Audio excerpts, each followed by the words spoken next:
Deuteronomy. The name echoes with history and meaning. It speaks of a second law, a retelling of a sacred covenant. In this book of the Bible, we find Moses, the great prophet, addressing the Israelites. This isn't just any speech, it's a farewell address full of wisdom and urgency delivered on the brink of a new era. Imagine the scene. 40 years have passed since the Israelites fled Egypt. 40 years of wandering in the wilderness, led by a pillar of cloud by day and a pillar of fire by night. Now they stand poised on the edge of the Promised Land, a land flowing with milk and honey. But Moses, their leader, won't be crossing over with them. His time is drawing to a close. Knowing this, he gathers the people to impart his final words, words meant to guide them as they journey forward without him. This is the setting for Deuteronomy 1, where Moses begins his first address. He reminds the Israelites of their shared history, their miraculous deliverance from slavery.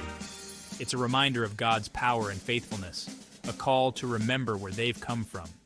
This first speech is more than a history lesson, it's a charge. Moses urges the Israelites to remember the law, to obey God's commandments. He knows the challenges that lie ahead, the temptations and trials they will face. His words are a fatherly plea, a desperate hope that they will choose the path of righteousness. Freedom is not a destination. It's a journey, a continuous process of choosing faith over fear, obedience over rebellion. The Israelites' journey from Egypt wasn't easy.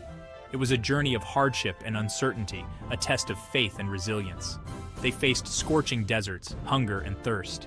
They encountered enemies who sought to destroy them. Through it all, Moses was their guide, their leader, their intermediary with God.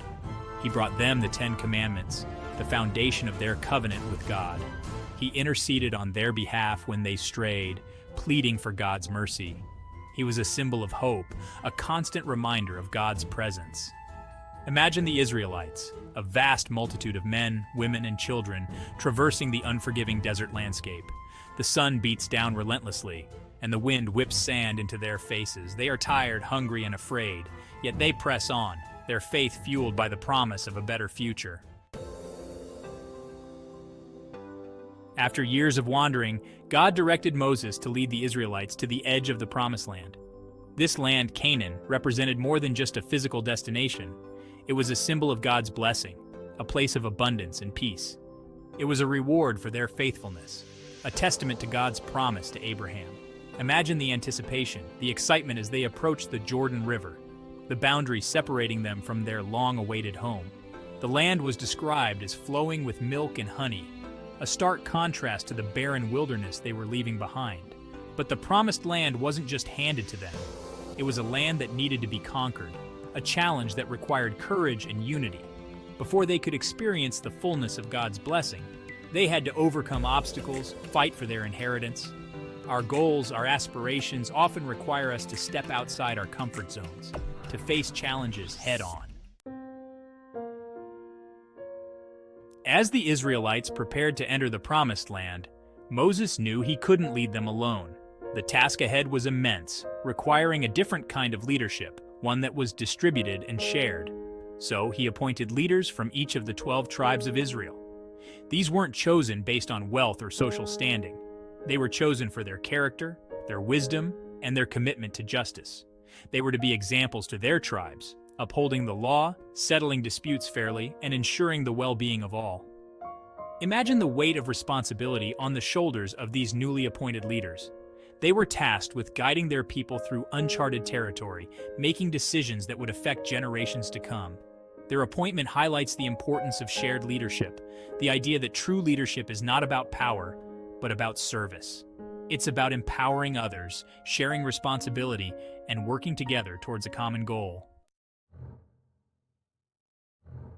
Before leading the Israelites across the Jordan River, Moses sent out 12 spies, one from each tribe, to scout the land. They were to observe the inhabitants, assess the strength of their cities, and bring back a report. This was a crucial mission, one that would determine their strategy for conquering the land. The spies returned after 40 days, carrying with them clusters of grapes so large that it took 2 men to carry a single cluster. This was a land of abundance, just as God had promised. However, 10 of the 12 spies came back with hearts filled with fear. They focused on the challenges, the fortified cities, and the giants inhabiting the land. They allowed fear to overshadow the promise, forgetting God's power and faithfulness. They spread a spirit of doubt and fear among the Israelites, causing them to question their ability to conquer the land. Fear can blind us to the possibilities, causing us to focus on the obstacles rather than the opportunities. The Israelites, swayed by the fearful report of the 10 spies, rebelled against Moses and God. They grumbled, complained, and wished they had never left Egypt. They allowed fear to overshadow their faith, forgetting God's miracles and His promises. This rebellion had dire consequences. God, grieved by their lack of faith, declared that none of the generation that had left Egypt, except for Joshua and Caleb, would enter the Promised Land. They were condemned to wander in the wilderness for 40 years, until their generation had passed away. Imagine the despair, the regret that must have washed over the Israelites when they realized the magnitude of their mistake. They had allowed fear to rob them of their inheritance, their chance to experience the fullness of God's blessing. Choosing faith, even when faced with challenges, is crucial to living a life of purpose and fulfillment. Throughout their journey, Moses repeatedly emphasized the importance of obedience to God's laws. He knew that their success, their well-being, depended on their willingness to follow God's commands. He warned them about the dangers of idolatry, of turning away from God to worship other gods. He reminded them that their prosperity, their very lives, depended on their faithfulness. Obedience wasn't about blind adherence to rules. It was about aligning their will with God's will, trusting that His ways were best, even when they didn't fully understand. Imagine Moses, with heartfelt passion, impressing upon his people the importance of their choices. He knew that their future, their very survival, depended on their willingness to trust and obey God. We too are faced with choices, decisions that will shape our lives and the lives of those around us. Choosing to live in alignment with our values, with our understanding of what is right and good, is essential for living a life of integrity and purpose. Moses' leadership throughout the Exodus journey offers timeless lessons for leaders in all walks of life. His life exemplifies servant leadership, putting the needs of his people above his own. He was humble, compassionate, and always willing to intercede for his people, even when they faltered. He understood the importance of delegation, of empowering others to share the burden of leadership. He chose leaders based on their character, their commitment to justice, and their ability to serve the people. His example challenges us to reevaluate our own understanding of leadership. True leadership is about serving others, empowering them to reach their full potential, and guiding them towards a common goal.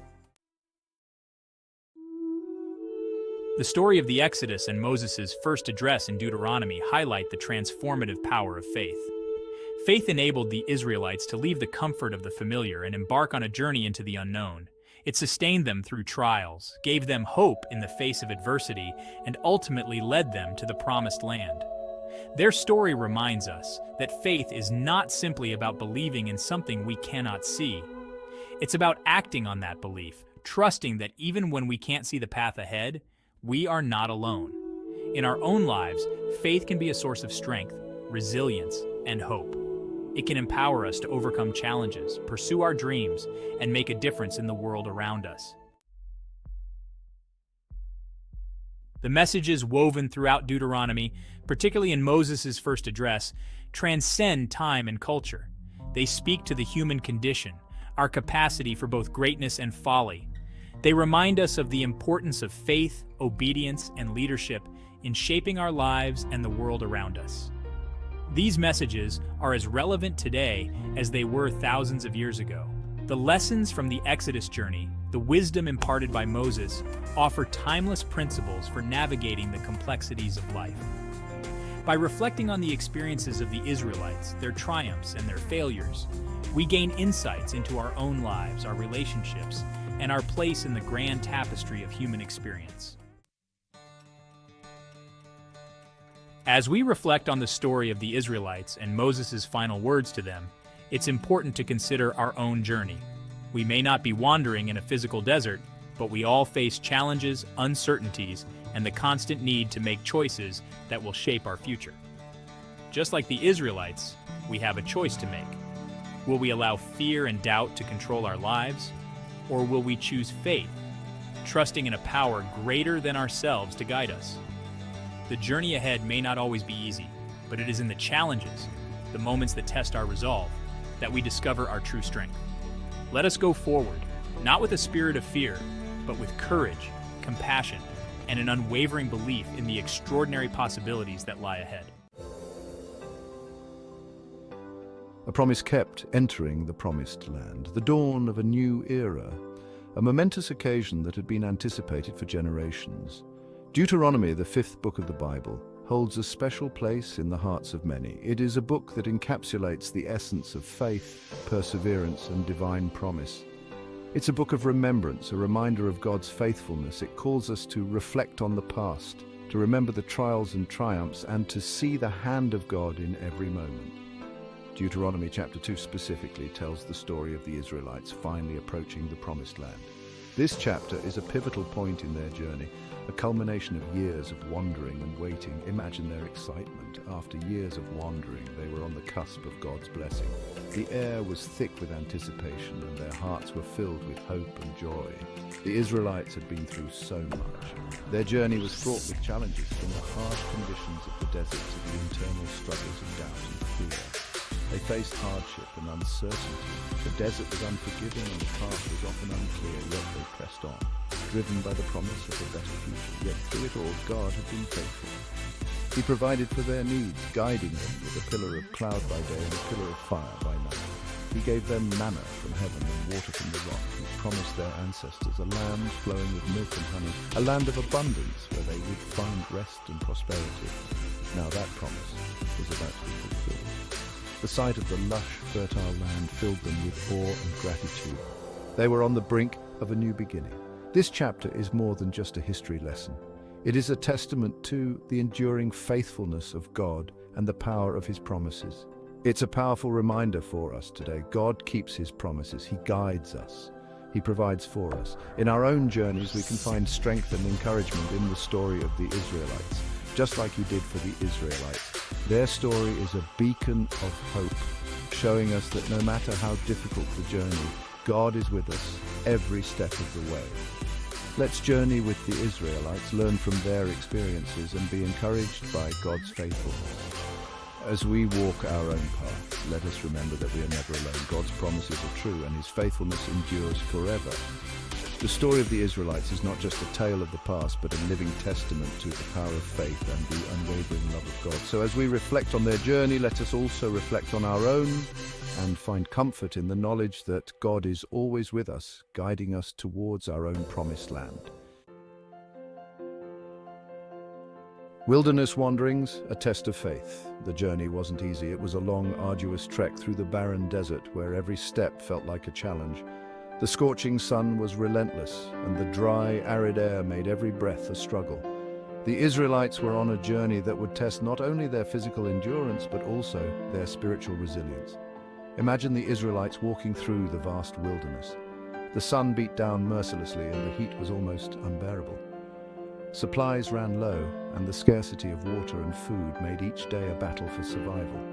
Their faith was tested in ways they had never imagined. They had left behind the familiarity of Egypt, stepping into the unknown, driven by a promise of a better future. God gave them specific instructions. These were not just random commands, but carefully laid out guidelines meant to guide them through the harsh realities of the desert. The instructions were clear, and they were meant to be followed to the letter. It was a test of obedience and trust. He told them not to fight certain people groups. This was a directive that required immense self-control and faith. In a land where survival often meant conflict, avoiding battles was counterintuitive, yet God wanted them to trust His plan, to believe that He had a purpose for every instruction He gave. He wanted them to trust Him, even when it was hard. Trusting in the face of adversity is never easy. The Israelites had to learn to lean on their faith, to believe that God was with them even when the path seemed impossible. Their prayers were filled with hope and desperation, a plea for strength and guidance. Can you imagine the Israelites' questions as they obeyed God's directions? They must have wondered why they were being led through such a difficult path. Why were they not allowed to take the easier route? Why did they have to face so many challenges? These questions were natural, and they reflected the human struggle to understand divine plans. This part of their journey teaches us about patience. Patience is a virtue that is often tested in the most trying times. The Israelites had to learn to wait, to trust that God's timing was perfect. They had to believe that every delay, every obstacle was part of a greater plan. God has a plan, and his timing is perfect. The beauty of a sunrise or sunset in the desert served as a reminder of God's presence. It was a symbol of hope, a promise that there was light at the end of the tunnel. The Israelites had to hold on to this hope, to believe that their journey had a purpose. Sometimes we have to wait. Waiting is never easy, especially when the outcome is uncertain. The Israelites had to learn to be still, to trust that God was working behind the scenes. Their waiting was not in vain. It was a period of growth and preparation. Sometimes we have to walk through difficult seasons. The rough terrain and the obstacles they faced were symbolic of the challenges we all encounter in life. These difficult seasons are not meant to break us, but to build our character, to strengthen our faith. But God is always with us. In the midst of their struggles, the Israelites found comfort in their faith. They prayed together, finding solace in the belief that they were not alone. God's presence was a constant source of strength and reassurance. The wilderness wasn't just a place of testing, and it was also a place of community and cooperation. The Israelites had to work together to support one another in their journey. Setting up camp each night was a reminder that they were in this together, that they had each other to rely on. It was a place of preparation. The skills they learned, the resilience they built were all part of God's plan to prepare them for the future. Every challenge they faced was a lesson, every obstacle a stepping stone towards their destiny. God was preparing his people for the blessings ahead. The hope in their eyes, the anticipation of a better future was a testament to their faith. They believed that their journey had a purpose, that the promised land was waiting for them. He was teaching them to rely on him. The journey through the wilderness was a lesson in faith and dependence. The Israelites had to learn to trust in God's provision, to believe that he would guide them through every challenge. Their journey was a testament to the power of faith and the importance of trusting in a higher plan. Navigating neighbors, Edom, Moab, and Ammon. These three ancient nations played a significant role in the history of the Israelites. The Israelites encountered various people groups during their journey through the wilderness. Each encounter was a pivotal moment in their long and arduous journey to the Promised Land. This included the descendants of Esau, known as the Edomites, and the descendants of Lot, known as the Moabites and Ammonites. These groups were not just random tribes, they had deep historical and familial connections to the Israelites. These weren't random encounters. God had a purpose for each interaction. He orchestrated these meetings to teach the Israelites important lessons about coexistence and respect. God instructed the Israelites to treat these nations with respect and dignity. Despite their differences, they were to recognize the shared humanity and common ancestry they had with these groups. He told them not to take their land, emphasizing the importance of respecting boundaries. These lands were divinely allocated to the Edomites, Moabites, and Ammonites, and the Israelites were to honor that divine decision. God had given those lands to these nations as their inheritance. This was a clear directive that the Israelites were to follow without question. He expected his people to honor that. This was a test of their obedience and their ability to live in harmony with their neighbors. This teaches us a powerful lesson about respect and the importance of recognizing the rights and territories of others. It is a timeless principle that transcends generations. Even though the Israelites were chosen by God, they were not to mistreat others. God values all people, regardless of their background or lineage. This was a fundamental aspect of their faith and their relationship with God. He cares about justice and fairness. The Israelites were to embody these values in their interactions with other nations. They were to be a model of righteousness and integrity. Even when facing potential conflicts, the Israelites were to choose peace. They were to seek peaceful resolutions and avoid unnecessary strife. This was a reflection of God's desire for harmony among his creation. They were to show God's love through their actions. By treating others with kindness and respect, they were to be a light to the nations. demonstrating the love and compassion of their God. These historical interactions were meticulously documented, serving as a lasting testament to the values that God instilled in his people. They remind us of the importance of respect, justice, and peace in our own lives today. The legacy of Edom, Moab, and Ammon continues to influence us, reminding us that we are all part of a larger human family. By learning from these ancient stories, we can strive to build a world that honors these timeless principles. The Israelites encountered opposition too. King Sihon of Heshbon refused them passage. He came against them with his army. This was a critical moment. Would God's promises hold true, even in the face of war? God told the Israelites not to be afraid. He promised to deliver their enemies into their hands, and he did. That the Israelites, empowered by God, were victorious. They conquered King Sihon and his land. This victory was a turning point. It showed God's power and faithfulness. He wasn't just a God of peace. He was a God who fought for his people. He was a God of victory. After the victory, God instructed the Israelites to occupy the land. They took possession of Heshbon and its surrounding cities. This was a significant victory. It was a fulfillment of God's promise. The land he promised was becoming theirs. This victory wasn't just about land, it was about God's provision.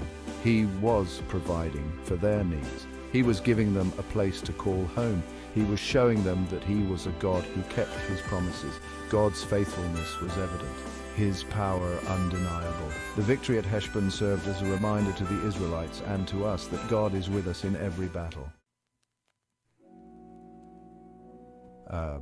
The Israelites faced many enemies. It would have been easy to give in to fear, but God was with them. He fought for them. He gave them victory after victory. This teaches us that we serve a God who fights for us. We don't have to face our battles alone. He is our protector, our defender. We can trust him to fight for us, even when we can't see the way forward. This doesn't mean life will be easy. We will still face challenges, but we can face them with confidence, knowing our God is bigger than any obstacle. The Israelites stood at the edge of a new land, a land of giants. They had journeyed long and hard through trials and tribulations to reach this point. The vast expanse before them was both a promise and a challenge. This was Bashan, a land steeped in history and legend ruled by the formidable King Og. His name alone struck fear into the hearts of many. He was the last of his kind, a giant among men. His stature and strength were unmatched, making him a formidable adversary. The Israelites had witnessed God's power before, but fear crept into their hearts. The tales of Og's might and the sight of his towering figure made them question their own strength. Could they overcome such an intimidating foe? Doubts and uncertainties clouded their minds as they pondered their next move. Moses, their faithful leader, saw their apprehension. He had led them through countless challenges and knew the weight of their fears. He knew the challenges ahead, but he also knew the power of their God. Moses had seen miracles and divine interventions that defied human understanding. He reminded them of God's faithfulness. He spoke of the times when God had delivered them from seemingly insurmountable odds. He reminded them of the Red Sea, how God had parted the waters, allowing them to escape from the clutches of their enemies. He reminded them of the victories already won. Each triumph was a testament to their faith and God's unwavering support. This land, Bashan, was promised to them by God. It was a land flowing with milk and honey, a place of abundance and prosperity. It was part of their inheritance, a place where they could settle and thrive, a land where their children could grow and their descendants could flourish. But first, they had to confront their fear and the giant who stood in their way. The path to their promised land was fraught with challenges, and Og was the greatest of them all. The fate of their future generations rested on their courage and their faith in God's promises. Together, they would face the giant, armed with the strength of their convictions and the power of their God. The Lord spoke to Moses. His words were strong and clear. "Do not be afraid of him, for I have delivered him into your hand." God promised victory.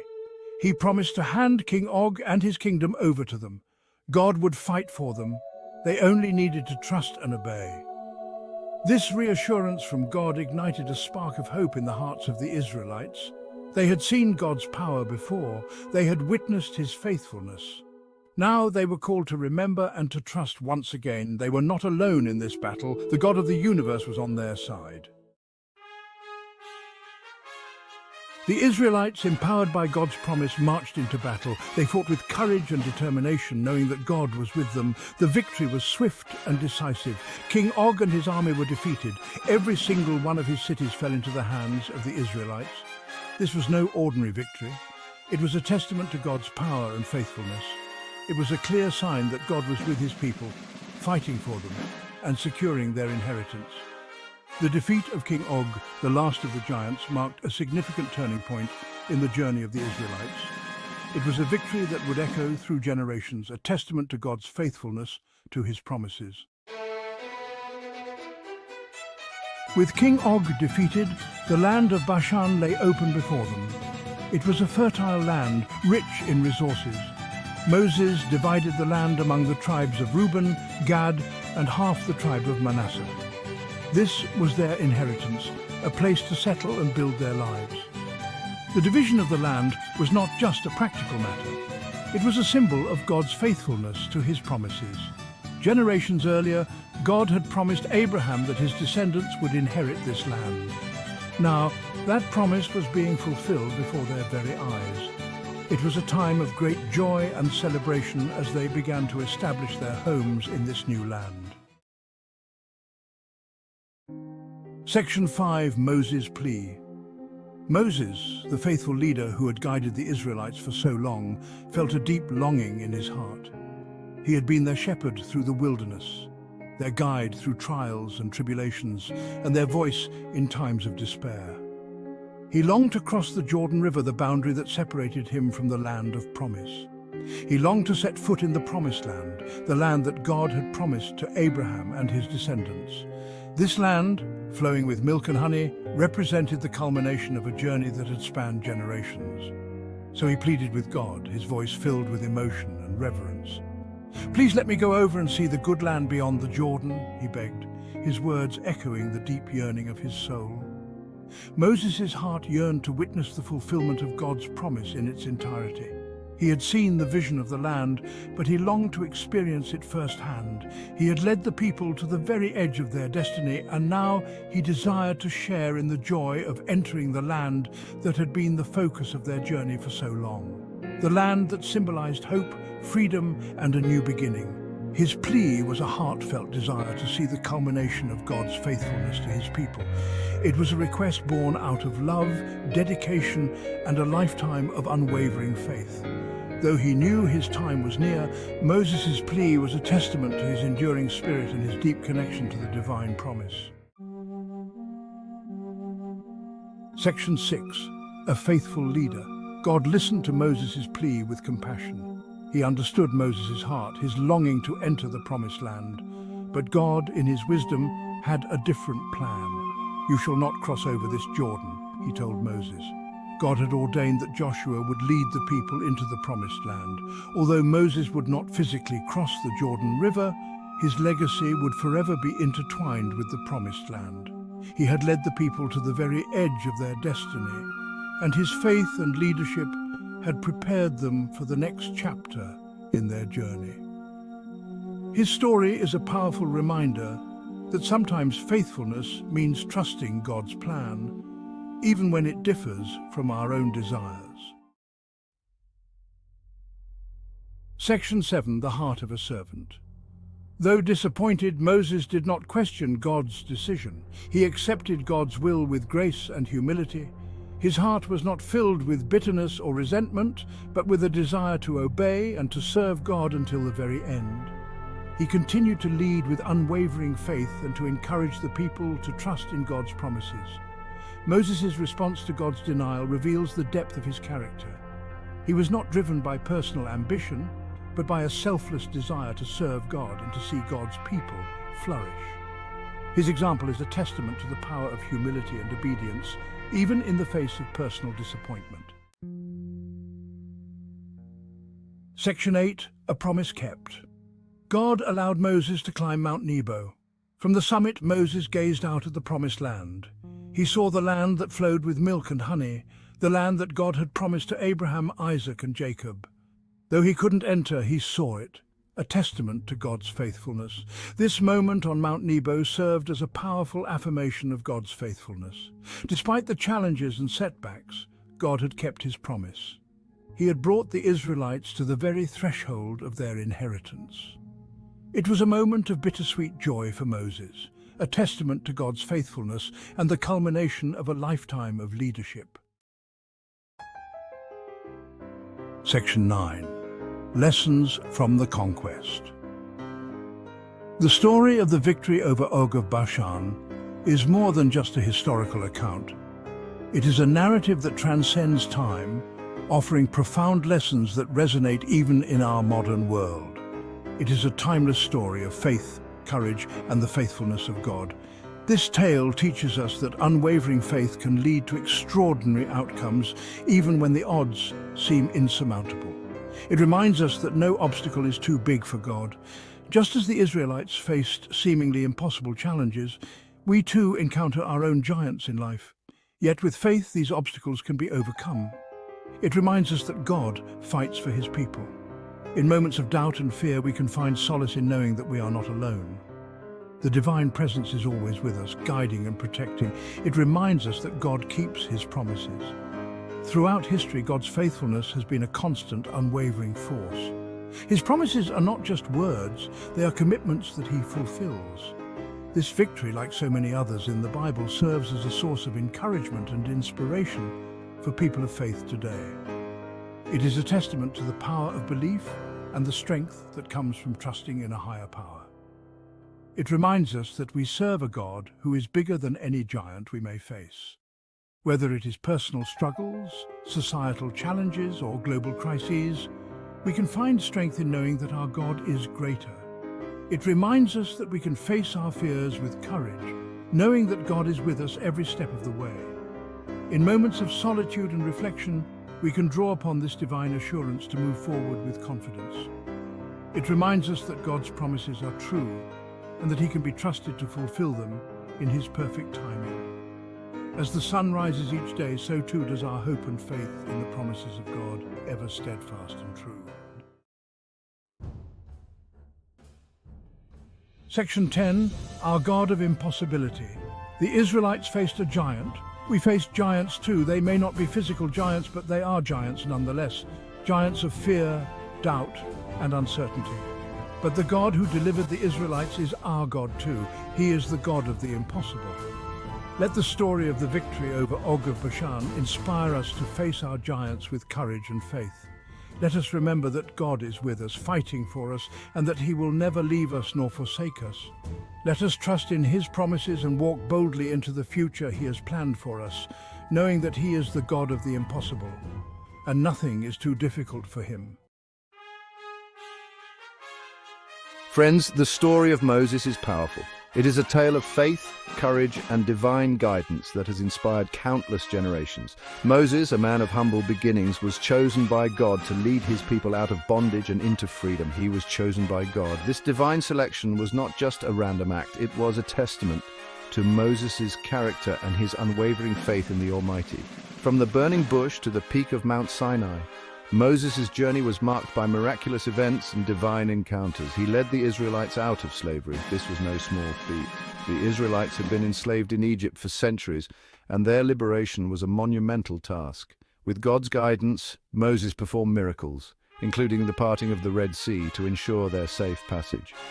Moses was a faithful servant. His faith never wavered, even in the face of immense challenges.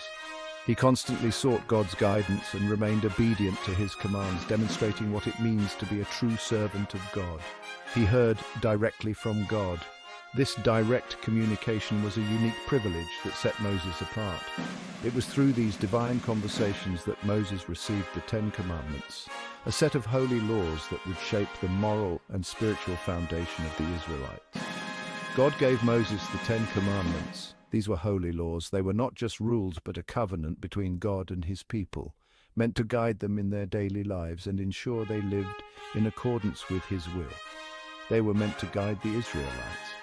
These commandments provided a moral compass, helping the Israelites navigate the complexities of life and maintain a close relationship with God. It was a way for them to live in God's blessing. By following these commandments, the Israelites could ensure that they remained under God's protection and favor, experiencing his blessings in their lives. Moses was at the end of his life. As he neared the end of his journey, he reflected on the incredible path he had walked with God and the people he had led. His heart was filled with a desire to prepare them for the future. He gave a series of sermons. These sermons were not just speeches, but heartfelt messages filled with wisdom and guidance. Moses wanted to ensure that the Israelites were ready for the challenges and blessings that lay ahead. These are found in the book of Deuteronomy. This book is a treasure trove of Moses' teachings, capturing his final words and instructions to the people he had led for so long. He wanted to prepare the people. Moses knew that his time was coming to an end, and he wanted to ensure that the Israelites were spiritually and morally ready to enter the promised land. They were about to enter the promised land. This land, flowing with milk and honey, was the fulfillment of God's promise to the Israelites. Moses' words were meant to equip them for this new chapter in their journey. They still hold true for us today. The teachings of Moses, especially those in Deuteronomy, are timeless. They continue to offer guidance, wisdom, and inspiration to people of all ages and backgrounds. They remind us of God's love and faithfulness.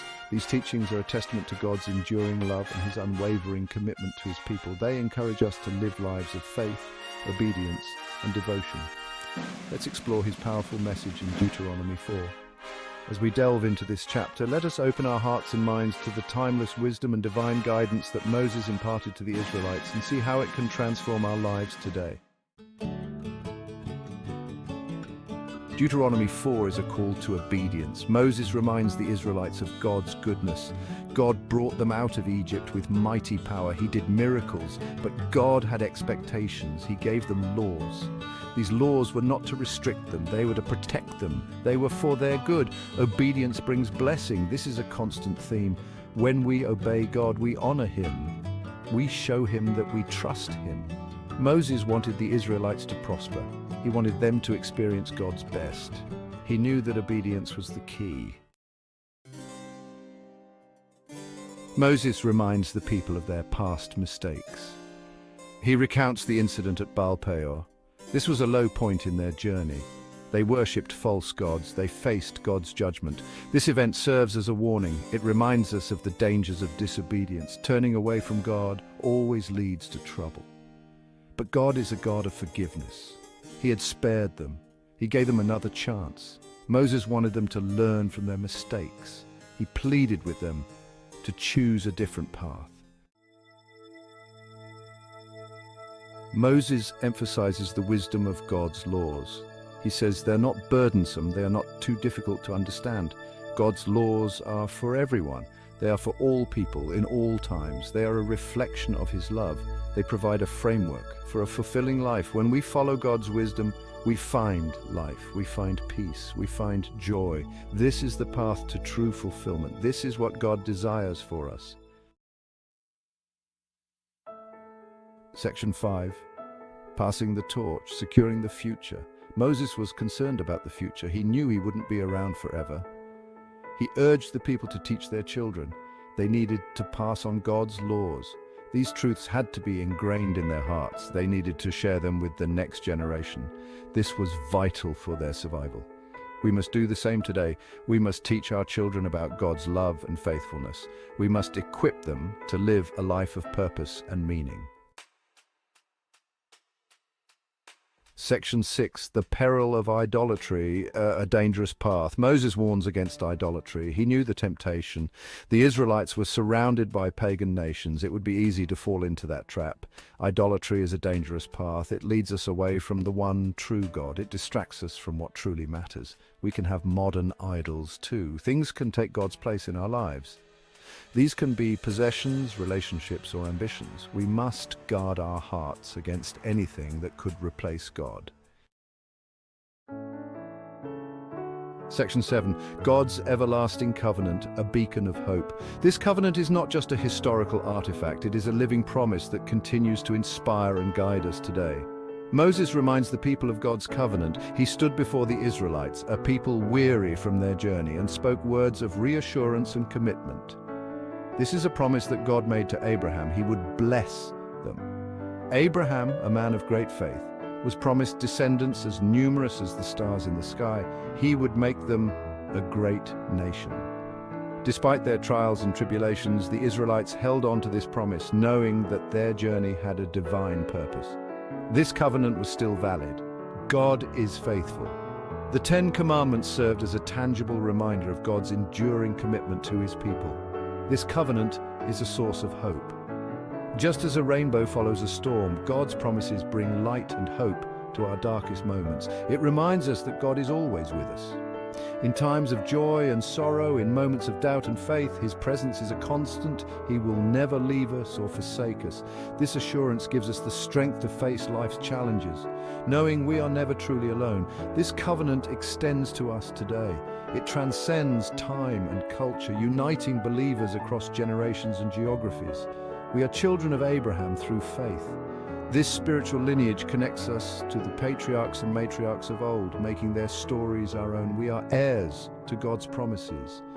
These promises are not just for the past, but are alive and active in our lives today. We can have confidence in his faithfulness. As the sun rises and sets each day, so too does God's faithfulness remain unwavering, a beacon of hope for all who believe.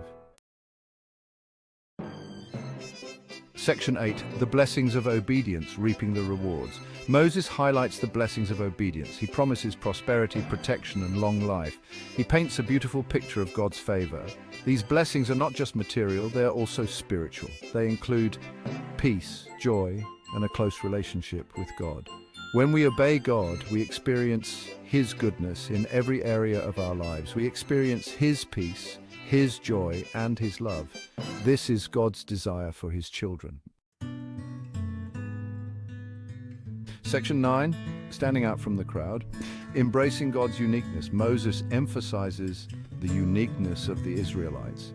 They were God's chosen people. They were set apart for a special purpose. They were to be a light to the nations. This uniqueness came with responsibility. They were to reflect God's character. They were to live differently. We are called to be different too. We are called to stand out from the crowd. We are to reflect God's love and light in a dark world.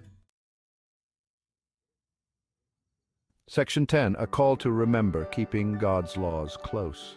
Moses gives a final plea. He tells the people to remember. Remember what God has done. Remember his laws. These memories are powerful. Remembering God's faithfulness strengthens our faith. It gives us hope for the future. We must keep God's word close to our hearts. We can meditate on it day and night. It is a lamp unto our feet. It is a light unto our path. Section 11. Conclusion, choosing obedience, choosing blessing. Friends, we are at a pivotal moment in our spiritual journey. Deuteronomy 4 is a powerful message that resonates through the ages. It is a call to obedience, a call that echoes in our hearts today, just as it did for the Israelites. This chapter is not just a historical account, it is a living, breathing directive for our lives.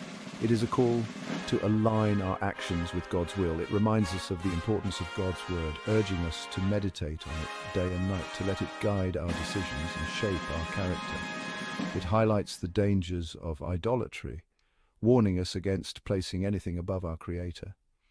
We have a choice, a profound and life-altering choice. We can choose to obey God, to walk in his ways, and to experience the fullness of his blessings. Or we can choose to go our own way, to follow the fleeting pleasures of this world, which ultimately lead to emptiness and despair.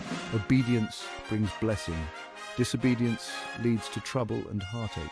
Let's choose to follow God with all our hearts, to commit ourselves fully to his path. This is not a one-time decision, but a daily commitment. Let's teach our children to do the same, to instill in them the values of faith, obedience, and love for God. Our example will be their guide. Let's be a people who reflect his love and light to the world, who shine brightly in the darkness, offering hope and direction to those around us. God bless you, and may you walk in his ways always.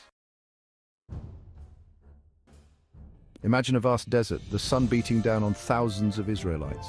They had escaped slavery in Egypt, led by a man named Moses. Now they were about to enter a covenant, a sacred agreement with God. Moses, their leader, stood before them, his voice echoing across the desert plains. He reminded them of their history, their deliverance from Egypt, and the awesome power of their God. They were on the verge of a new chapter, one where they would become a people set apart, bound to God by a solemn promise. Their destiny was intertwined with their obedience to God's law. They were to be a beacon of righteousness, a model for other nations. But first they had to understand the terms of this covenant, the rules that would define their relationship with God and each other. Moses was tasked with delivering these divine laws, these 10 commandments, etched in stone by the very finger of God. Looming over the Israelite camp was Mount Sinai, a place both awe-inspiring and terrifying. It was here, amidst smoke and thunder, that God had first revealed himself to Moses. Sinai was a physical manifestation of God's power, a place where the veil between heaven and earth seemed thin. The mountain trembled, fire erupted from its peak, and the very air crackled with divine energy. It was on this hallowed ground that God dictated the 10 Commandments to Moses. These commandments weren't arbitrary rules, they were divine principles, essential truths meant to guide the Israelites towards a life of righteousness and blessing. This covenant, sealed at Sinai, was a two-way promise. God promised to protect and bless his chosen people, and in return, the Israelites promised to obey his laws. This agreement formed the bedrock of their faith, a blueprint for building a just and holy society. Moses played a pivotal role in this covenant. Chosen by God, he served as the intermediary between the divine and the human. He ascended Mount Sinai, shrouded in clouds and mystery, to receive God's law. He listened intently as God, with a voice like thunder, etched his words onto stone tablets. Moses descended from the mountain, his face radiating with the glory of God, carrying these sacred commandments. He became the lawgiver, the teacher, entrusted with explaining and enforcing God's will. He was a powerful leader, yet humble before God, always reminding the Israelites that their true king was the one who resided in heaven. Moses dedicated his life to ensuring the Israelites understood and followed the covenant. He became the embodiment of the law, his life a testament to the importance of obedience and faith. The first commandment is the most important. It sets the foundation for a life of faith. It declares that there is only one true God, and he alone is worthy of worship. This commandment was particularly relevant for the Israelites. Surrounded by polytheistic nations, they were constantly tempted to worship other gods. But their first commandment reminded them that their allegiance belonged solely to the God who had freed them from slavery. This commandment isn't just about physical idols. It speaks to the idols of our hearts, the things we prioritize above God. Career, wealth, relationships. These can all become idols if we allow them to take precedence over our relationship with God. The first commandment calls us to examine our lives, to identify and dismantle any idols that might be hindering our worship of the one true God. Section 5. The second commandment. You shall not make for yourself an idol. The second commandment builds upon the first. It forbids the creation of any image or representation of God. This was a radical concept in the ancient world, where people worshipped idols made of wood, stone, or precious metals. But God cannot be contained or represented by any earthly image. He is spirit, infinite, and beyond our comprehension. Creating idols limits our understanding of God, reducing him to something we can control and manipulate. This commandment encourages us to worship God in spirit and in truth, not through physical representations. It reminds us that true worship is about our hearts, our attitudes, and our actions, not about outward rituals or objects. We're to worship God through our obedience, our love for others, and our commitment to living according to his will. Section 6, the third commandment, you shall not misuse the name of the Lord. The third commandment focuses on the importance of reverence and respect for God's name. In biblical times, names held significant weight. They represented a person's character, their reputation. To misuse God's name was a serious offense. It showed a lack of respect for his holiness and authority. This commandment prohibits using God's name carelessly, flippantly, or in anger. It calls us to treat his name with the utmost reverence and respect. This commandment also extends to how we represent God in the world. Our words and actions should reflect His character. We are called to be ambassadors of Christ, living in a way that honors and glorifies His name. Section 7, the fourth commandment. Remember the Sabbath day by keeping it holy. The fourth commandment introduces the concept of the Sabbath, a day set aside for rest and worship. After 6 days of work, the Israelites were commanded to rest on the seventh day, just as God rested after creating the world. The Sabbath was more than just a day off. It was a holy day, a time to reflect on God's goodness, to recharge spiritually, and to spend time with family. It was a reminder that our lives are not just about work and productivity, but about connecting with God and nurturing our souls. In today's fast-paced world, the Sabbath is more important than ever. It's a day to disconnect from the demands of daily life, to turn off our phones, step away from our screens, and simply be present. It's a day to cultivate gratitude, to appreciate the beauty around us, and to reconnect with our loved ones. Section 8. Commandments 5 through 10. Honoring God through our actions. The remaining 6 commandments focus on our relationships with others.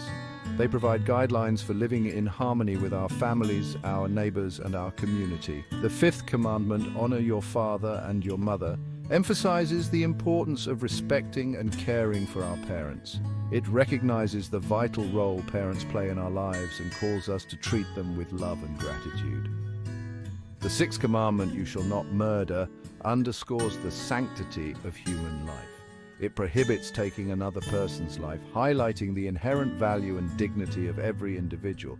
The 7th commandment, you shall not commit adultery, protects the sacred bond of marriage. It calls for faithfulness and commitment between husband and wife, recognizing that healthy marriages are essential for a thriving society.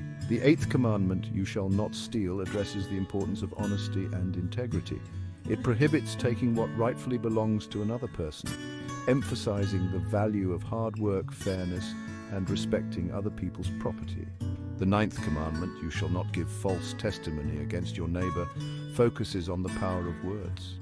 It prohibits lying, gossiping, and spreading false rumors, calling us to speak truthfully and to protect the reputations of others. The 10th commandment, you shall not covet, addresses the dangers of envy and greed. It warns against desiring what belongs to others, encouraging us to be content with what we have and to find joy in our own blessings. Section 9. The Sabbath, a day of rest and reflection. The Sabbath commandment, nestled among the 10, deserves special attention. It wasn't just about physical rest, it was about spiritual rejuvenation. Imagine the Israelites, after a week of labor, gathering with their families and communities. They shared meals, sang songs, and listened to the teachings of the Torah. This day of rest fostered connection with God and with each other. It was a time to pause, reflect on their blessings, and express gratitude. In today's world, the Sabbath principle remains incredibly relevant. We live in a culture that often glorifies busyness and productivity. Taking a full day to rest can seem counterintuitive, even unproductive, but the Sabbath invites us to resist that mentality. It beckons us to slow down, to unplug from the constant demands of life, and to simply be. Section 10. Timeless Values, the enduring relevance of the 10 Commandments. The 10 Commandments, though revealed thousands of years ago, remain strikingly relevant today. They address fundamental aspects of human nature, our relationship with God, our interaction with others, and our own internal desires. These commandments aren't about restricting our freedom, they're about guiding us towards a life of purpose, meaning, and fulfillment. They provide a moral compass, helping us navigate the complexities of life.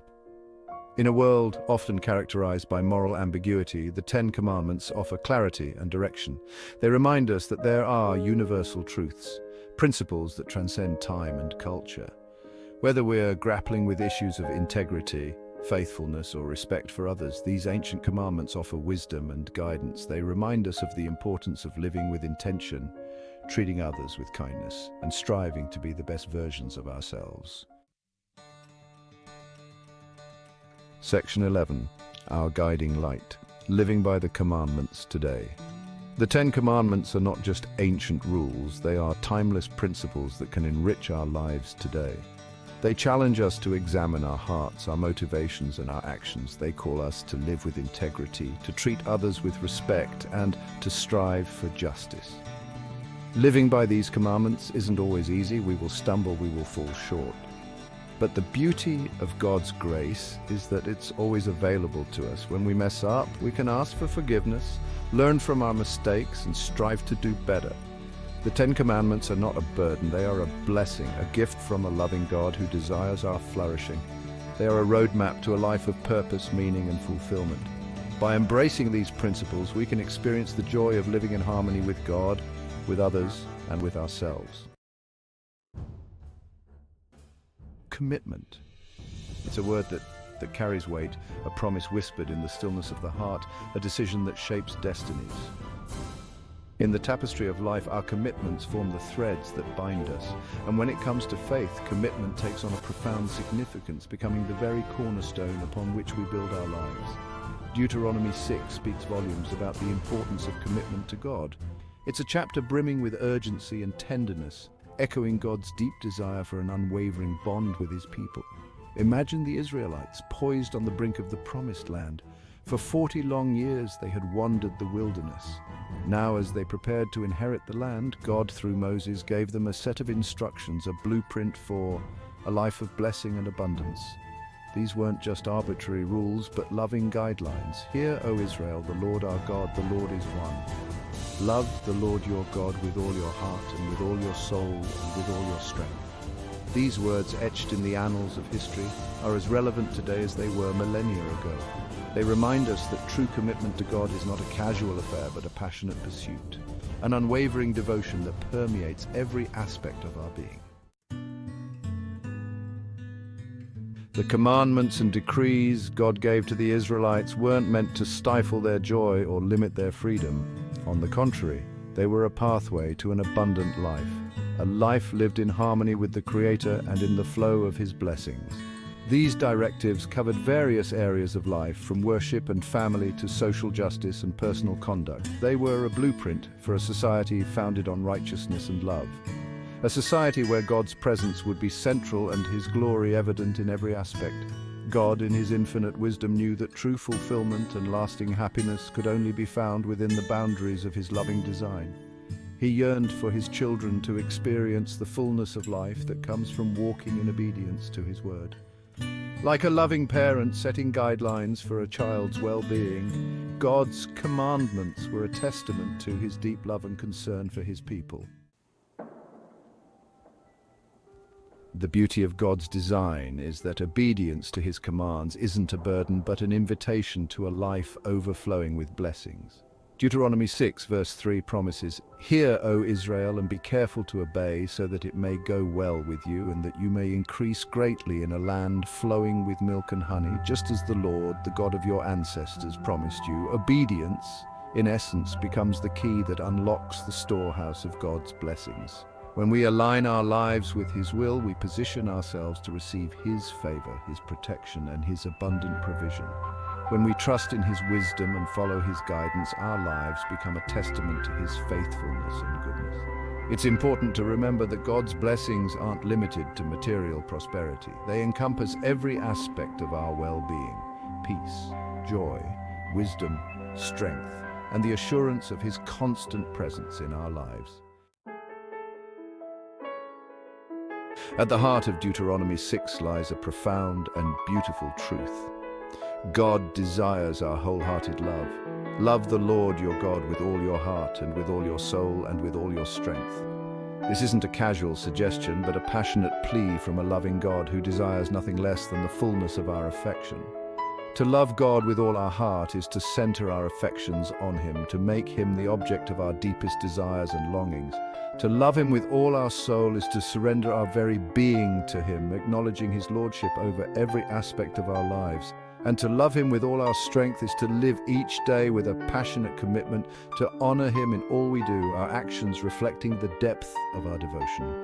This kind of wholehearted love isn't a passive emotion, but an active and vibrant force that shapes our thoughts, our words, and our actions. Passing the torch of faith. Deuteronomy 6 doesn't stop at personal commitment. It emphasizes the importance of passing on our faith to future generations. These commandments that I give you today are to be on your hearts. Impress them on your children. Talk about them when you sit at home and when you walk along the road, when you lie down and when you get up. Deuteronomy 6:6-7 NIV. God knew that the continuity of faith depended on the faithful transmission of his truth from one generation to the next. Parents were to be the primary faith influencers in their children's lives, weaving God's truths into the very fabric of their daily routines. Faith wasn't to be confined to religious ceremonies or designated holy days, but was to permeate every aspect of family life. Dinner table conversations, bedtime stories, and everyday moments were all opportunities to instill a love for God and His Word in the hearts of their children. From Egypt's chains to Canaan's shores. To appreciate Deuteronomy 6, understand the historical context. The Israelites were on the cusp of entering the Promised Land. They were leaving behind a life of slavery in Egypt. God had heard their cries and delivered them. He parted the Red Sea, provided manna, and guided them. Their journey through the wilderness was a time of testing. Now they stood on the threshold of the Promised Land. They were about to embark on a new chapter filled with promise. Remembering the promise. Resisting idolatry. God, however, knew the temptations that lay ahead. He knew the seductive allure of idolatry, the tendency of the human heart to wander and forget. The land they were about to inherit was inhabited by nations who worshipped other gods, gods of wood and stone, gods who demanded empty rituals and offered no true fulfillment. God, in his loving foresight, warned his people against the dangers of idolatry. Be careful not to forget the Lord, who brought you out of Egypt, out of the land of slavery. Do not follow other gods, the gods of the peoples around you. Deuteronomy 6:12, NIV. He knew that forgetting him, the source of their deliverance and their provider, would lead them down a dangerous path. A path that would ultimately lead them away from his blessings and into spiritual captivity. The whispers of temptation. Imagine the Israelites settling into their new land, enjoying the fruits of their labor, the abundance of the harvest, the prosperity that came with their obedience to God's commands. It would be easy, in the midst of comfort and plenty, to forget the source of their blessings, to allow complacency to creep into their hearts. The whispers of temptation might come in subtle ways. Those other gods, they seem harmless enough, they might reason. Perhaps we can offer them a small token of appreciation just to ensure our continued good fortune. Or our ancestors worshipped other gods before turning to Yahweh. Surely it won't hurt to honor those ancient traditions. These seemingly insignificant compromises, however, would be the first step towards spiritual adultery, a betrayal of their covenant with the one true God who had delivered them and loved them with an everlasting love. The consequences of straying. Deuteronomy. Chapter 6 doesn't shy away from the consequences of forgetting God and turning to other gods. Moses, speaking on God's behalf, warns the Israelites that disobedience will result in dire consequences. The Lord's anger will burn against you, and he will destroy you from the face of the land. Deuteronomy chapter 6, verse 15, Nigh 5. These weren't empty threats, but a loving warning from a God who longed to protect his children from the pain and destruction that inevitably follow idolatry. He knew that turning away from him would lead to spiritual famine, to a barrenness of soul that no amount of material prosperity could ever satisfy. God, in his infinite justice, would not tolerate the worship of false gods, for he alone is worthy of their worship and adoration. A legacy of faithfulness. Deuteronomy chapter 6, however, is not a message of doom and gloom. It's a call to covenant faithfulness, a reminder of the incredible blessings that come with wholehearted devotion to God. It's a blueprint for a life lived in harmony with the Creator, a life marked by purpose, joy, and the assurance of his constant presence. The chapter concludes with a powerful exhortation. The Lord commanded us to obey all these decrees and to fear the Lord our God, so that we might always prosper and be kept alive, as is the case today. Deuteronomy chapter 6, verse 24, NIV. Obedience driven by a reverential fear of God becomes the key to a life of blessing and abundance. This isn't a fear rooted in terror, but a profound awe and respect for the God who is both holy and loving, just and merciful. It's a fear that recognizes his power and authority while resting securely in his unfailing love. Our Deuteronomy 6 moment. As we reflect on the timeless truths of Deuteronomy chapter 6, we're reminded that we too stand at a pivotal moment in history. The world around us is filled with distractions, temptations, and competing voices vying for our attention and allegiance. Yet, amidst the chaos and uncertainty, God's call remains the same. He invites us to love him with all our heart, soul, and strength, to impress his commands upon our children, and to live each day in the awareness of his presence. He promises to bless our faithfulness, to guide our steps, and to provide for our needs. May we, like the Israelites poised to enter the promised land, embrace the challenge of wholehearted commitment. May our lives become a testament to the faithfulness of God and the transformative power of his love. Let us choose this day whom we will serve, and may our answer echo through the ages. As for me and my house, we will serve the Lord. Joshua chapter 24, verse 15, NIV. Deuteronomy 7 is a pivotal chapter in the Old Testament. It outlines God's commands to the Israelites as they prepare to enter the Promised Land. These instructions were given through Moses. They were meant to guide the Israelites on how to live in their new home. The commands in this chapter are both strict and profound. The Israelites had been wandering in the desert for 40 years. They were about to face formidable nations. These nations were strong in both military and cultural influence. The relevance of Deuteronomy 7 extends beyond ancient Israel. It speaks to modern-day believers about the importance of holiness. It emphasizes obedience to God and the rejection of sinful influences. This chapter is a timeless reminder of God's unchanging principles. God commanded the Israelites to conquer and utterly destroy the nations inhabiting the Promised Land. This command might seem harsh to modern sensibilities, however, it had a specific purpose. The nations occupying the land were deeply entrenched in idolatry and wicked practices. Their influence could corrupt the Israelites' faith. The command to destroy these nations was about more than just physical conquest. It was a spiritual mandate. God wanted to protect his people from the temptations and sins of the pagan cultures. By removing these influences, the Israelites could focus on worshipping God alone. The destruction of these nations was a form of divine justice. These peoples had long been engaged in practices that were abhorrent to God. Their judgment was not arbitrary, but a consequence of their own choices. One of the explicit commands in Deuteronomy 7 is the prohibition of intermarriage with the pagan nations. God was very clear on this point. The Israelites were not to marry the sons and daughters of the people they were conquering. This prohibition was not about ethnic purity, but spiritual purity. Intermarriage with the pagan nations posed a significant risk. It could lead to the Israelites adopting pagan practices and forsaking their covenant with God. The influence of a spouse could sway an individual away from their faith. This was a real and present danger in a time when religious practices were closely tied to daily life. The purpose of this prohibition was to maintain the spiritual integrity of the Israelite community. By avoiding intermarriage, the Israelites could stay true to their faith. They could avoid the subtle but powerful influence of pagan religions.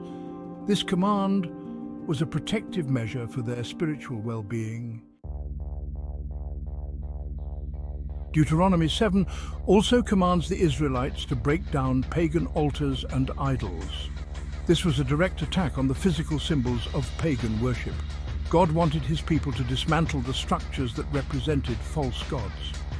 This act was more than just physical destruction. It was a declaration of allegiance to the one true God. The altars and idols of the pagan nations were often placed in prominent locations. They were central to the religious and cultural life of these societies. By destroying them, the Israelites were making a powerful statement. They were rejecting the false gods and asserting the supremacy of their God. This command highlights the need for believers to remove all forms of idolatry from their lives. Idolatry can take many forms, not just physical idols. Anything that takes the place of God in our hearts can become an idol. Section 5. God's choice of the Israelites and his love for them. In Deuteronomy 7, God reminds the Israelites of their special status. He chose them not because of their numbers or strength, but because of his love and his promise to their ancestors. This divine choice was an act of grace. It was a testament to God's faithfulness and love. God's choice of the Israelites was a part of his larger plan. He intended to use them as a light to the nations. Their obedience and holiness were to serve as a witness to the surrounding peoples. God's love for the Israelites was not based on their merit, but on his sovereign will and purpose. This assurance of God's love is crucial. It provided the Israelites with a sense of identity and purpose. They were chosen to be a holy people, set apart for God's service. Section 6. The Covenant and the Blessings of Obedience. Deuteronomy 7 emphasizes the covenant between God and the Israelites.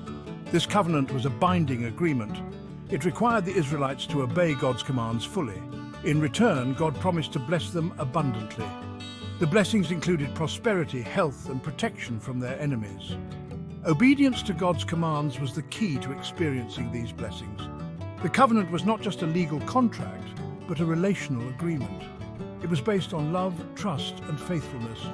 God's promises were sure, but they required the Israelites to walk in obedience. The blessings of the covenant were tangible and comprehensive.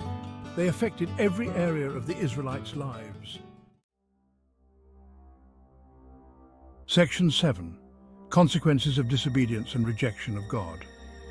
Deuteronomy 7 also warns of the consequences of disobedience and rejection of God. These consequences were severe. They included defeat by enemies, loss of God's protection, and suffering. The stakes were high because the Israelites' obedience was tied to their survival and success. Disobedience to God's commands was seen as a breach of the covenant. It was a rejection of God's authority and love. This breach had serious repercussions. It opened the door to the very influences and dangers that God sought to protect them from. The consequences served as a stark warning to take God's commands seriously. The concept of divine justice is evident here. God's commands were not just arbitrary rules. They were designed for the well-being of his people. Disobedience led to natural and spiritual consequences.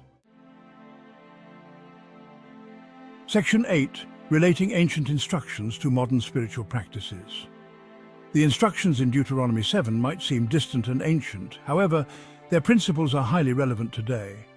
The call to holiness, obedience, and rejection of idolatry is timeless.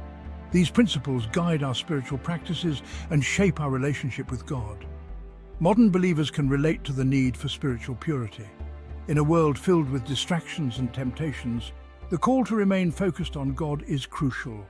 Just as the Israelites were to avoid pagan influences, we are to avoid anything that draws us away from God. This requires vigilance and intentionality. The concept of breaking down idols is also relevant. Today, idols might not be physical statues, but they can be anything that takes precedence over God in our lives. This could be money, career, relationships, or even personal ambitions. Section 9. The significance of holiness in today's world. Holiness is a key theme in Deuteronomy 7. It is as significant today as it was for the Israelites. Holiness means being set apart for God. It involves living in a way that reflects God's character and values. This call to holiness is a defining aspect of the Christian life. In today's world, the concept of holiness can be challenging.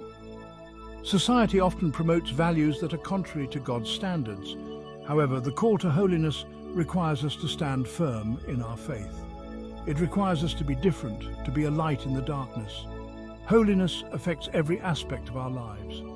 It influences our choices, behaviors, and relationships.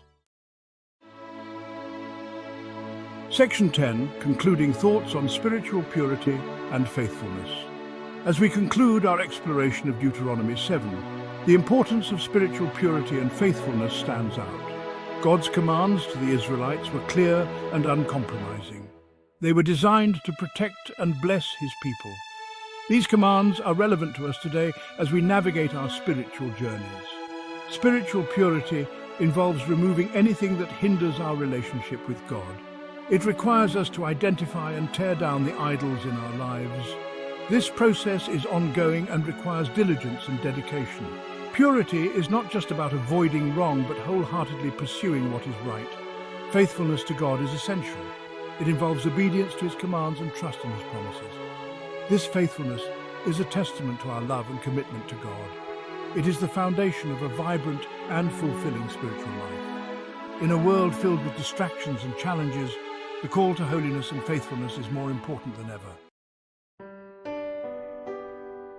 Deuteronomy chapter 8 calls us to remember God's goodness, remember His faithfulness. It's easy to forget when life is good. We get caught up in our blessings. We start thinking we did it all on our own. But Deuteronomy chapter 8 reminds us it's all from God, every good and perfect gift.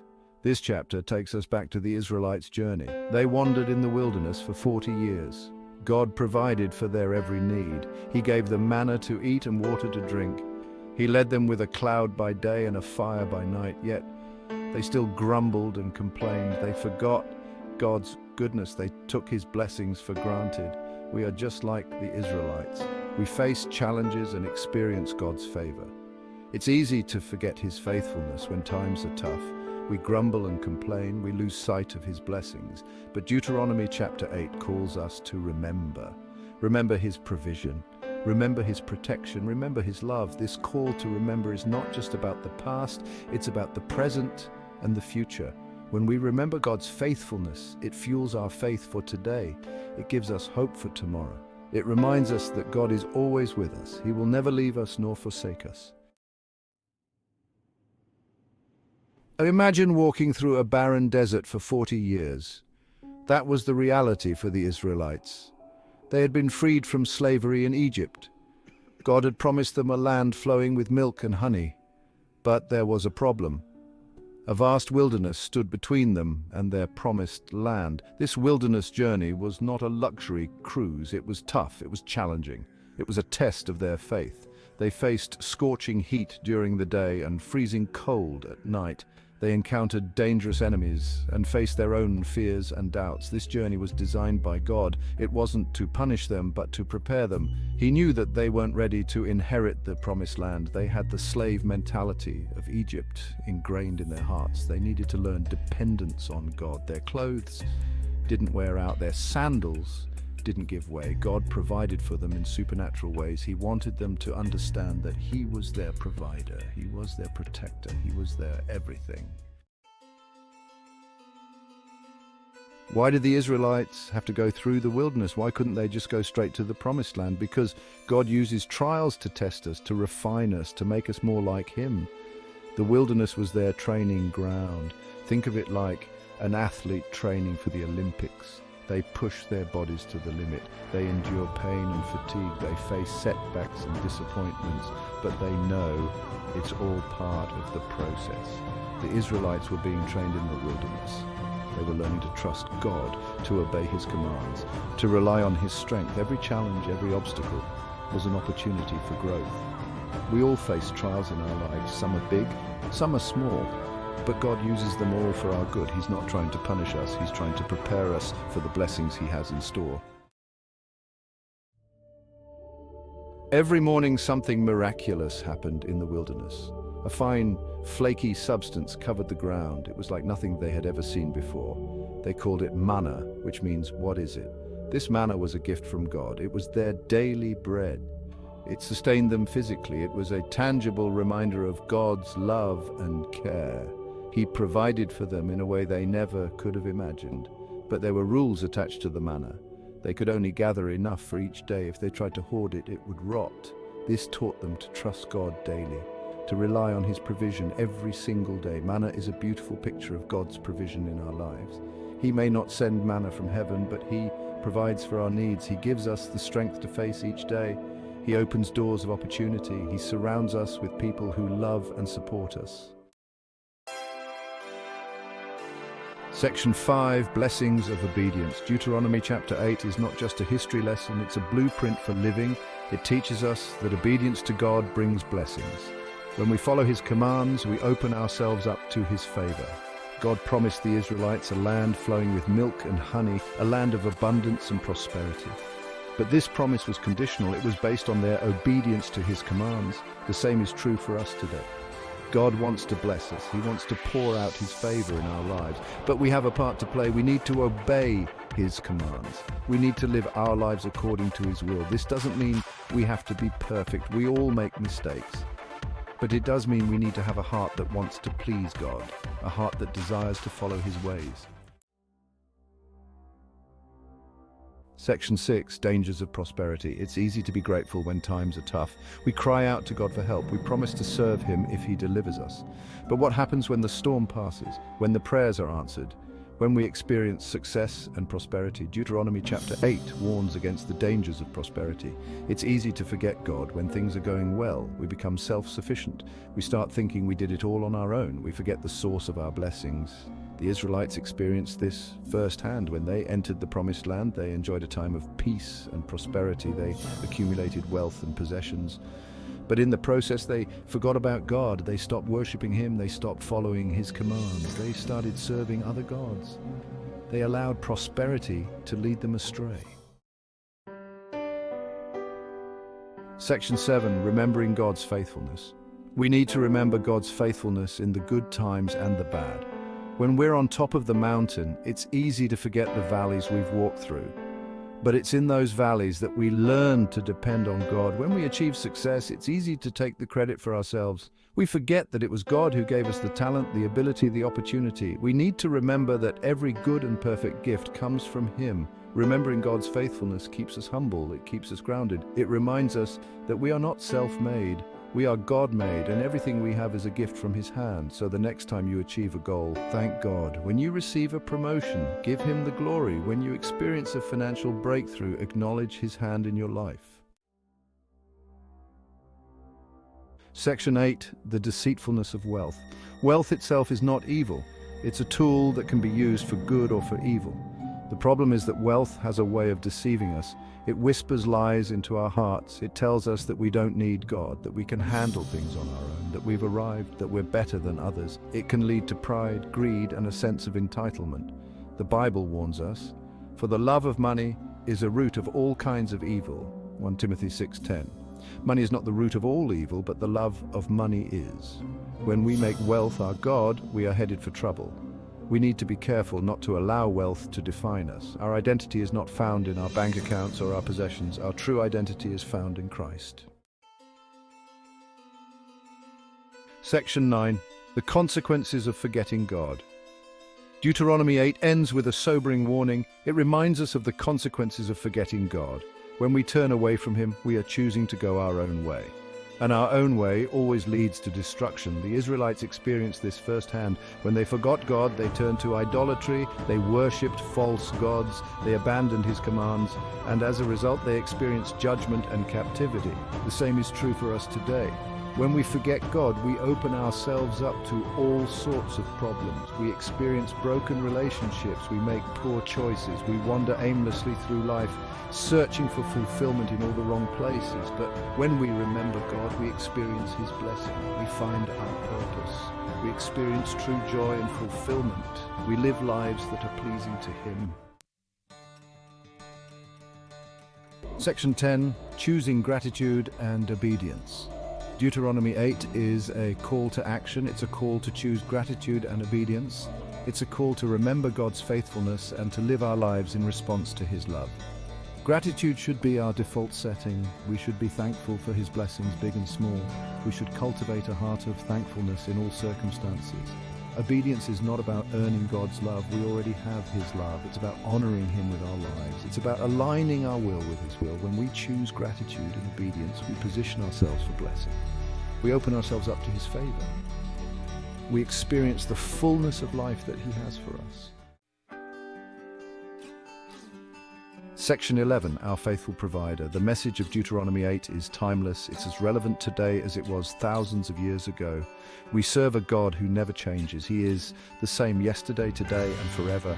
He is still in the business of providing for his people. He is still faithful to his promises. He is still longing to bless us beyond our wildest dreams. Let's not make the same mistakes as the Israelites. Let's not forget God in the good times.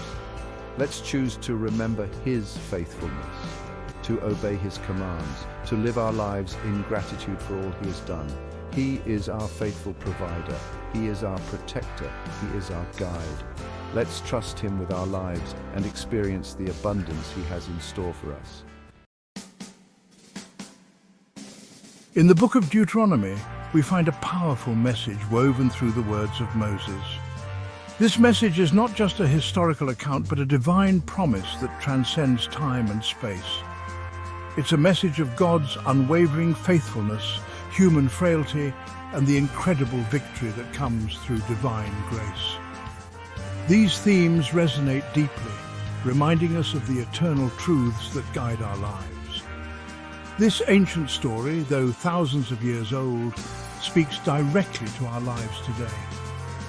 It bridges the gap between the past and the present, showing us that the lessons learned by the Israelites are still relevant. It reminds us that no matter how strong we may think we are, true victory comes only through God's power. Our human efforts, while important, are insufficient without divine intervention. Deuteronomy 9 picks up on the Israelites' journey to the Promised Land. This journey was fraught with challenges, yet it was also filled with moments of divine intervention and guidance. They are on the verge of a new beginning, ready to step into a future brimming with God's blessings. The Promised Land symbolizes not just a physical territory, but a place of spiritual fulfillment and divine favor. But before they cross the Jordan River, Moses gathers them. He knows the importance of this moment and wants to ensure they are spiritually prepared for what lies ahead. He wants to make sure they understand a vital truth. A truth that would determine their success or failure in the land. This truth is foundational, affecting every aspect of their lives. This truth wasn't about military strategy or human strength. It wasn't about their own abilities or plans. It was about something far greater, far more powerful. It was about the divine presence that would go before them and secure their victory. It was about recognizing God's grace as the sole source of their victory. This grace was not earned but freely given, a testament to God's love and mercy. As we delve into this chapter, we'll uncover timeless principles that are as relevant today as they were thousands of years ago. These principles guide us in our daily lives, offering wisdom and direction. We'll learn about the dangers of pride, the importance of humility, and the transformative power of God's grace. These lessons are crucial for our spiritual growth and understanding. Most importantly, we'll be reminded that our God is a God of second chances, always ready to forgive and empower us to live victoriously. This message of hope and redemption is timeless, offering us a path to renewal and strength. Imagine standing on the edge of a vast river, the Promised Land stretching out before you, lush and inviting. A land flowing with milk and honey, a place of abundance and peace. This was the scene for the Israelites. After years of wandering in the desert, they were finally on the brink of their heart's desire. They had endured hardships, hunger and thirst, but now the fulfillment of God's promise was within sight. But there was a catch. A formidable obstacle stood in their way, the Jordan River. The river at flood stage represented a very real danger. Its waters were deep and swift, a natural barrier that seemed impossible to cross. It was a swirling barrier between where they were and where God wanted them to be.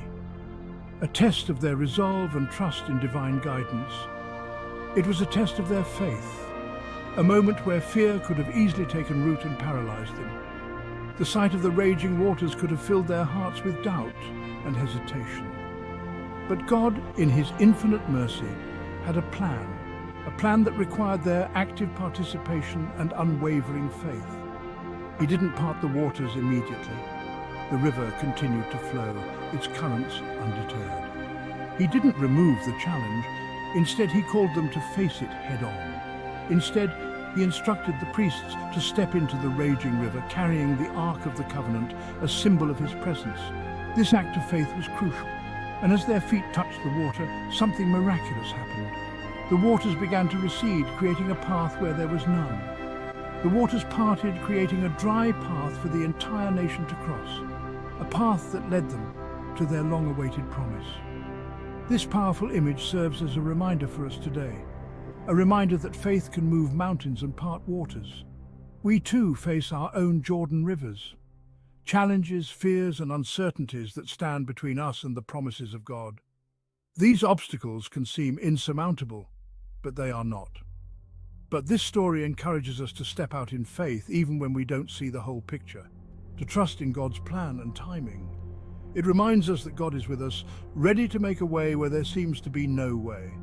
His presence is our assurance, and His power is our path to victory. Before leading the Israelites across the Jordan, Moses delivered a powerful message.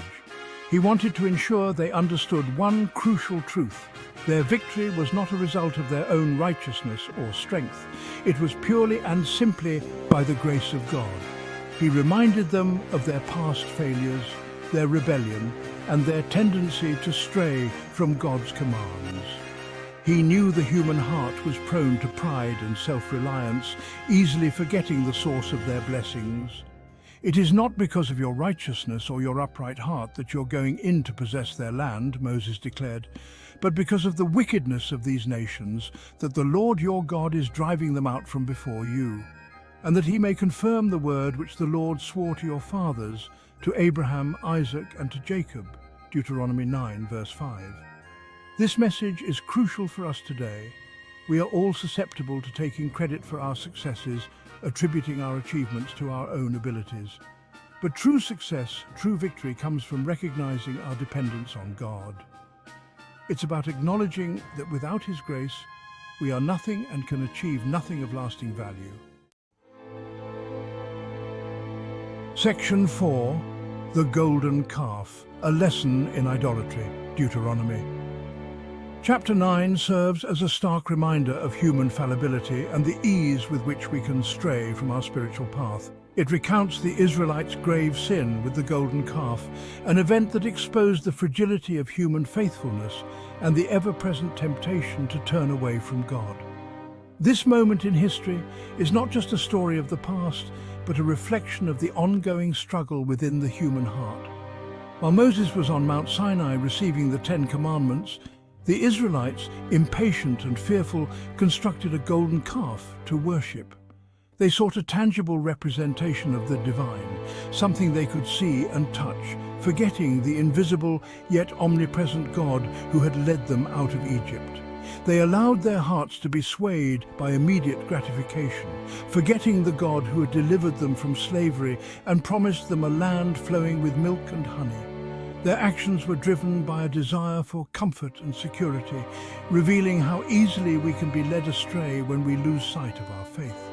This incident, though occurring thousands of years ago, holds a powerful message for us today. The essence of idolatry remains the same, even if the forms it takes have evolved over time. We may not be building physical idols, but what about the idols of our hearts? These modern idols can be just as consuming and distracting as the golden calf was for the Israelites. What consumes our thoughts, our time, and our resources? Are we dedicating ourselves to pursuits that ultimately leave us empty, or are we seeking fulfillment in our relationship with God? Are we more focused on pursuing wealth, status, or pleasure than on seeking God's presence and guidance? These modern-day idols can take many forms, from material possessions to social status, and even to the relentless pursuit of personal success. The story of the golden calf serves as a cautionary tale, reminding us to guard our hearts against idolatry in all its forms. It calls us to reflect on what we truly value and to ensure that our devotion remains steadfast. It reminds us to keep our priorities in check, ensuring that God remains at the center of our lives, not relegated to the sidelines. By doing so, we can navigate the complexities of modern life with a clear sense of purpose and direction, grounded in our faith. Section 5. The peril of pride, the power of humility. One of the most dangerous pitfalls for the Israelites, and for us today, is pride. Deuteronomy chapter 9 warns against the arrogance that comes from forgetting our dependence on God. It reminds us that true strength lies in humility, in acknowledging our weaknesses and embracing God's grace. Moses reminds the Israelites, "Do not say in your heart, when the Lord your God has driven them out before you, 'It is because of my righteousness.' that the Lord has brought me in to possess this land, whereas it is because of the wickedness of these nations that the Lord is dispossessing them from before you. Pride can blind us to our flaws, leading us to believe we are self-sufficient and don't need God. It creates a dangerous separation between us and our Creator, making us vulnerable to the very mistakes we vowed never to repeat. Humility, on the other hand, opens our hearts to God's transformative power. It allows us to recognize our need for His guidance, His forgiveness, and His strength. It creates a space for God to work in us, transforming us from the inside out. Section 6. Remembering our past, shaping our future. The Israelites' journey was marked by both miraculous deliverances and disheartening failures. Deuteronomy Chapter 9 emphasizes the importance of remembering their past, both the good and the bad, as a guide for their future. Moses reminds them of their rebellion, their complaints, and their tendency to doubt God's faithfulness. He doesn't shy away from exposing their shortcomings. Why? Because remembering their past mistakes was crucial to avoiding repeating them. We too must learn from our past. Our mistakes, our failures, and our moments of weakness are not meant to haunt us, but to teach us valuable lessons. They are opportunities for growth, for refining our character, and for deepening our dependence on God. Remember the times you strayed from God's path, the times you allowed fear or doubt to cloud your judgment. Don't run from those memories. Instead, examine them. What can you learn from those experiences? How can they help you make wiser choices and walk in greater obedience to God's will? A second chance, the setting of Deuteronomy 10. Deuteronomy 10 finds the Israelites at a pivotal moment. Delivered from Egypt, they witnessed miracles and received the 10 Commandments. Yet their faith wavered, leading to betrayal. Moses stands before them, reminding them of their history and God's faithfulness. Deuteronomy 10 is a powerful reminder of second chances. They stand on the edge of the promised land, ready to embrace the covenant with renewed hearts. The covenant renewed tablets of stone and an ark of acacia. The broken pieces of the first tablets, shattered by the Israelites' disobedience, serve as a stark reminder of their transgression. Yet from this brokenness, God commands a new beginning. Moses is instructed to carve 2 new tablets, a tangible symbol of God's willingness to forgive and renew the covenant. Imagine Moses ascending Mount Sinai, carrying the weight of his people's mistakes and the hope for their redemption. He chisels away at the stone, each stroke a testament to his own faithfulness and the enduring nature of God's love. The creation of the Ark of the Covenant further emphasizes the sanctity of this renewed relationship. This sacred chest, crafted from acacia wood and overlaid with pure gold, would house the tablets, becoming a visible representation of God's presence among his people. The Ark, a symbol of God's presence, would accompany the Israelites on their journey. It served as a constant reminder of their covenant with God, a tangible manifestation of the divine amidst the challenges and triumphs that lay ahead. The Levites, chosen for a sacred duty. Deuteronomy 10 also highlights the role of the Levites, a tribe set apart.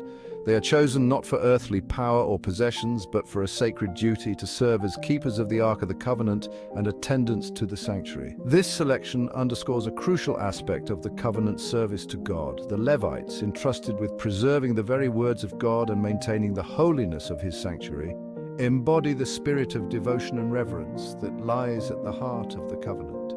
Their role transcended mere ritualistic duty. They were to be teachers and guardians of the law, ensuring its transmission from one generation to the next.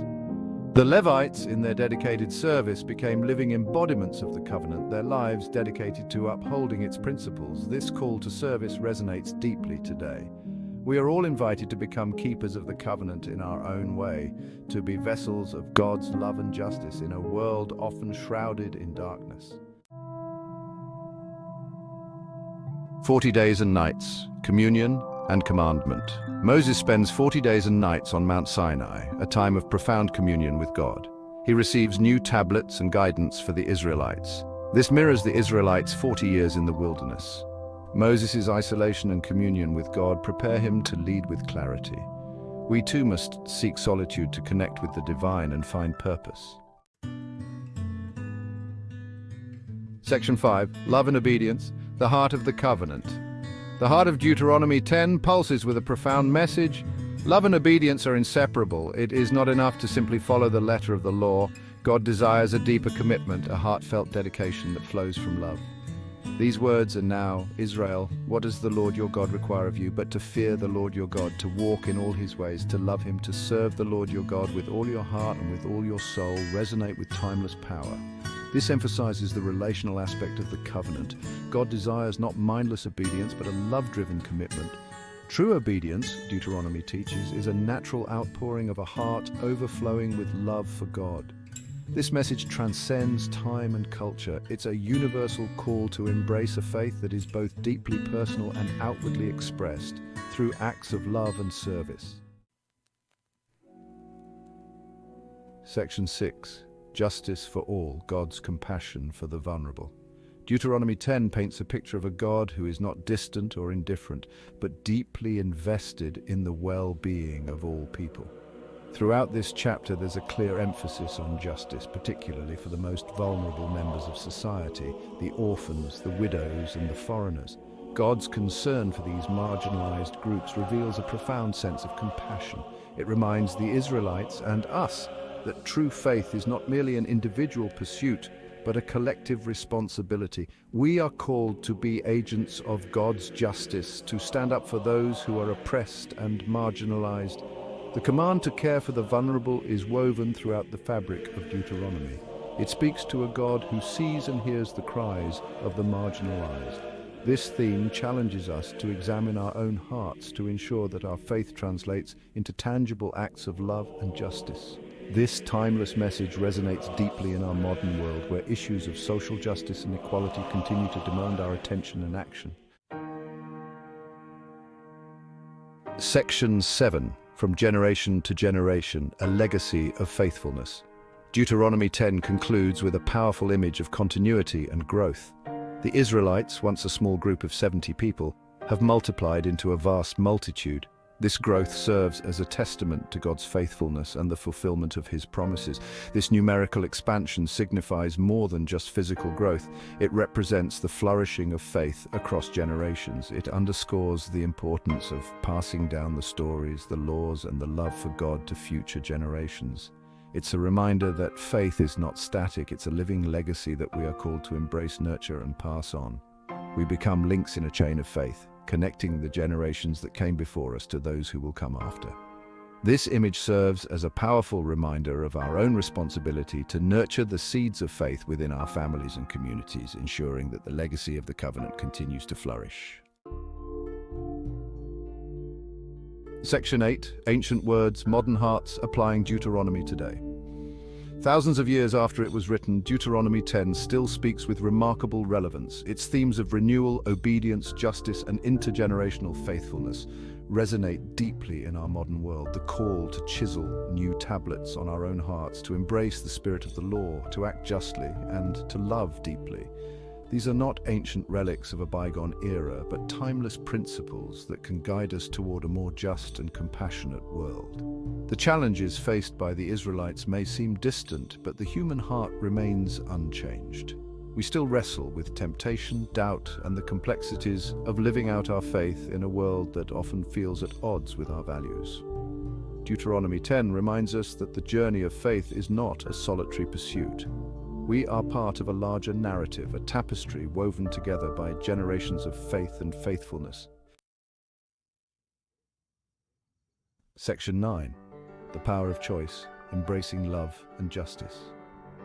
Deuteronomy 10 doesn't shy away from the consequences of disobedience, but it also emphasizes the power of choice. The Israelites, despite their failings, are given a second chance, an opportunity to realign themselves with God's will and experience the fullness of his blessings. This message of second chances is both comforting and challenging. It reminds us that even when we stumble, God's love remains steadfast. However, it also calls us to make conscious choices that reflect our commitment to the covenant. We are constantly presented with opportunities to choose love over indifference, justice over apathy, and faithfulness over fleeting desires. Every choice we make, no matter how small, has the power to shape not only our own lives, but also the world around us. Deuteronomy 10 urges us to choose the path of love, justice, and faithfulness, knowing that our choices have eternal significance. Section 10, a God of second chances, finding hope in Deuteronomy. Perhaps the most enduring message of Deuteronomy 10 is the unwavering faithfulness of God. Despite the Israelites' repeated failures, God never gives up on them. He offers forgiveness, renewal, and a future filled with hope. This message of hope is a beacon of light, especially in times of darkness and uncertainty. It reminds us that no matter how far we stray, God's love remains a constant, a lifeline pulling us back towards Him. Deuteronomy 10 paints a picture of a God who is not eager to punish, but rather longs to restore and reconcile. He is a God who delights in mercy, who offers second chances, and who remains faithful even when we are faithless. This image of a loving and merciful God offers immense hope for our own lives and for the world around us. It's a reminder that even in the midst of brokenness and despair, there is always reason to hope, to believe in the possibility of redemption and renewal. Section 11, conclusion, living the covenant in the 21st century. The journey of faith, much like the Israelites' exodus from Egypt, is rarely linear or easy. There are moments of triumph and defeat, clarity and confusion, unwavering faith and crippling doubt. Yet Deuteronomy 10 reminds us that we are not alone on this journey. We carry with us the legacy of those who have gone before us, their stories of faith and faithfulness etched upon our hearts. And we are accompanied by the unwavering presence of God, His love a constant source of strength and guidance. As we navigate the complexities of the 21st century, may the timeless wisdom of Deuteronomy 10 serve as a compass, guiding us toward a deeper understanding of love, justice, and the enduring power of covenant living. May we, like the Israelites, choose to embrace the fullness of this covenant, allowing its transformative power to shape our lives and our world. Deuteronomy 11 speaks with a powerful voice even across millennia. It echoes through the ages, reminding us of the enduring wisdom contained within its verses. These ancient words are not just relics of the past, they are living, breathing instructions for our lives today. It reminds us of a simple, profound truth: love God, obey His commands, and experience His blessings. This message is as relevant now as it was when it was first written. In a world filled with distractions and temptations, this call to love and obedience stands as a beacon of hope and direction. This isn't just an ancient decree, it's a timeless recipe for a life filled with purpose and joy. When we align our lives with God's will, we find a sense of peace and fulfillment that transcends our circumstances. It's a promise that when we put God first, everything else falls into place. God, our loving Father, desires the very best for us. His love is unconditional and everlasting. He knows our hearts, our struggles, and our dreams. He wants to guide us, protect us, and bless us beyond measure. His commands are a reflection of His love and wisdom. His commands are not burdens, but guideposts leading us to a life of abundance. They are like signposts on a journey, pointing us in the right direction. When we follow them, we avoid the pitfalls and dangers that can lead us astray. Instead, we find a path that leads to true happiness and fulfillment. Just as a loving parent sets boundaries for their child's safety and well-being, God's laws are designed to protect and bless us. These boundaries are not meant to limit us, but to give us the freedom to live our best lives. They are like the walls of a fortress, keeping us safe from harm. They are not meant to restrict us, but to free us from the pitfalls of sin and guide us toward a life of fulfillment. When we choose to follow God's commands, we break free from the chains that hold us back. We step into a life of freedom, where we can truly thrive and grow. When we choose to love and obey God, we open ourselves up to a life overflowing with His goodness and grace. We experience the joy of His presence, the peace of His guidance, and the abundance of His blessings. It's a life that is rich in love, joy, and purpose, a life that reflects the beauty and goodness of our Creator. The Israelites, standing on the edge of the Promised Land, had witnessed firsthand the awesome power of God. They had seen the Red Sea part, tasted manna from heaven, and witnessed the earth swallowing their enemies whole. These weren't mere stories, they were tangible reminders of God's faithfulness and might. These miracles weren't just for show. They were love letters etched in the sky, declarations of God's unwavering commitment to his people. He had proven himself trustworthy time and again. Now he was calling them into a deeper relationship, one built on trust and obedience. Deuteronomy 11 paints a vivid picture of the blessings awaiting the Israelites in the Promised Land. It speaks of abundant harvests, overflowing wells, and peace within their borders. But these blessings weren't automatic. They were directly tied to the Israelites' obedience to God. Obedience, you see, is not about earning God's favor. It's about aligning ourselves with his will, tapping into the source of true blessing. It's about recognizing that God's ways are higher than our ways and trusting that his plans for us are good. Deuteronomy 11 also issues a sobering warning. Turning away from God leads to consequences. Worshipping other gods, chasing after empty idols, would only bring about heartache and ruin. It would be like exchanging a precious inheritance for a handful of dust. This warning wasn't meant to instill fear, but to highlight the stark contrast between a life lived with God and a life lived apart from him. It was a reminder that true fulfillment could only be found in a relationship with the one true God. Section 5. Passing the torch of faith. Deuteronomy 11 emphasizes the importance of teaching God's commands to future generations. Parents were to instill in their children a love for God, passing down the stories of his faithfulness and the importance of obedience. This wasn't just about religious instruction, it was about shaping hearts, about weaving faith into the very fabric of their lives. It was about building a legacy of faith that would withstand the tests of time. Section 6. The power of choice. Ultimately, Deuteronomy 11 presents a choice, blessings or curses, life or death. It's a choice we all face even today. We can choose to follow our own path, chasing after our own desires, or we can choose to surrender to God's plan, trusting that he knows what's best for us. The choice is ours, and it's a choice with eternal consequences. But in the quiet moments when we silence the noise of the world and listen to the whisper of our hearts, we know which path leads to true peace and fulfillment. Section 7. Finding our Promised Land. Today, our Promised Land might not be a physical location, but a life lived in harmony with God's will. It is a state of being where our hearts and minds are aligned with divine purpose, where we find fulfillment not in material possessions, but in spiritual richness. This Promised Land is a journey of faith, a path we walk daily, seeking to grow closer to God and to understand his will for our lives. It might be a life characterized by peace, joy, and purpose, even in the midst of trials. In this Promised Land, we find strength in our faith, knowing that God walks with us through every challenge. We experience a deep, abiding joy that transcends our circumstances, a joy rooted in the knowledge that we are never alone. It might be the quiet assurance that we are loved beyond measure, forgiven completely, and held securely in the palm of God's hand. This assurance gives us the courage to face each day with hope and confidence, knowing that our lives are part of a greater plan.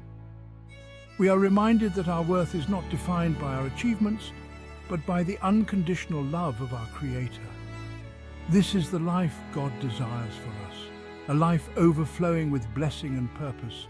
It is a life where we are called to be a blessing to others, to share the love and grace we have received. In this Promised Land, we find our true identity as children of God, called to live out his love in our daily interactions.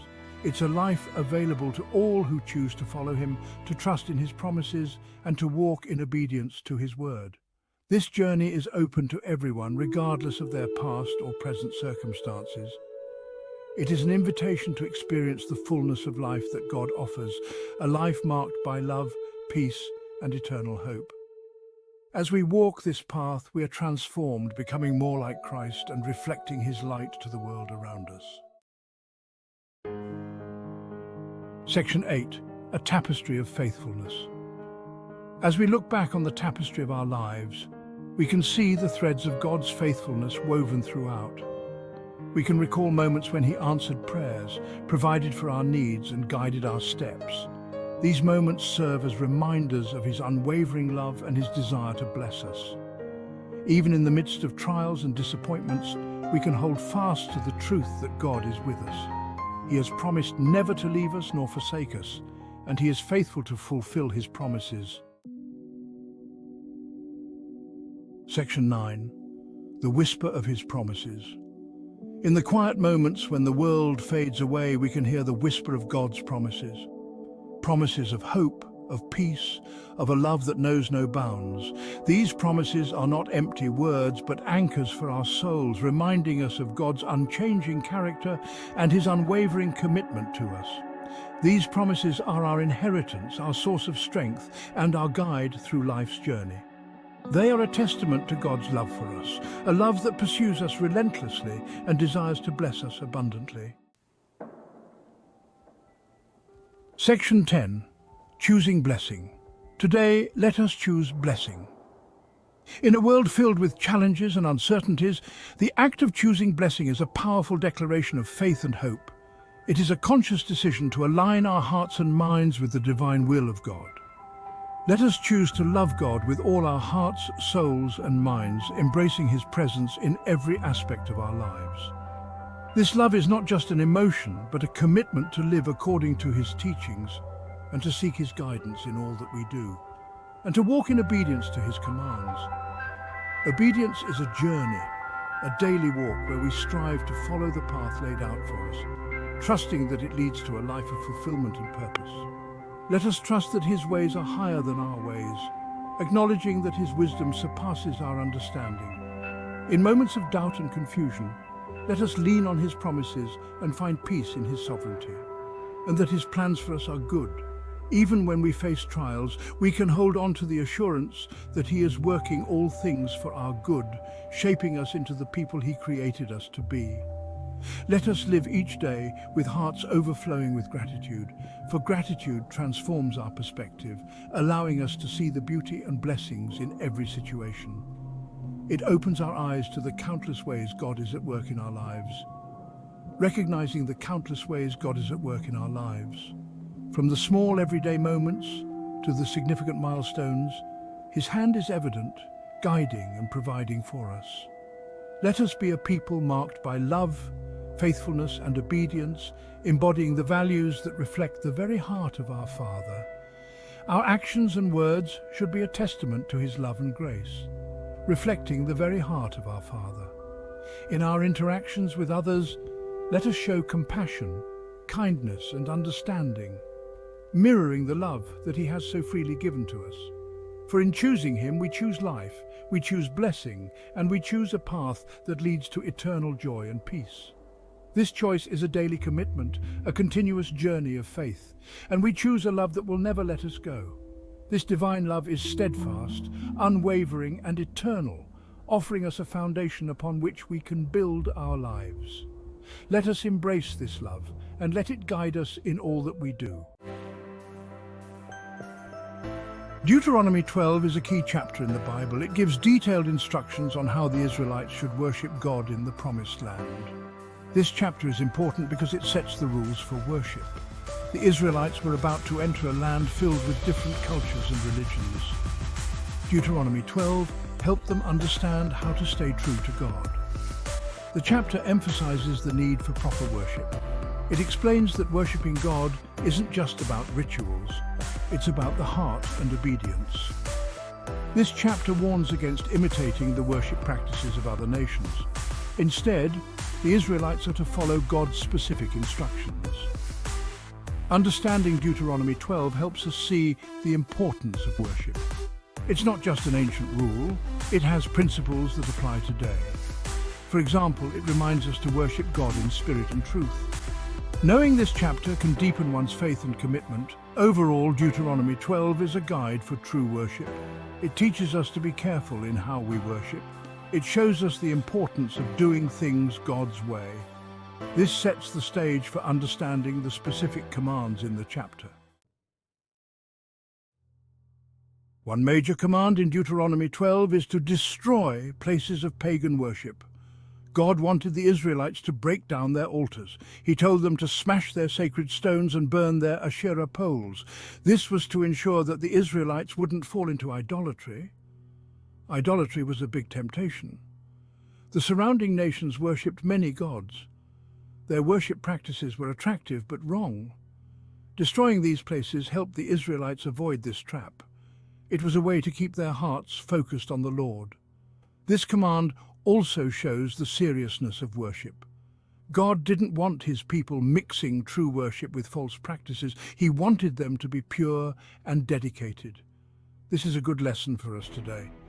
We should be careful about what influences our worship. Even today, this principle applies. We might not have pagan altars, but we have other distractions. It's important to remove anything that takes our focus away from God. This way we can worship him with a pure heart.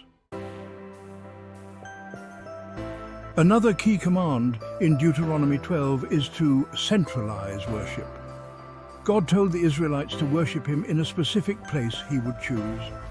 This place was to be the center of their worship life. It was where they would bring their sacrifices and offerings.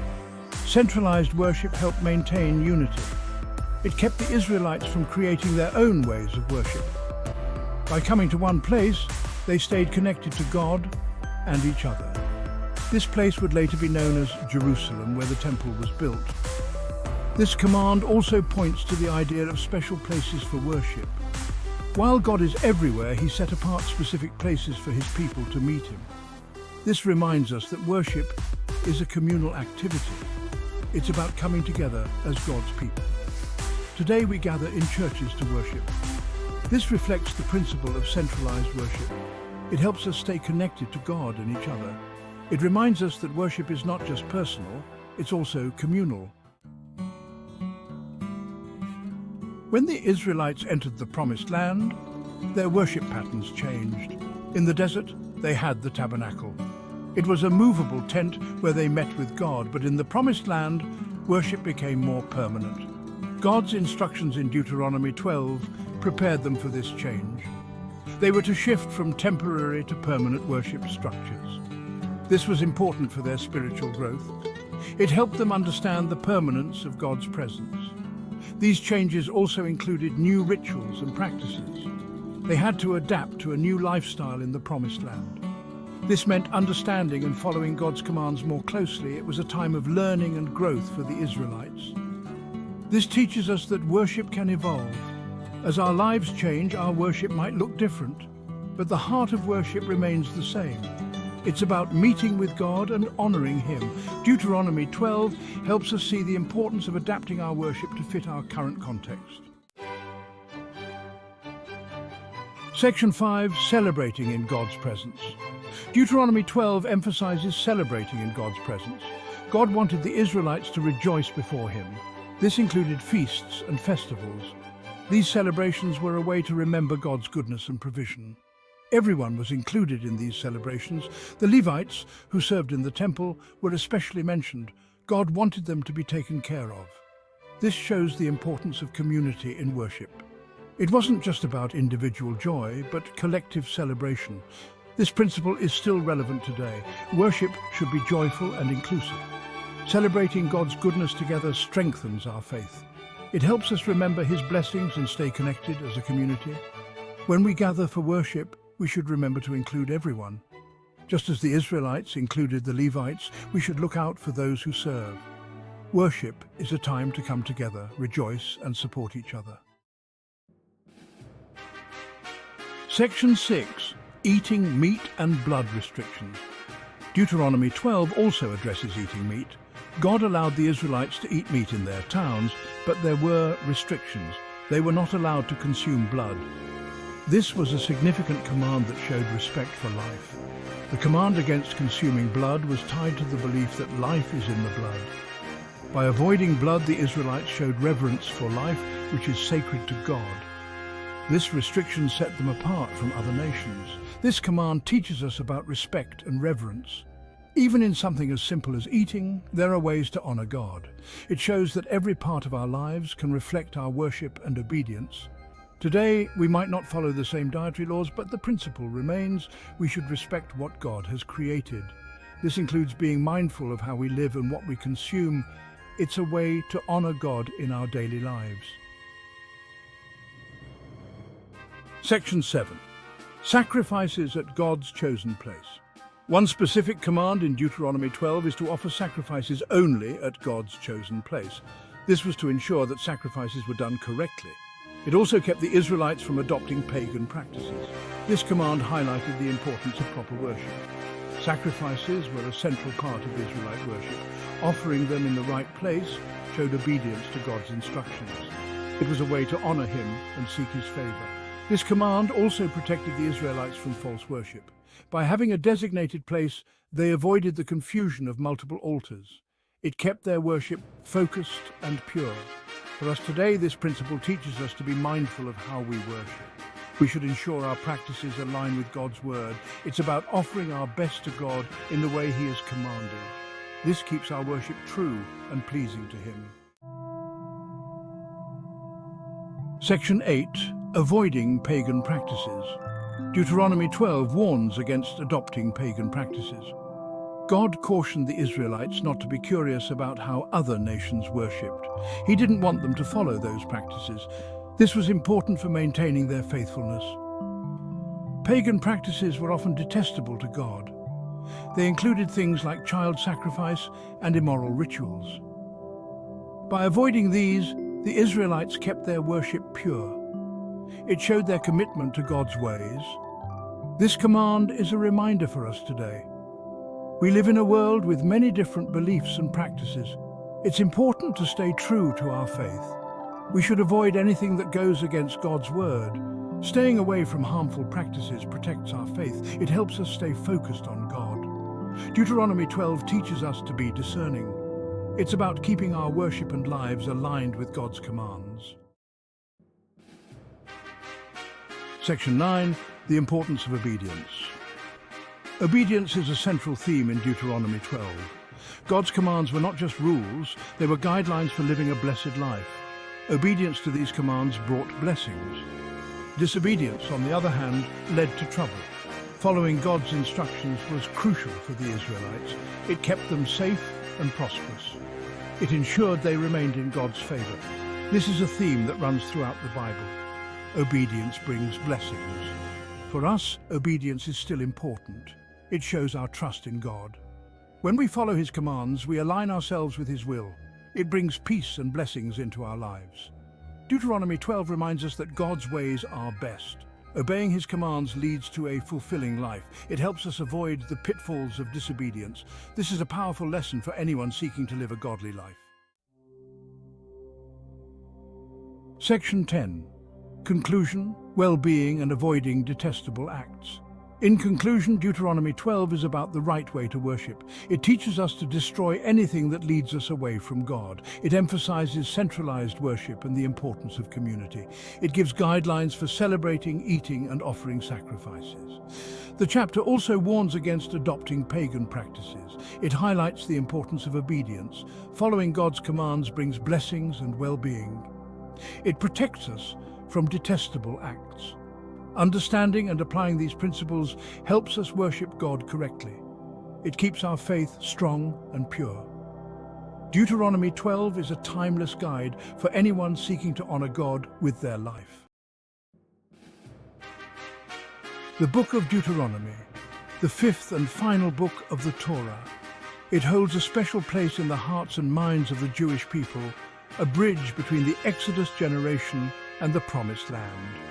Deuteronomy is a collection of speeches delivered by Moses to the Israelites on the plains of Moab. They stand on the cusp of a new era. Generations have passed since the Exodus from Egypt. These speeches are more than just history lessons. They are reminders of the covenant God made with Abraham, a covenant renewed with each generation. Deuteronomy emphasizes the importance of obedience to God's laws designed to guide the Israelites, to protect them, to shape them into a people set apart, a holy nation. Chapter 13 of Deuteronomy stands out, a stark warning against idolatry. But why is idolatry such a threat? Why does it evoke such a strong reaction? Idolatry, in its essence, is a betrayal. It is turning away from the one true God, the God who liberated the Israelites from slavery, the God who has promised them a land flowing with milk and honey, turning towards false gods made of wood and stone, gods who demand allegiance but offer nothing in return. This is the danger of idolatry. It promises satisfaction but delivers only emptiness. Idolatry is not just about physical idols. It is about anything that takes the place of God in our lives. Our desires, our ambitions, our possessions. Anything we value more than our relationship with the divine. Deuteronomy 13 lays out specific instructions on how to deal with idolaters. Even within families and communities, the text is unyielding, the text is clear. Idolatry is not to be tolerated under any circumstances. These instructions may seem harsh to modern ears, but they were necessary. They highlight the severity of idolatry. It is a cancer that eats away at the soul, a disease that can spread quickly, infecting the hearts and minds of the people, corrupting even the most faithful, leading them astray from the path of righteousness.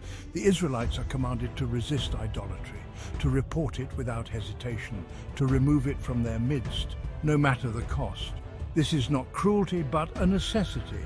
It is an act of spiritual preservation, a way to safeguard their faith, a way to protect the community from the corrupting influence of false gods and idols. These commands were not meant to be taken lightly. They were serious. They were a matter of life and death, spiritual life and death, with eternal consequences. The Israelites were to understand the gravity of their choices. Every decision mattered.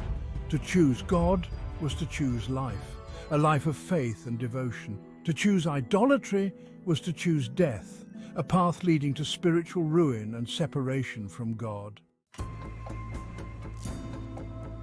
To truly understand Deuteronomy 13, we must step back in time.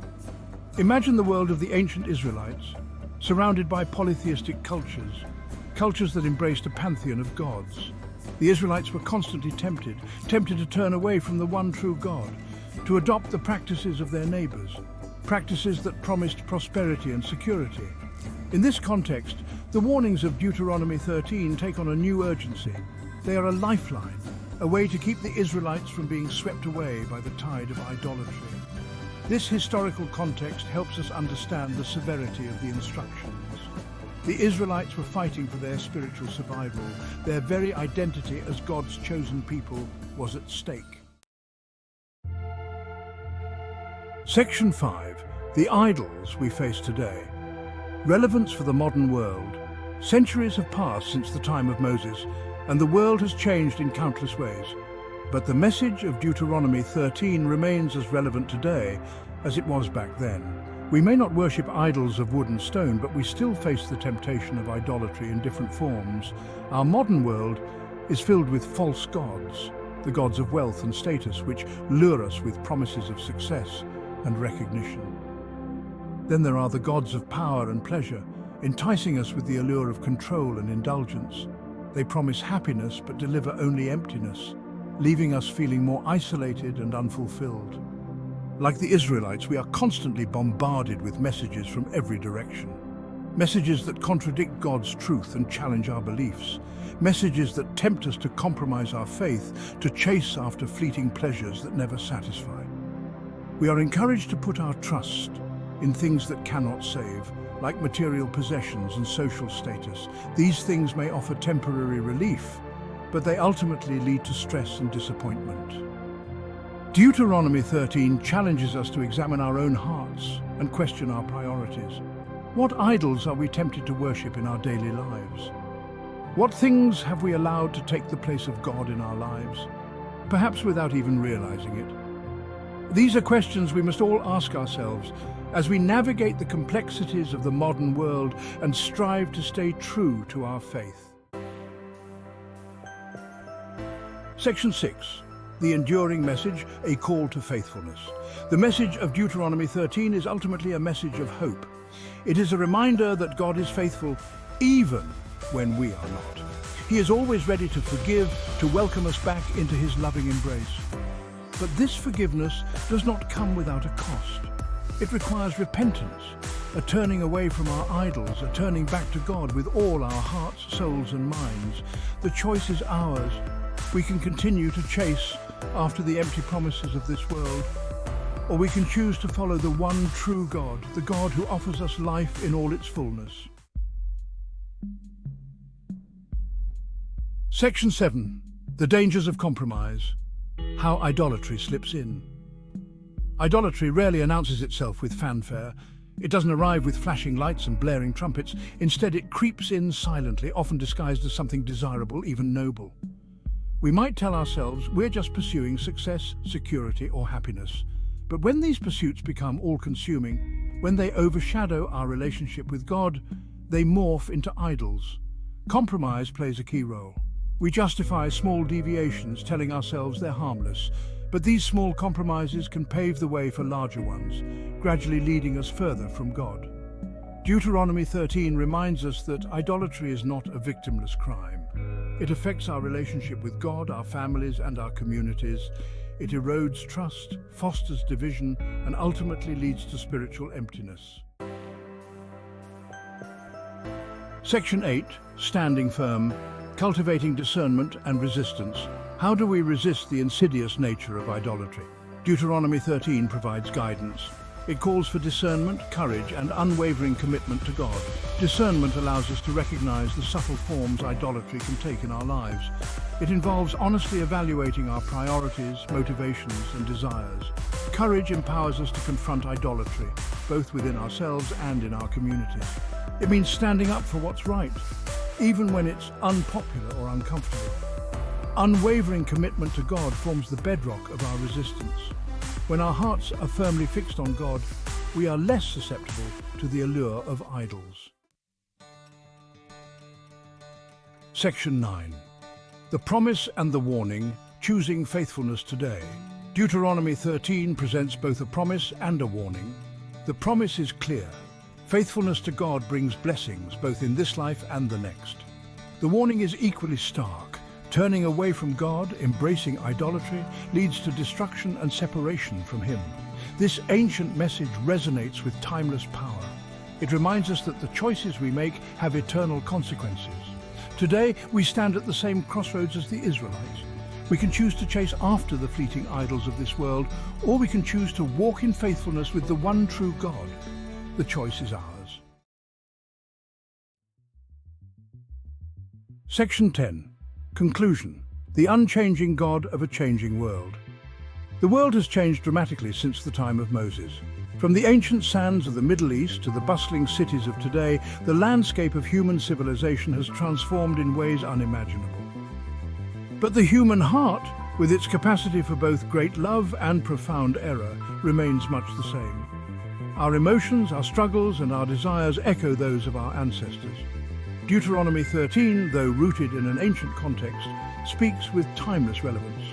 Its teachings transcend the ages, offering wisdom that is as applicable today as it was millennia ago. It reminds us that the allure of idolatry is ever present, a constant threat to our spiritual well-being. Whether it's ancient idols or modern distractions, the challenge remains the same. As we navigate the complexities of the 21st century, let us remember the lessons of Deuteronomy 13. In a world filled with noise and chaos, these lessons guide us towards a path of clarity and purpose. Let us cultivate discernment, stand firm in our faith, and choose to walk in faithfulness with the God who loves us beyond measure. In our daily lives, let us seek His guidance and wisdom. The idols of this world may promise satisfaction, but they ultimately deliver only emptiness.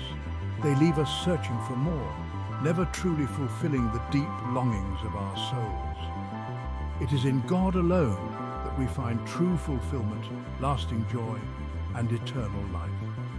His love and grace are the constants in an ever-changing world, offering us hope and peace. The book of Deuteronomy holds a significant place in the Hebrew Bible. It is the fifth book of the Torah and is often referred to as the second law because it reiterates and expands upon the laws given earlier in the books of Exodus, Leviticus, and Numbers.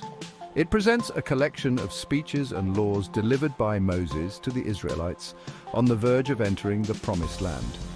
These speeches are not just historical recounts, but are filled with moral and ethical teachings meant to guide the Israelites in their new life. These pronouncements serve as a reminder of the covenant between God and his people. The covenant is a central theme, emphasizing the importance of faithfulness and obedience to God's commandments. They also provide a comprehensive guide for living a life that is pleasing to God. The laws cover various aspects of daily life, including religious rituals, social justice, and personal conduct. Among the many topics covered in Deuteronomy, the laws concerning clean and unclean animals are particularly detailed. These laws were meant to ensure the Israelites maintained ritual purity and adhered to dietary restrictions that set them apart from other nations. The practice of tithing is another significant aspect. Tithing was not just a religious duty, but also a social one, ensuring that the Levites, who had no inheritance of their own, and the poor were provided for. These laws and practices offer valuable insights into the religious and social fabric of ancient Israel. They reflect a society deeply rooted in its faith and committed to living according to divine principles, shaping their identity and community life. Chapter 14 of Deuteronomy delves into the dietary regulations that were to govern the lives of the Israelites. These laws, presented as divine commandments, delineate specific animals that are deemed permissible or forbidden for consumption. The Israelites were instructed to carefully observe these distinctions as a testament to their obedience and loyalty to God. By adhering to these dietary precepts, they would set themselves apart as a holy people, distinct from the surrounding nations. Deuteronomy 14 verses 3 to 6 provides a clear categorization of animals deemed clean and therefore permissible for consumption by the Israelites. Among land animals, the criteria for cleanliness included chewing the cud and having a divided hoof. This meant that animals like cows, sheep, and goats were considered acceptable sources of food. These animals were all herbivores, subsisting on vegetation, which may have contributed to their designation as clean. In addition to land animals, Deuteronomy 14 extends its dietary guidelines to include specific aquatic creatures. Verse 9 states, "These you may eat of all that are in the waters. Everything that has fins and scales you may eat." This categorization allowed the Israelites to partake in fish that possessed these specific physical characteristics.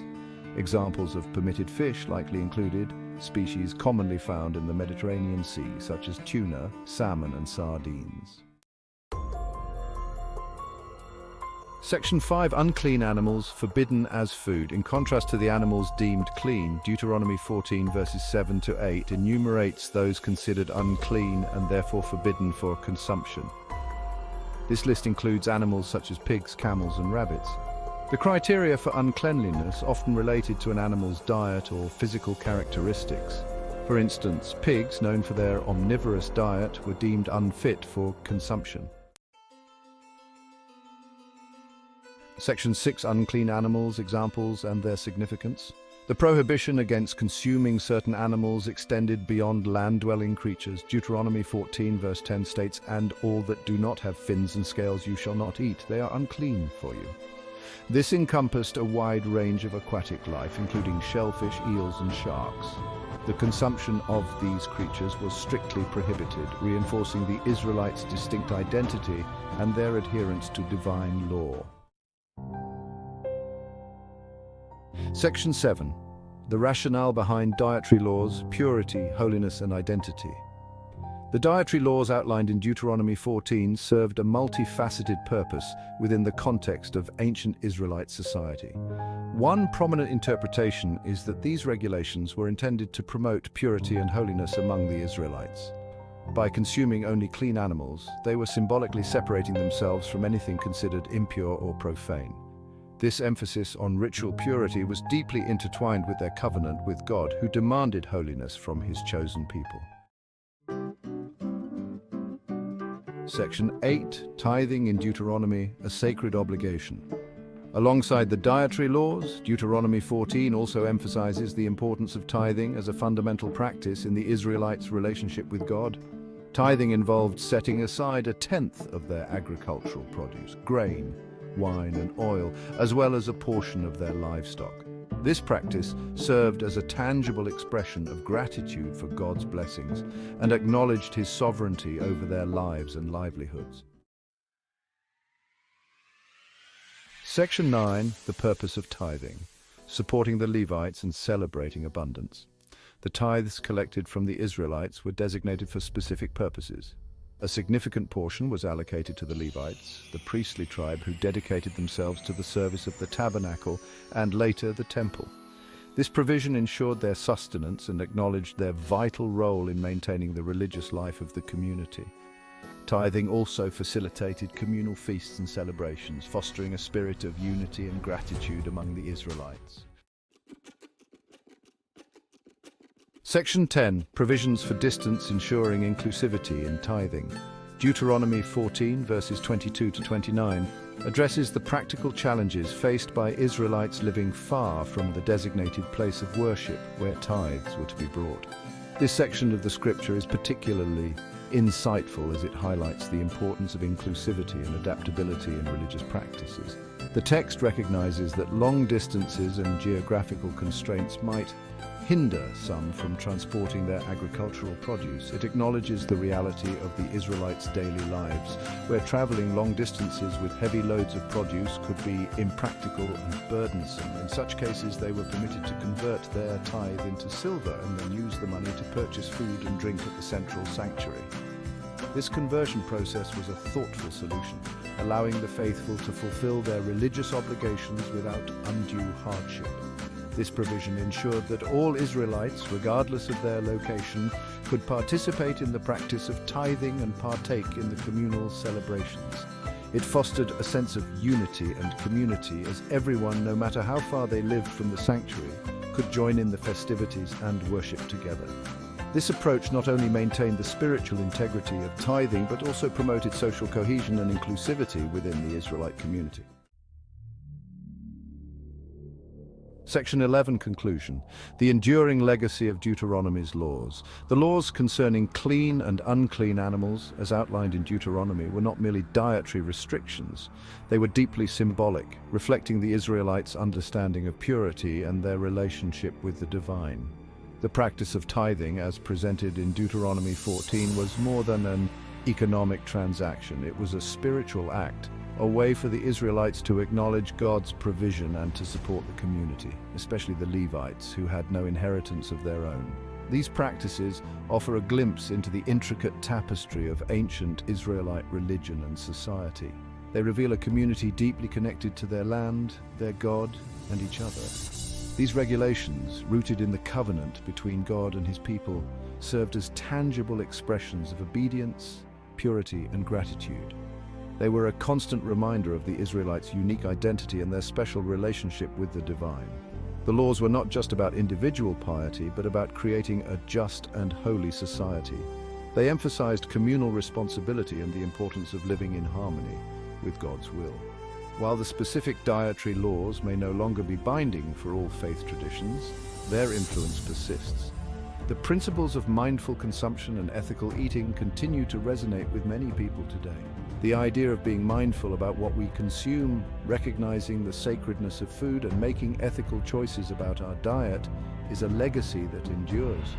These practices remind us to be grateful for our sustenance and to consider the broader impact of our dietary choices on our health, the environment, and society. The communal aspect of meals, the sharing of food, and the gratitude expressed in blessings before eating are traditions that continue to bring people together, fostering a sense of community and shared values.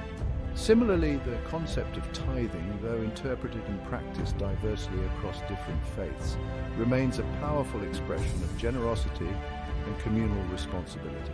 Tithing is not just about giving money, it's about recognizing our interconnectedness and our duty to support one another. It reflects a commitment to the well-being of the community and the acknowledgement of a higher power.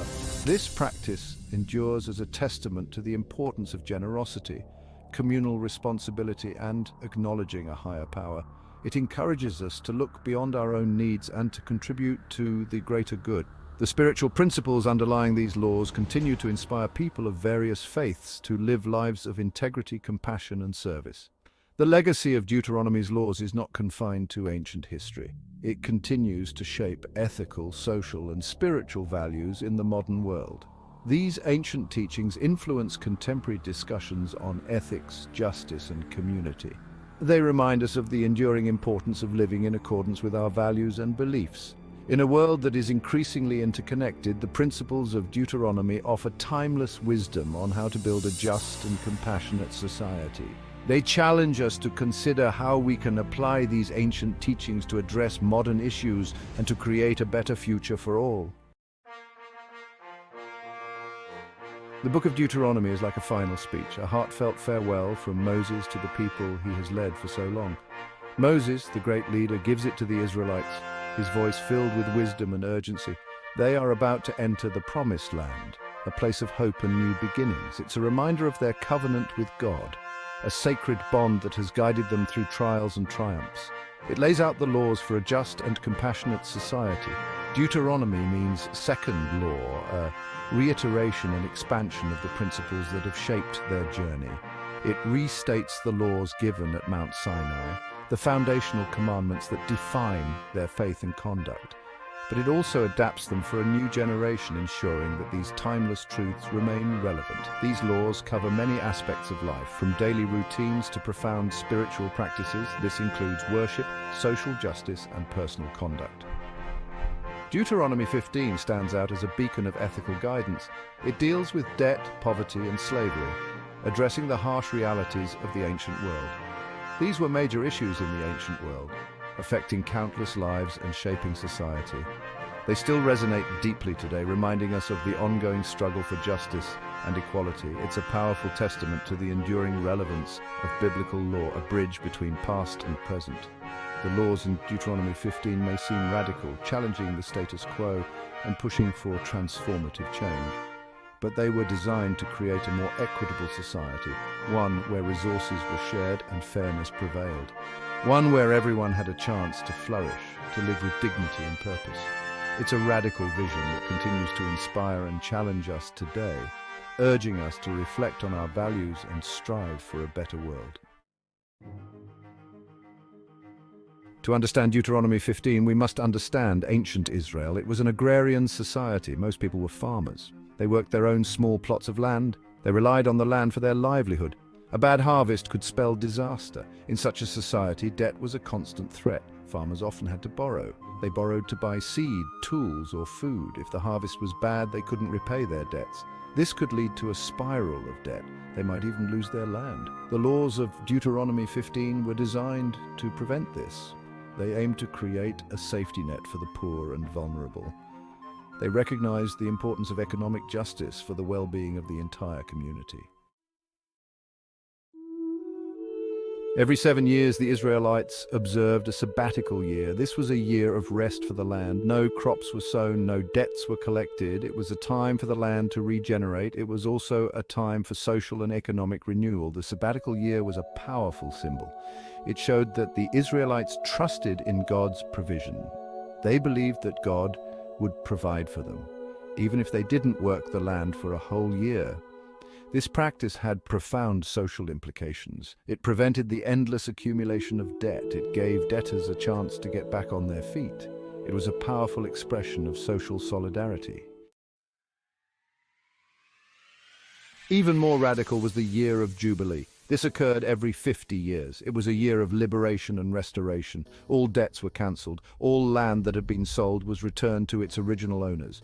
The Jubilee was a reset button for society. It prevented the concentration of wealth and land in the hands of a few. It reaffirmed the principle that everyone had a right to a fair start in life. It was a utopian vision, a society where everyone had an equal chance to prosper. It was a powerful reminder that true freedom required economic justice. Section 5. debt release, a safety net against poverty. Deuteronomy 15 goes beyond the sabbatical and jubilee years. It mandates the regular cancellation of debts. Every 7 years, creditors were to release their debtors from their obligations. This applied to all debts, not just those incurred by farmers. This law was motivated by compassion and a sense of social responsibility. It recognized that poverty was often the result of circumstances beyond one's control. It aimed to prevent people from falling into permanent poverty. This was not simply charity, it was seen as a religious obligation, a way of honoring God and upholding the covenant. It was a practical expression of the belief that all people were created equal in the eyes of God. Section 6, Hebrew servants, not slaves but kin. Deuteronomy 15 also addresses the issue of Hebrew servitude. In ancient Israel, people could sell themselves into servitude to pay off debts, but this was not slavery as we understand it. Hebrew servants had rights and protections. The law stipulated that Hebrew servants could only be held for a maximum of 6 years. In the 7th year, they were to be set free. They were to be given gifts from their master's flock, threshing floor, and winepress. This ensured they wouldn't be released empty-handed. This law reflected a belief in the inherent dignity of all people, even those who were forced into servitude. It aimed to prevent the exploitation of the vulnerable. It sought to maintain a sense of community and kinship, even within economic relationships. Section 7. The firstborn of animals, a reminder of God's provision. This section highlights the importance of recognizing and honoring God's blessings through the dedication of the firstborn animals. Deuteronomy 15 also includes a law about the firstborn of animals.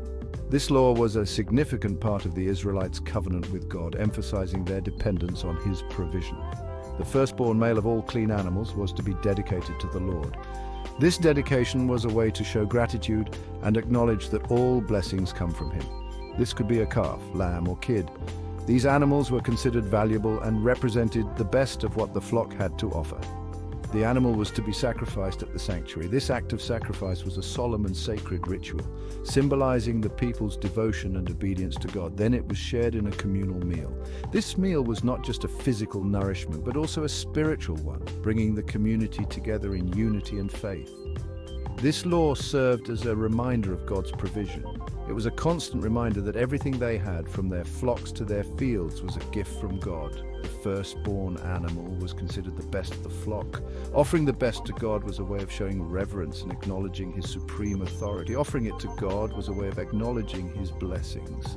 It was a tangible expression of their faith and trust in His continued provision. It was also a way of thanking Him for the abundance of the land. The land's fertility and the prosperity of their flocks were seen as direct blessings from God. The communal meal that followed the sacrifice reinforced the bonds of community. It was a time for the people to come together, share their blessings, and strengthen their communal ties. It was a time for celebration and thanksgiving. These gatherings were filled with joy, music, and shared stories of God's goodness. It was a reminder that everyone shared in God's blessings. No one was left out, and everyone had a part in the communal celebration, reinforcing the idea of unity and shared prosperity. Section 8. Echoes of Deuteronomy in modern times. The laws of Deuteronomy 15 may seem like relics of a distant past, but they contain principles that are still relevant today. These include the importance of economic justice, the need for a safety net for the poor, and the recognition of the inherent dignity of all people. These principles are reflected in many modern economic ideas and practices. Examples include debt relief programs, progressive taxation, and the minimum wage. These are all attempts to create a more just and equitable society. While the specific laws of Deuteronomy 15 may not be directly applicable to modern societies, they offer a moral compass. They remind us that economic systems should serve people, not the other way around. Section 9. The moral imperative of economic justice. Deuteronomy 15 challenges us to think differently about our economic relationships. It suggests that we have a moral obligation to care for the poor and vulnerable. It reminds us that true freedom requires more than just political liberty. It also requires economic security. The laws of Deuteronomy 15 were not meant to be static or inflexible. They were meant to be interpreted and applied in light of the particular circumstances of the time. The principles behind these laws, however, remain timeless. They call us to create a world where everyone has the opportunity to flourish, a world where no one is trapped in a cycle of poverty and debt, a world where economic justice is not just an ideal but a reality. Section 10, Deuteronomy 15, a timeless call to compassion. Deuteronomy 15 is more than just a set of ancient laws. It is a profound call to action that transcends time and culture. It is a call to action, urging us to look beyond our individual needs and consider the well-being of our entire community. It is a reminder that we are all responsible for one another, that our lives are interconnected in ways we may not always see. We are called to create a world where everyone has the opportunity to live a life of dignity and purpose. This means sharing our resources, offering support, and ensuring that no one is left behind. The laws of Deuteronomy 15 may have been written thousands of years ago, but their wisdom endures. Their message is as relevant today as it was then, reminding us of the timeless principles of justice and compassion. They remind us that true freedom requires economic justice, that a society cannot be truly free if its members are suffering from poverty and inequality. They challenge us to create a world where everyone has the opportunity to thrive, where the fruits of our labor are shared equitably. In a world plagued by economic inequality and injustice, the message of Deuteronomy 15 is more urgent than ever. It calls us to reflect on our current systems and to strive for a more just and compassionate society. It is a call to compassion, to action, and to a radical reimagining of our economic systems. Let us heed this timeless call and work together to build a world where everyone can flourish. Deuteronomy is a book in the Hebrew Bible. It is one of the 5 books of the Torah, also known as the Pentateuch, which are foundational texts in both Judaism and Christianity. It is important to Jewish and Christian traditions. For Jews, it is part of the Torah, the most sacred text. For Christians, it is part of the Old Testament, providing a historical and spiritual context for the New Testament. The book is like a guide for living. It offers wisdom and guidance on how to lead a life that is pleasing to God. It has laws and stories. These laws and narratives are designed to instruct the faithful on how to live in harmony with divine will and with each other. These teach people how to live good lives. They emphasize the importance of community, compassion, and justice. Deuteronomy reminds people to be fair and kind. Deuteronomy means second law, as it reiterates and expands upon laws given earlier in the Torah. It repeats laws from other books. This repetition serves to reinforce their importance and ensure they are remembered and followed. It also gives new rules. These new rules address evolving circumstances and provide additional guidance. Moses is said to have given these laws. He is a central figure in Deuteronomy, acting as a mediator between God and the people. He was a prophet who led his people out of Egypt. His leadership and teachings are pivotal in the narrative of the Hebrew Bible. The book is divided into sections. Each section serves a specific purpose and addresses different aspects of life and faith. Each section talks about different topics. These topics range from religious rituals to social justice and ethical behavior. These include worship, justice, and how to treat others. The guidance provided is comprehensive, covering both spiritual and practical aspects of life. Deuteronomy's laws are meant to create a just society. They aim to establish a community where fairness, kindness, and respect for others are paramount. Deuteronomy is still important today. Its teachings continue to influence modern religious practices and ethical standards. It teaches about faith and ethics. Its message is timeless, offering wisdom that transcends generations. It reminds us to be good people. By following its teachings, we can strive to create a better, more compassionate world. Deuteronomy 16 talks about important festivals. These festivals are deeply rooted in the traditions and history of the people. These festivals help people remember their history. They served as a bridge connecting the past with the present, ensuring that the stories and lessons of their ancestors were never forgotten. They also taught them about their faith. Through these rituals and celebrations, the people were able to reinforce their beliefs and pass them down through generations. One of these festivals is Passover. Passover celebrates freedom. It is a time of joy and reflection, marking a pivotal moment in their history. It remembers when the Israelites escaped slavery in Egypt. This event, known as the Exodus, is a cornerstone of their identity and faith. The festival lasts for 7 days. Each day is filled with specific rituals and traditions that have been followed for centuries. People eat unleavened bread during this time. This bread, known as matzah, is a key element of the festival. This reminds them that they left Egypt in a hurry. The haste of their departure meant they could not wait for their bread to rise. Unleavened bread is a special kind of bread. It is simple yet deeply symbolic. It is made without yeast. The absence of yeast signifies the urgency and the simplicity of their escape. It is flat and crispy. This texture is a constant reminder of the conditions under which it was made. This bread is a symbol of the Israelites' journey. It represents their resilience and faith during a time of great hardship. They left Egypt so quickly that their bread didn't have time to rise. This detail is a powerful testament to the urgency of their flight to freedom. Passover is a time for families to come together. It is a period of unity and shared remembrance. They have a special meal called a seder. The seder is rich with tradition and meaning, each element carefully chosen to tell a part of their story. During the seder, they tell the story of the Exodus. They eat symbolic foods. Each food item on the seder plate has a specific significance representing different aspects of their journey and faith. These foods remind them of their history and their faith. Through these symbols, the story of the Exodus is brought to life, allowing each generation to connect with their heritage in a profound way. Another important festival is the Festival of Harvest, a time-honored tradition that has been celebrated for centuries.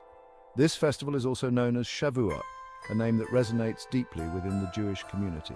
It takes place in the spring, a season of renewal and growth when the fields are lush and green. It is a time to celebrate the first fruits of the harvest, marking the beginning of the agricultural year. During this festival, people bring offerings to the temple in Jerusalem, a sacred act of devotion and gratitude. These offerings, often consisting of the finest fruits and grains, are a way of thanking God for the abundance they have received. They show gratitude for the land and the harvest, acknowledging the divine blessings that have made their sustenance possible. The Festival of Harvest is also a time for sharing, where communities come together to celebrate and support one another. People give food to the poor and needy, ensuring that everyone in the community can partake in the joy of the harvest. They remember that everyone deserves to have enough to eat, fostering a spirit of generosity and compassion.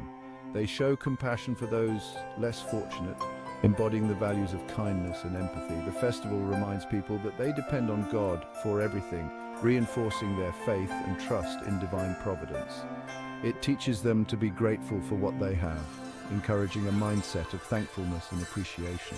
It also emphasizes the importance of sharing with others, highlighting the interconnectedness of the community and the significance of mutual support.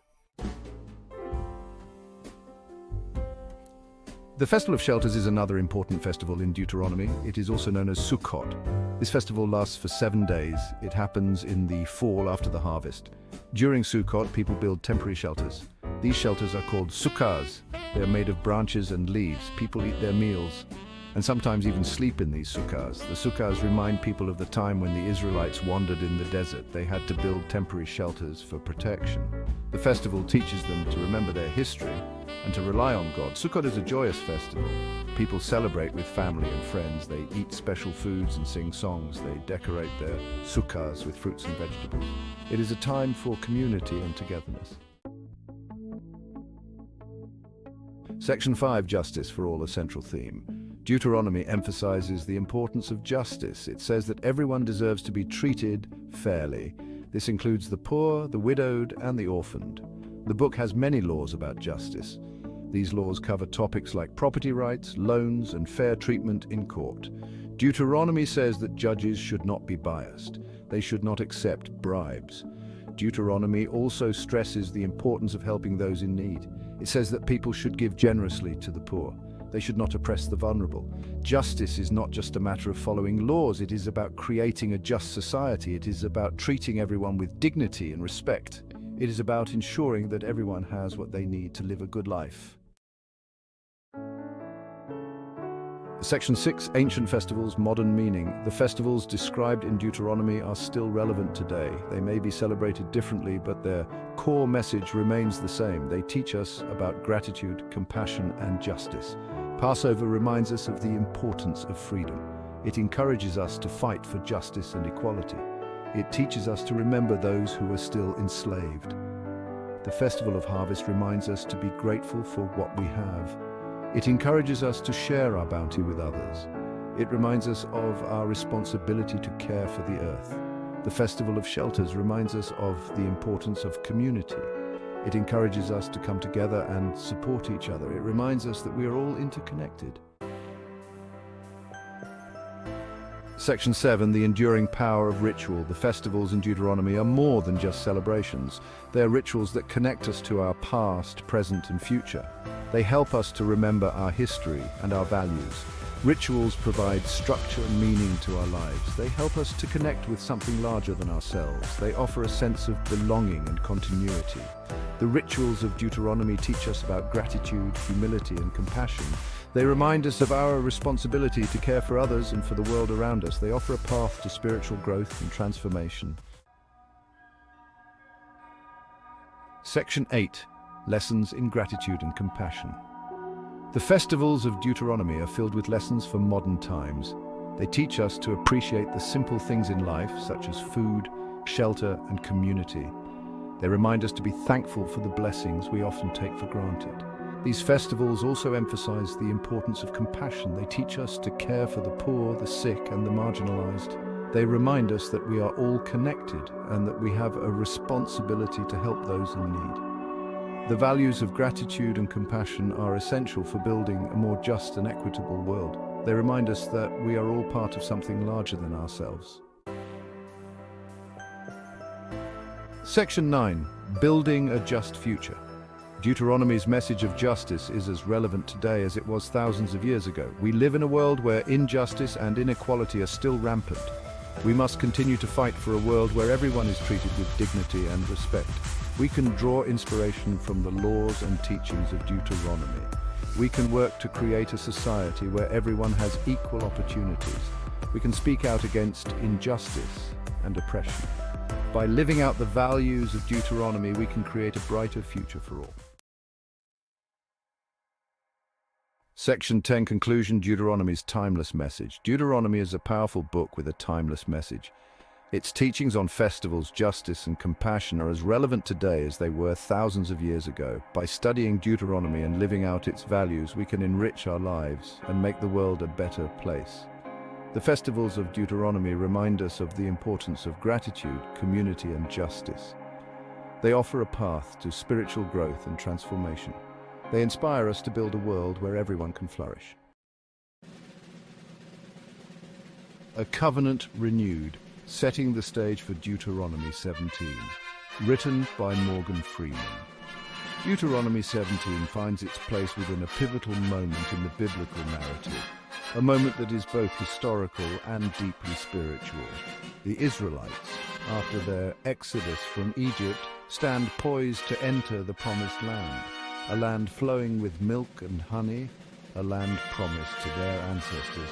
Moses, their leader, addresses them with a mix of anticipation and warning, knowing the challenges that lie ahead and the importance of staying true to their covenant with God. He reiterates the covenant God made with them at Mount Sinai, a covenant that is not just a set of rules, but a divine promise and a guide for living a life of righteousness.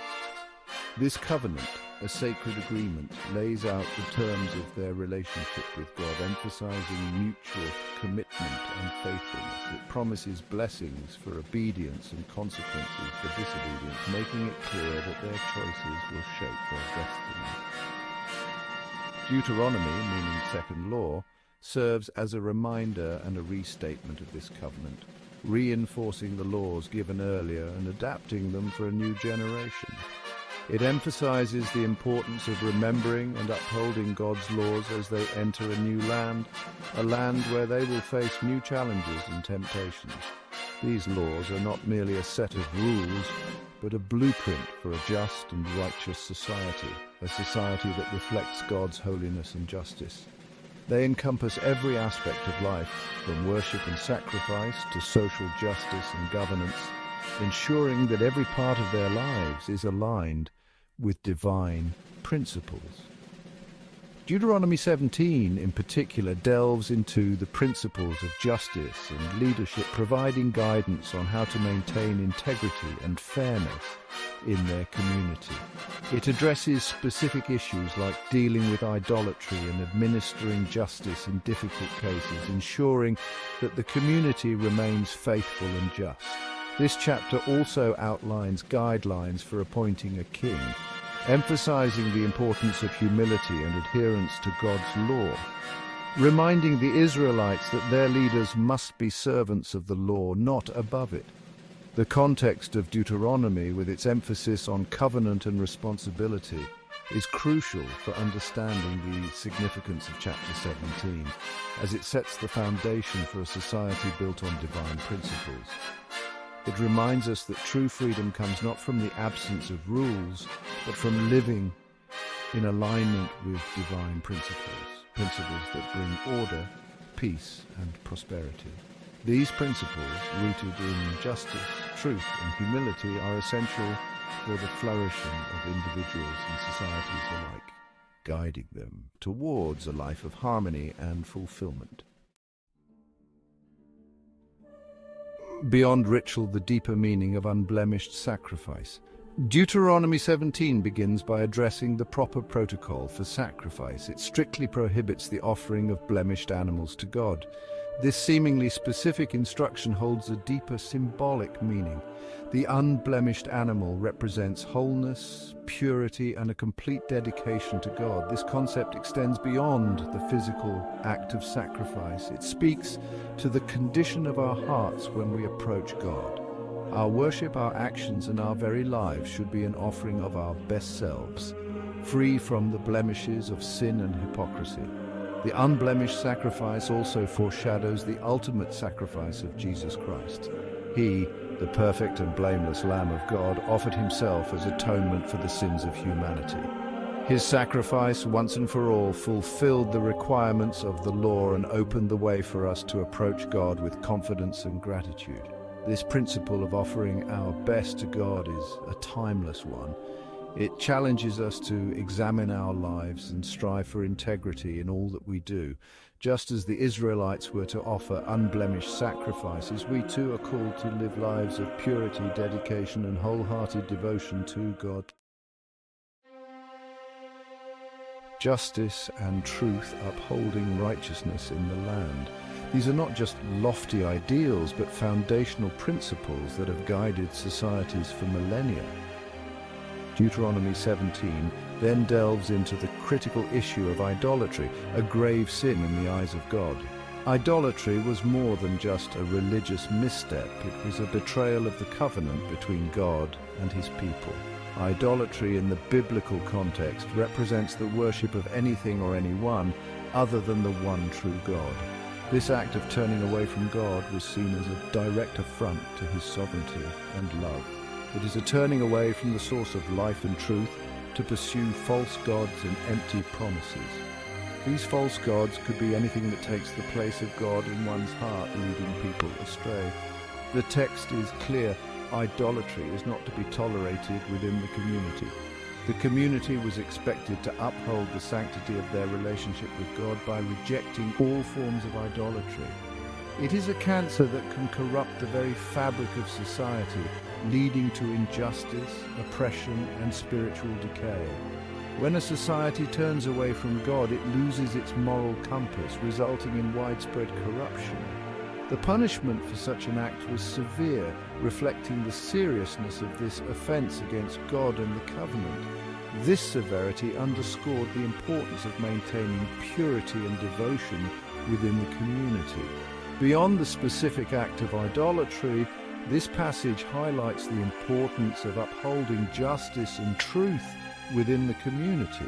Leaders were tasked with ensuring that justice was administered fairly and without partiality. It emphasizes the need for a legal system that is fair, impartial, and rooted in divine principles. Such a system would ensure that all members of the community were treated equitably. Justice in the biblical sense is not merely about punishment, but about restoration, righteousness, and ensuring that all people are treated with dignity and respect. It is about creating a community where everyone can thrive. The principles outlined in this section of Deuteronomy 17 have implications that extend far beyond ancient Israel. They offer timeless wisdom for building just and righteous societies. They serve as a timeless reminder of the dangers of idolatry in all its forms. In today's world, idolatry can take many forms, from materialism to the worship of power and status.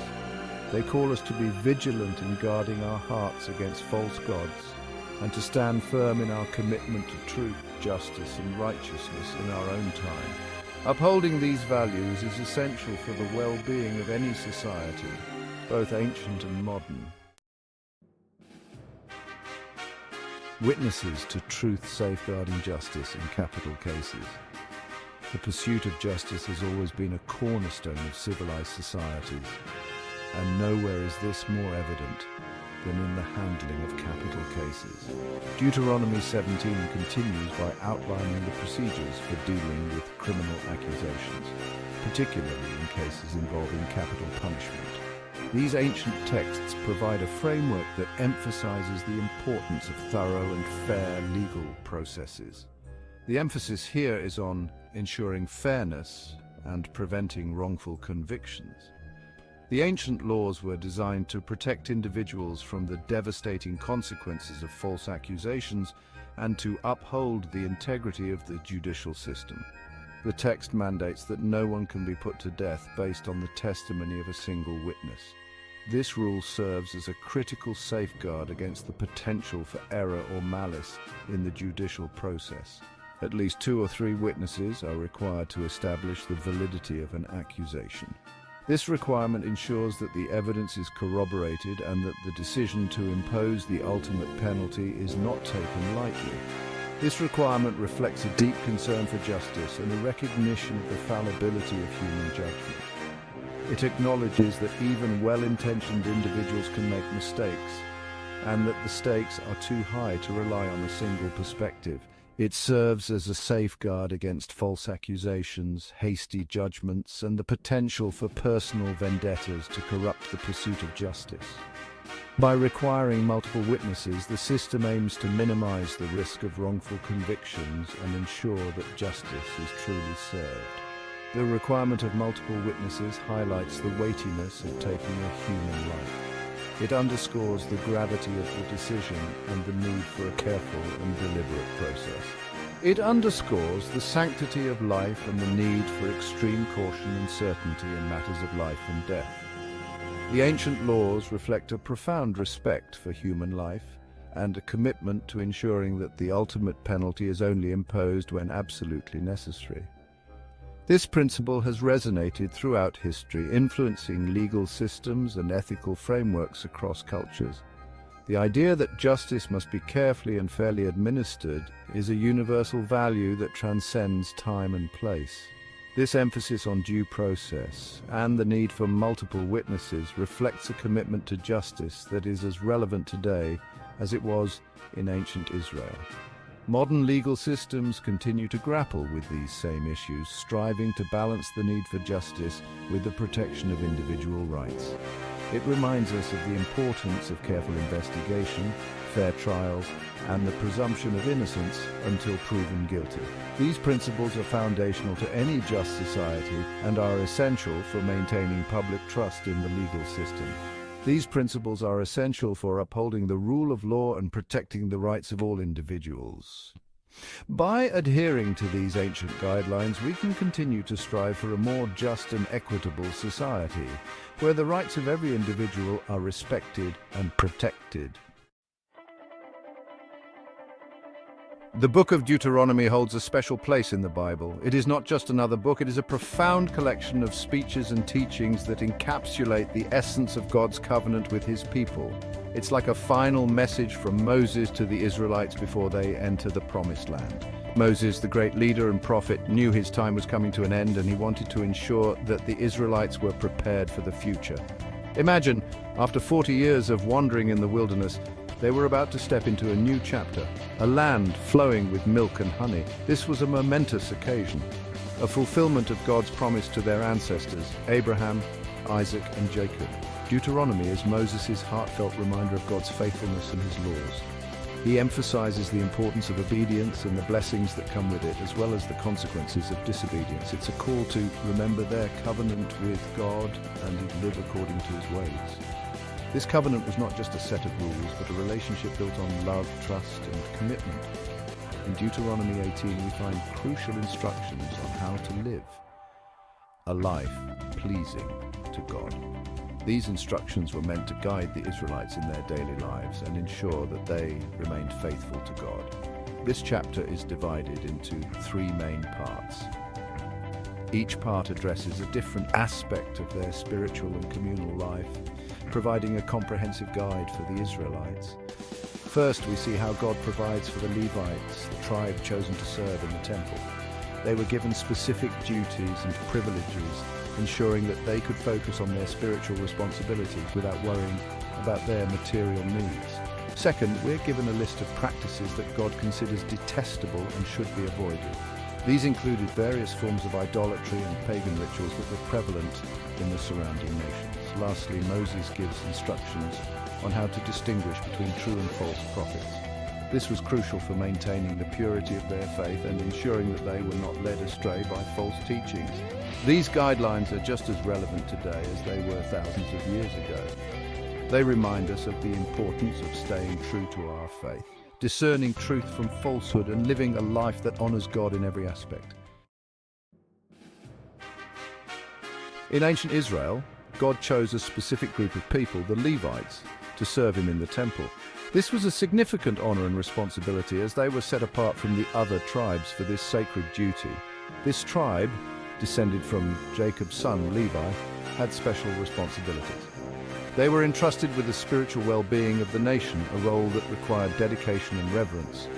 The priests, who were also from the tribe of Levi, offered sacrifices and interceded on behalf of the people. Their duties included performing rituals, maintaining the sanctity of the temple, and ensuring that the people's offerings were acceptable to God. The Levites assisted the priests and took care of the temple. They were responsible for the upkeep of the holy place, ensuring that everything was in order for worship and ceremonies. They played a crucial role in the spiritual life of the Israelites. Their presence and service were essential for the community's connection to God, facilitating worship and religious observance. Now, since they were fully dedicated to God's service, they didn't receive land inheritances like the other tribes.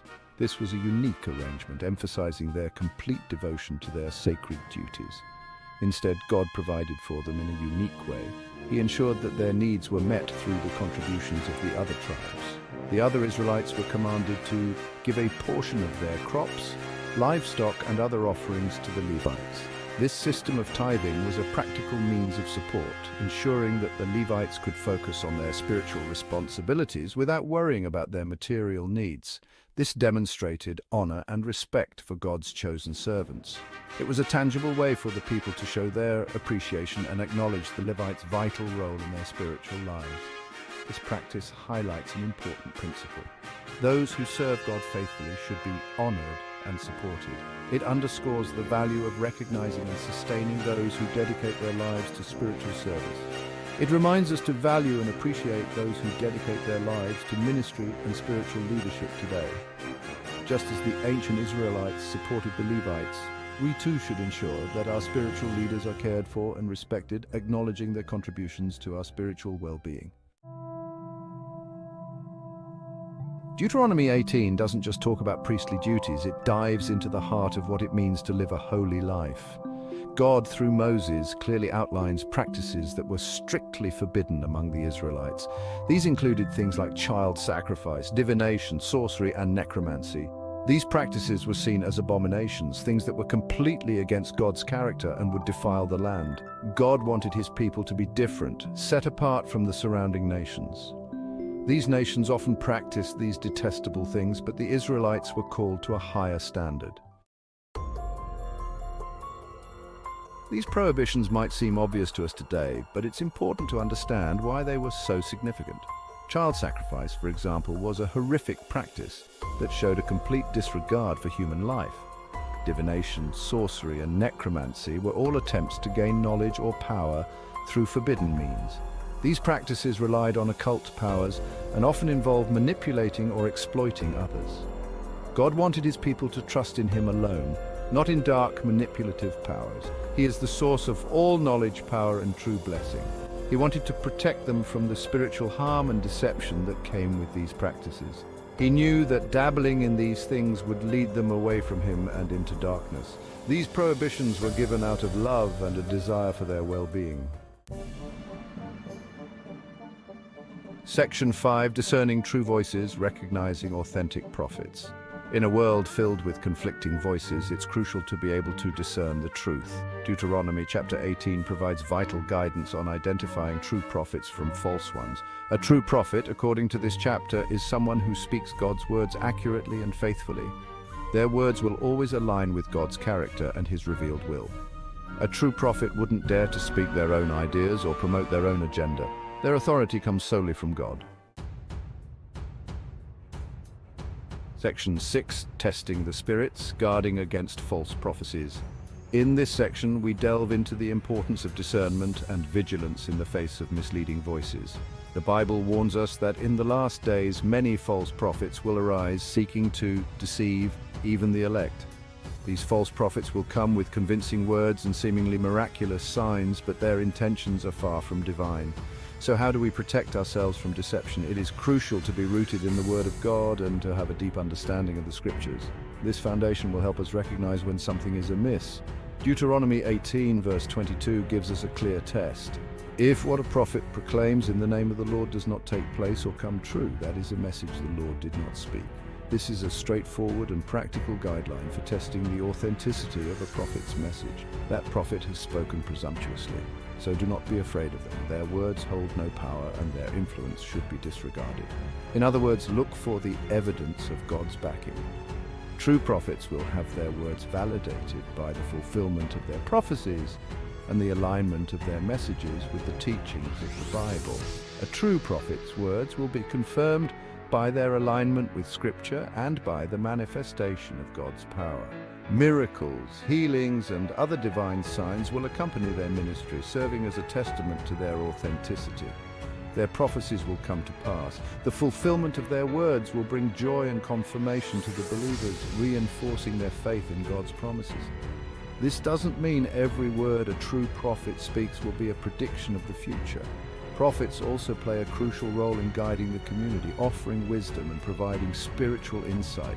Sometimes their message will be a call to repentance, a word of encouragement, or a revelation of God's truth. These messages are equally important and serve to strengthen the faith and resolve of the community, drawing them closer to God. Section 7. The stakes of deception, consequences of following falsehood. The consequences of following a false prophet can be dire. These individuals often lead people astray from God's truth, promoting false teachings and leading them down a dangerous path. They may promise peace and prosperity, but ultimately lead to spiritual emptiness and destruction. That's why it's so important to test every spirit, to weigh what we hear against the unchanging truth of God's word.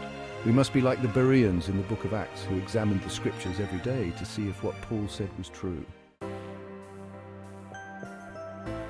Section 8. Choosing wisely, seeking God's guidance in a confusing world. In a world bombarded with information and opinions, it can be challenging to know who to trust. But Deuteronomy 18 reminds us that we don't have to navigate this alone. God promises to guide us, to lead us into all truth. The key is to stay connected to Him, to seek His face through prayer and the study of His Word.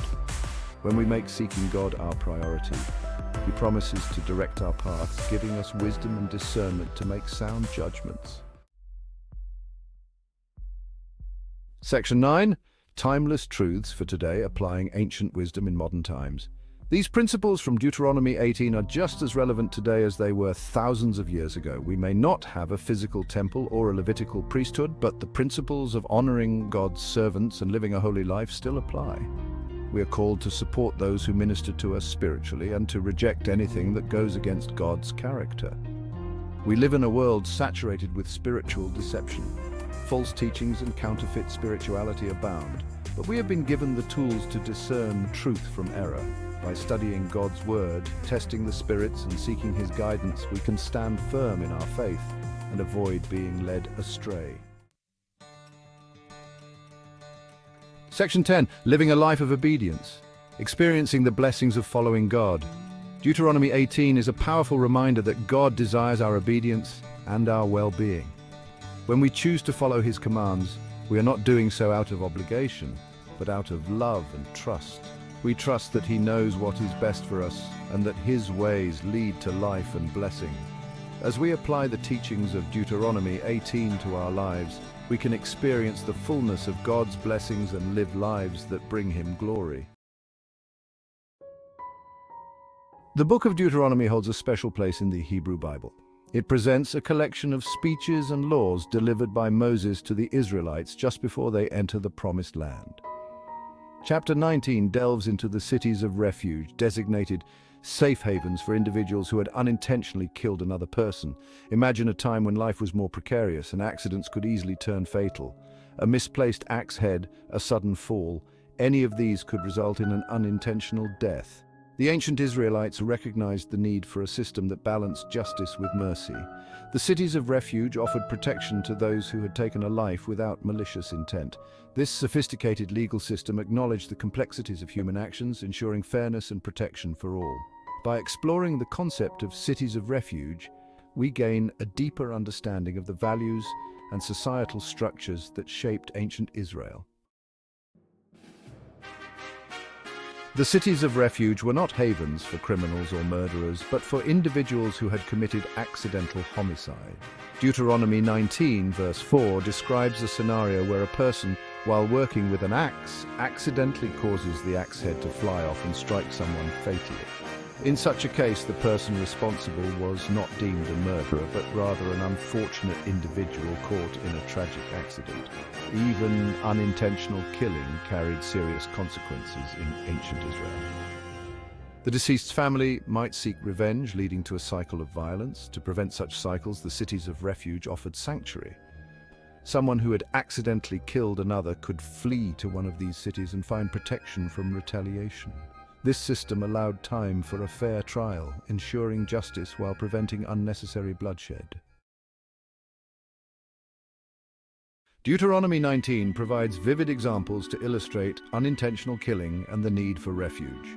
One scenario depicts a man working in the forest, felling a tree. As he swings his axe, the axe head flies off, striking and killing a nearby worker. This highlights the unpredictable nature of accidents. Another example involves a person pushing another in anger, resulting in an unintended death. The law recognized that not all killings were premeditated acts of violence. Some resulted from unfortunate circumstances or a momentary lapse in judgment. These examples emphasize the importance of the cities of refuge. They provided a safety net for those who, through no fault of their own, faced the dire consequences of an accidental death.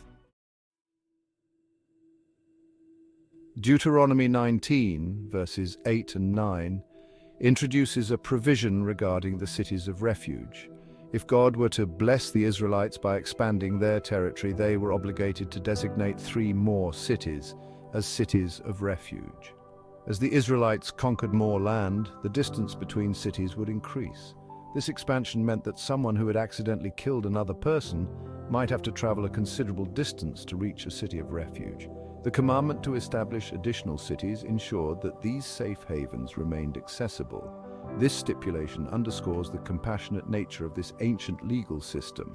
By mandating more cities of refuge, the Israelites demonstrated a commitment to ensuring justice and protection for all their people. Deuteronomy 19 makes a clear distinction between unintentional killing and premeditated murder. The cities of refuge were intended solely for those who had committed accidental homicide, not for those who had intentionally taken a life. The text outlines criteria for determining whether a killing was intentional or unintentional. If there was evidence of premeditation, such as lying in wait or using a concealed weapon, the killing was considered murder. Similarly, if the act was fueled by hatred or personal gain, it did not qualify for refuge. In cases of murder, the perpetrator was subject to the full extent of the law, often capital punishment. The cities of refuge offered no protection for those who had deliberately harmed others. This distinction underscores the Israelites' commitment to upholding justice and holding individuals accountable for their actions. Deuteronomy 19 extends beyond the issue of cities of refuge to address other aspects of justice and fairness.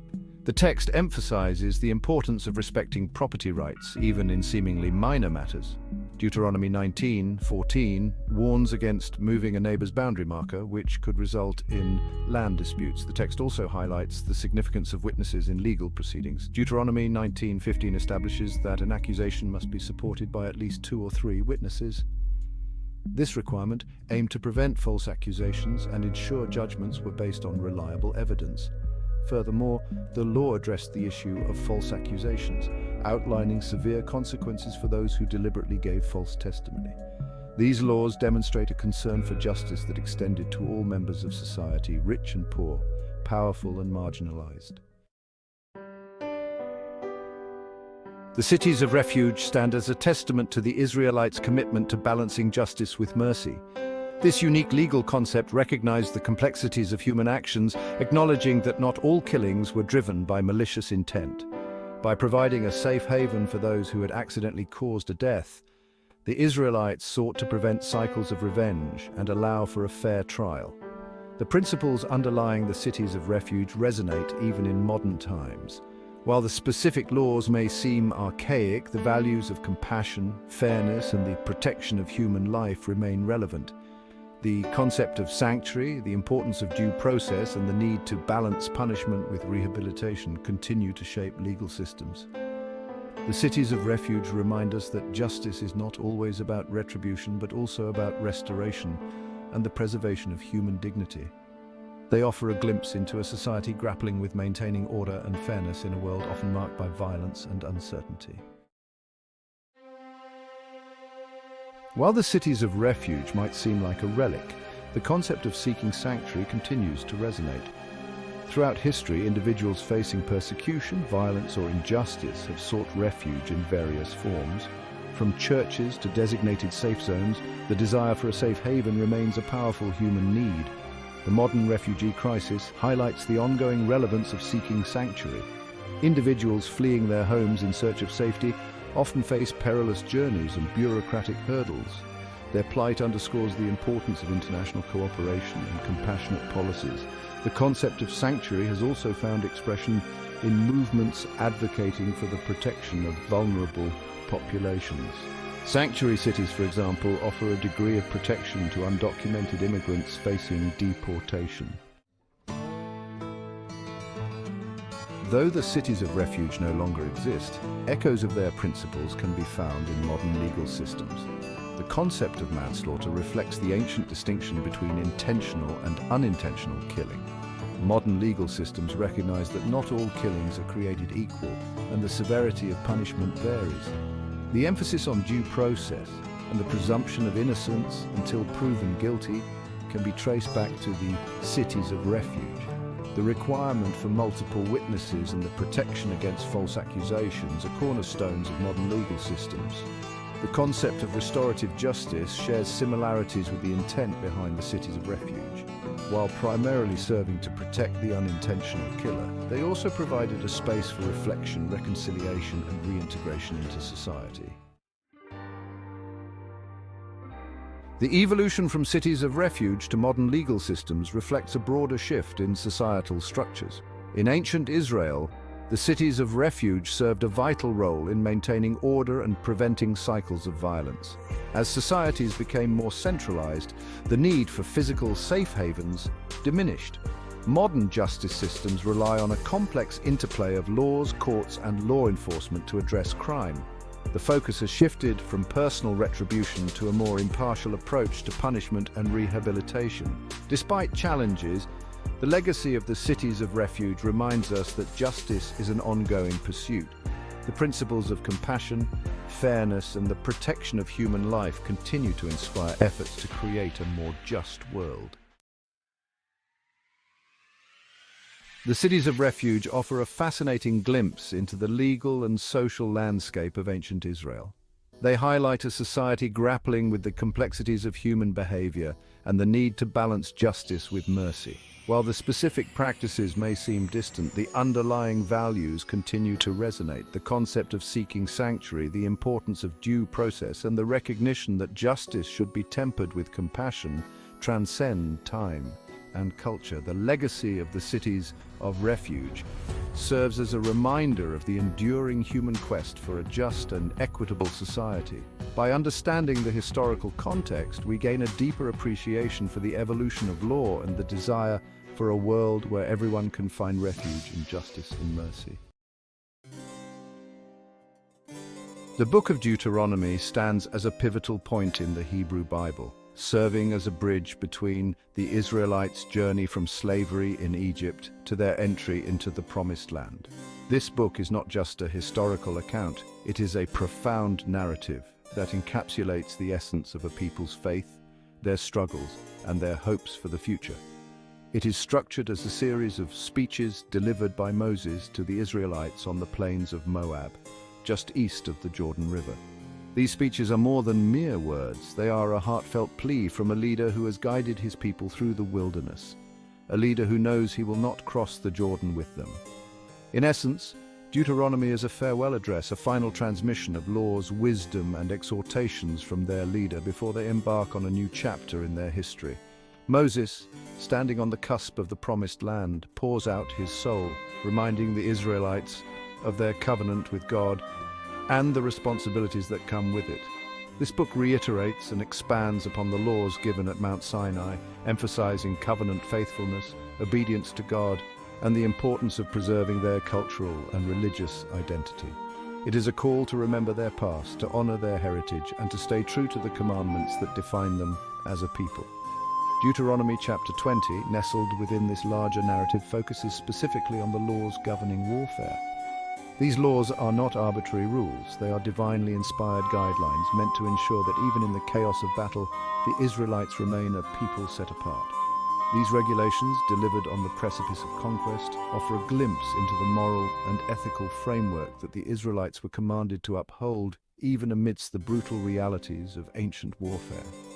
They are a testament to the belief that morality should not be abandoned in the face of conflict. Imagine standing on the edge of a vast desert, the sun beating down as Moses, your leader, addresses you with a booming voice. The air is thick with anticipation and the weight of the moment is palpable. Moses speaks with a fervor that can only come from a deep connection with the divine. He speaks of the battles to come, the enemies you will face, and the importance of remaining faithful to your God, even as you fight for your survival. His words are not just commands, they are a source of strength and encouragement, a reminder that they are not alone in their struggles. This is the setting for Deuteronomy chapter 20, a chapter that speaks directly to the heart of what it means to be a people chosen by God, even in times of conflict. It is a call to rise above the brutality of war and to conduct themselves with honor and integrity. The laws outlined in Deuteronomy chapter 20 are not merely tactical guidelines for waging war. They are a reflection of a higher moral code, a divine mandate that calls for justice and compassion even in the most trying of circumstances. They are a reflection of a higher moral code, a reminder that even in the heat of battle, the Israelites were to be guided by principles of justice, compassion, and respect for life itself. These principles set them apart from other nations and defined their identity as God's chosen people. These laws, though ancient, continue to resonate with us today, challenging our understanding of war, peace, and the enduring struggle to balance power with morality. They remind us that the true measure of a people is not just in their victories, but in how they achieve them and the values they uphold in the process. Deuteronomy chapter 20 opens with a call to courage, assuring the Israelites that their God, Yahweh, is with them in battle. This divine assurance was meant to bolster their spirits and give them the confidence needed to face their enemies without fear. It outlines specific exemptions from military service, a fascinating window into the social and religious sensitivities of the time. These exemptions were not arbitrary, but were deeply rooted in the values and priorities of ancient Israelite society. Newly married men, for instance, were granted a year's reprieve to enjoy their wives and establish their families. This period allowed them to build a strong foundation for their household, which was considered essential for the stability of the community. This exemption highlights the value placed on family life and continuity, even in times of conflict. The well-being of the family unit was seen as a cornerstone of society, and ensuring its stability was a priority. Another group exempt from military service were those who had built a new house, but had not yet dedicated it. The dedication of a new home was a significant event, symbolizing the establishment of a new household and the beginning of a new chapter in life. This exemption underscores the importance of home and property in Israelite society and acknowledges the emotional investment involved in establishing a new dwelling. The home was not just a physical structure, but a place of security and identity. Similarly, men who had planted vineyards but had not yet harvested their fruits were also exempt. The planting and harvesting of vineyards were long-term investments that required significant time and effort. This exemption underscores the significance of agriculture and the time-sensitive nature of agricultural practices. The success of these endeavors was crucial for the community's sustenance and economic stability. The cumulative effect of these exemptions is a recognition of the human cost of war. War was not just a matter of strategy and combat, but also involved significant personal sacrifices and emotional tolls. While the Israelites were commanded to fight for their land and their God, these exemptions demonstrate a sensitivity to the personal sacrifices involved and a desire to mitigate hardship whenever possible. The laws aim to balance the demands of warfare with the need to preserve the social fabric of the community. These exemptions also served a practical purpose. By allowing those with significant personal commitments to stay behind, the community ensured that its essential functions and responsibilities were maintained. Fear and anxiety could undermine the morale of an army. Soldiers preoccupied with concerns about their families or unfinished business at home would be less effective in battle. By exempting those with significant emotional attachments and responsibilities, the law sought to ensure that the soldiers who did go to war were fully committed and less likely to be distracted by worries back home. This focus was crucial for maintaining a strong and cohesive fighting force. This approach aimed to create a more focused and effective fighting force.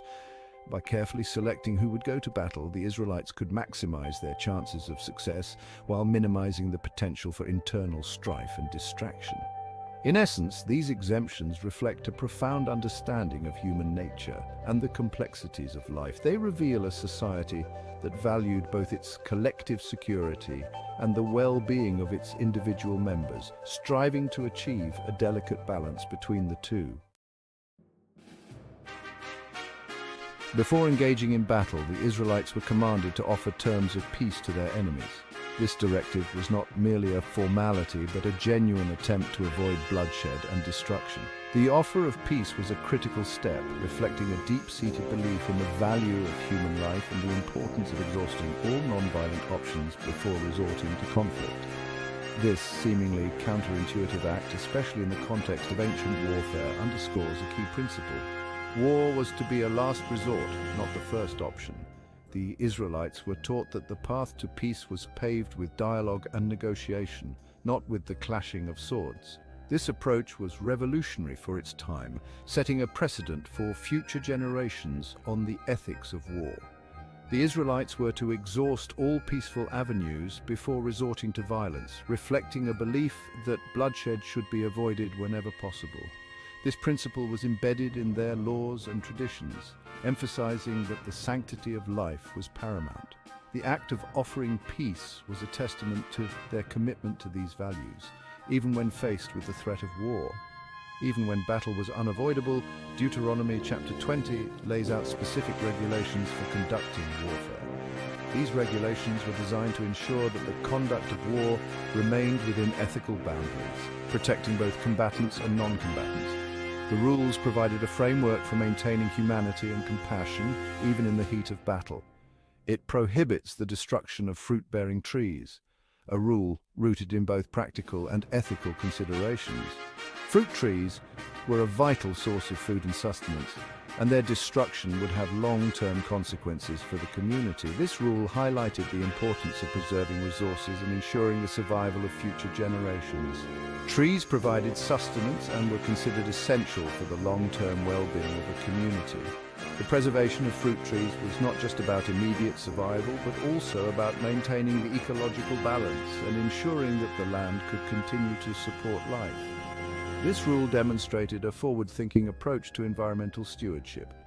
Destroying them would only inflict unnecessary hardship on the civilian population, a practice deemed unacceptable under the Israelite Code of Conduct.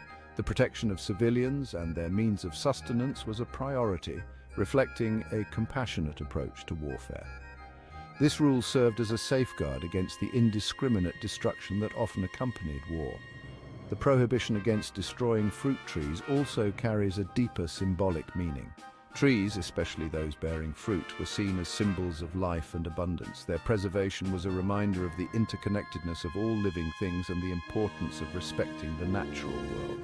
Trees, especially those bearing fruit, often represented life, abundance, and a natural order. The act of preserving them was a recognition of their role in sustaining life and providing for the community. This rule underscored the Israelites' reverence for nature and their understanding of its intrinsic value. Destroying them was akin to attacking the very source of life itself, an act that went against the Israelites' reverence for creation. This rule was a powerful statement about the sanctity of life and the need to protect and preserve it even in times of conflict. This rule served as a constant reminder that even in war there were limits to what was permissible, boundaries that protected the sanctity of life and the natural world. It was a call to maintain a sense of humanity and compassion, even in the midst of violence and chaos. The rules of engagement, outlined in Deuteronomy chapter 20, paint a picture of a society grappling with the complexities of war and striving to find a balance between the need for self-defense and the imperative to act with restraint and compassion. These rules were a testament to the Israelites' commitment to ethical conduct, even in the most challenging of circumstances. These laws, though formulated in a different time and context, offer timeless lessons on the importance of seeking peace, minimizing harm, and respecting the sanctity of life, even in the midst of conflict. They remind us that the principles of compassion and restraint are not just ideals, but practical guidelines that can shape our actions and decisions, even in the most difficult situations. Deuteronomy 21 stands as a testament to the intricate relationship between law, society, and faith in ancient Israel. This chapter, nestled within the fifth book of Moses, delves into specific cases and scenarios, offering guidelines for navigating the complexities of life under the covenant with Yahweh. These laws, far from being arbitrary pronouncements, reflect a profound understanding of human nature, societal needs, and the pursuit of justice tempered with compassion. In examining these ancient statutes, we gain invaluable insights into the values and beliefs that shaped a nation. Deuteronomy 21, verses 1 through 9, addresses the discovery of an unsolved murder. The discovery of a body, slain and unclaimed, presented a unique challenge in ancient Israel. The law mandates that the elders of the nearest city must perform a ritual involving a heifer, washing their hands to symbolize their innocence. This act absolved the community of guilt and underscored the importance of seeking justice for the victim. The ceremony aimed to restore harmony and appease potential divine retribution. It highlights the belief in communal responsibility and justice as fundamental aspects of their covenant with God. Deuteronomy 21, verses 10 through 14, outlines the protocol for taking a captive woman as a wife. This passage needs to be examined within the historical context of warfare in the ancient Near East. The Israelites engaged in warfare, often resulting in the capture of foreign women. This law aimed to mitigate the brutality of war and offer a path to dignity for these vulnerable women. If a man chose not to marry the captive woman, he was to set her free without payment. If a man did marry her, he was forbidden from selling her into slavery, preventing exploitation. Deuteronomy 21, verses 15 through 17, addresses the rights and inheritance of the firstborn son. The concept of primogeniture, the preferential treatment of the firstborn son, permeated ancient Near Eastern societies. The firstborn son inherited a double portion of the father's estate, signifying his elevated status and responsibility within the family. This law formalized this custom, ensuring the continuity of lineage and the smooth transfer of property across generations. However, the law also recognized that family dynamics could be complex. A man with multiple wives might favor a younger son born to a more beloved wife. This favoritism could lead to disputes and disrupt the social order. The law therefore explicitly forbade a father from disinheriting his firstborn son based on personal preference. This provision aimed to uphold fairness and prevent familial discord that could escalate into wider societal unrest. This law reveals the importance placed on maintaining order and stability within both the family unit and the larger community. The rebellious son, a family's last resort. Deuteronomy chapter 21, verses 18 to 21, addresses a persistently rebellious son. This passage depicts a son showing consistent disobedience and disrespect. The law applied in extreme cases where the son posed a threat to the family's well-being. Parents brought their son before the city elders with evidence. Elders, as judges, determined the appropriate action. If proven incorrigible, the son could be sentenced to death by stoning. This severe punishment aimed to deter extreme behavior and protect societal order. Execution and the reverence for life. Deuteronomy chapter 21, verses 22 to 23 addresses the treatment of individuals condemned to death. This passage, while seemingly gruesome, reflects a profound respect for human dignity even in death. It states that the body of a person executed by hanging should not remain on the tree overnight, but must be buried the same day. This practice served several purposes. Firstly, it prevented the desecration of the body, which was considered disrespectful to both the deceased and God. Secondly, it prevented the spread of disease, as leaving a corpse exposed could lead to unsanitary conditions. Thirdly, and perhaps most importantly, it emphasized the sanctity of life. Even in death, the individual deserved a proper burial, a final act of respect and acknowledgement of their inherent worth as a human being created in the image of God. This law, often overlooked, highlights the balance between justice and compassion that characterized the Israelite legal system. Corporal punishment, discipline, and deterrence. Deuteronomy chapter 21, verses 18 to 21, addresses the use of corporal punishment, specifically flogging, as a means of discipline. This passage, often misconstrued, needs to be understood within the context of ancient Near Eastern legal practices, where corporal punishment was a common form of punishment. The law stipulates that a man could beat his wife, but it explicitly limits the severity of the beating, stating that if he causes serious injury, he will be punished. This provision aimed to prevent excessive cruelty and ensure that punishment remained within reasonable bounds. The law also outlined specific punishments for causing injury to a pregnant woman, highlighting the value placed on both the life of the mother and the unborn child. While corporal punishment is no longer considered an acceptable form of discipline in many societies today, this law reflects the prevailing cultural norms of the time and the attempt to regulate and mitigate the potential for abuse within those norms. Straying animals, a community of responsibility. Deuteronomy chapter 21, verses 1 to 5 tackles this seemingly mundane issue of encountering a stray animal. This law mandated that if a person came across a lost animal belonging to a fellow Israelite, they were obligated to return it to its owner. This seemingly simple act carried profound implications, reflecting the communal values at the heart of Israelite society. In a world without fences or modern identification methods, losing livestock could spell disaster for a family's livelihood.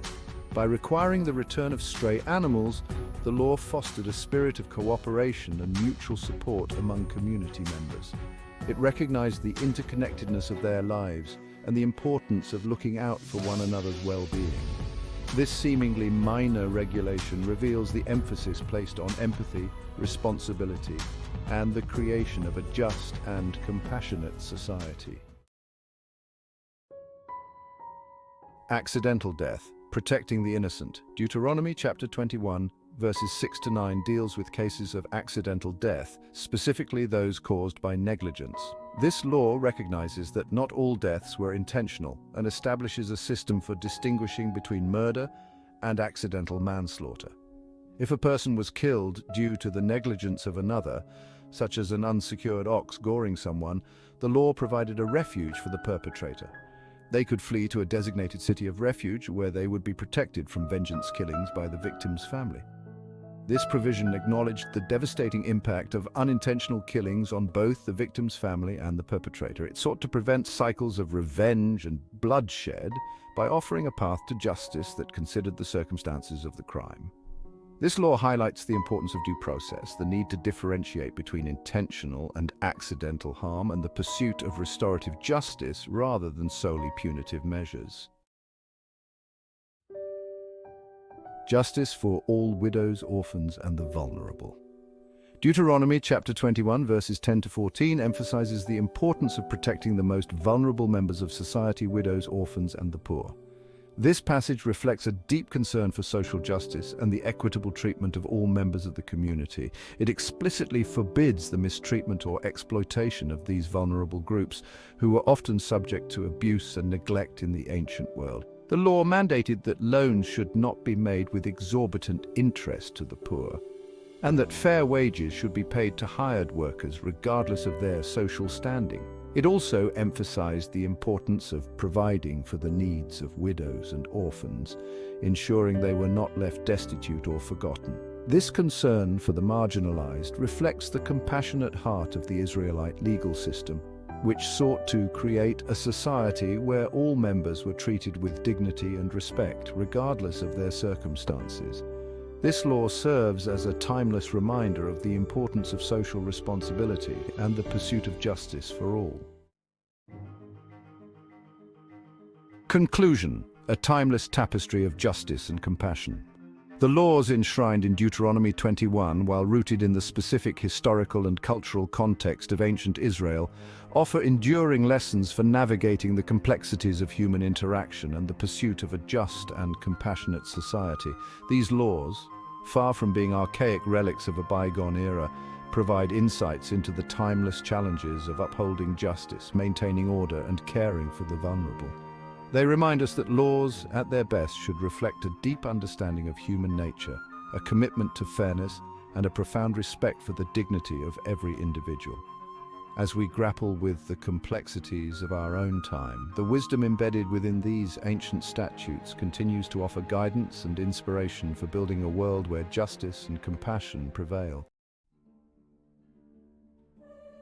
Deuteronomy holds a special place within the Hebrew Bible. It is a book that has been studied and revered for centuries, offering profound insights into the spiritual and moral framework of ancient Israel.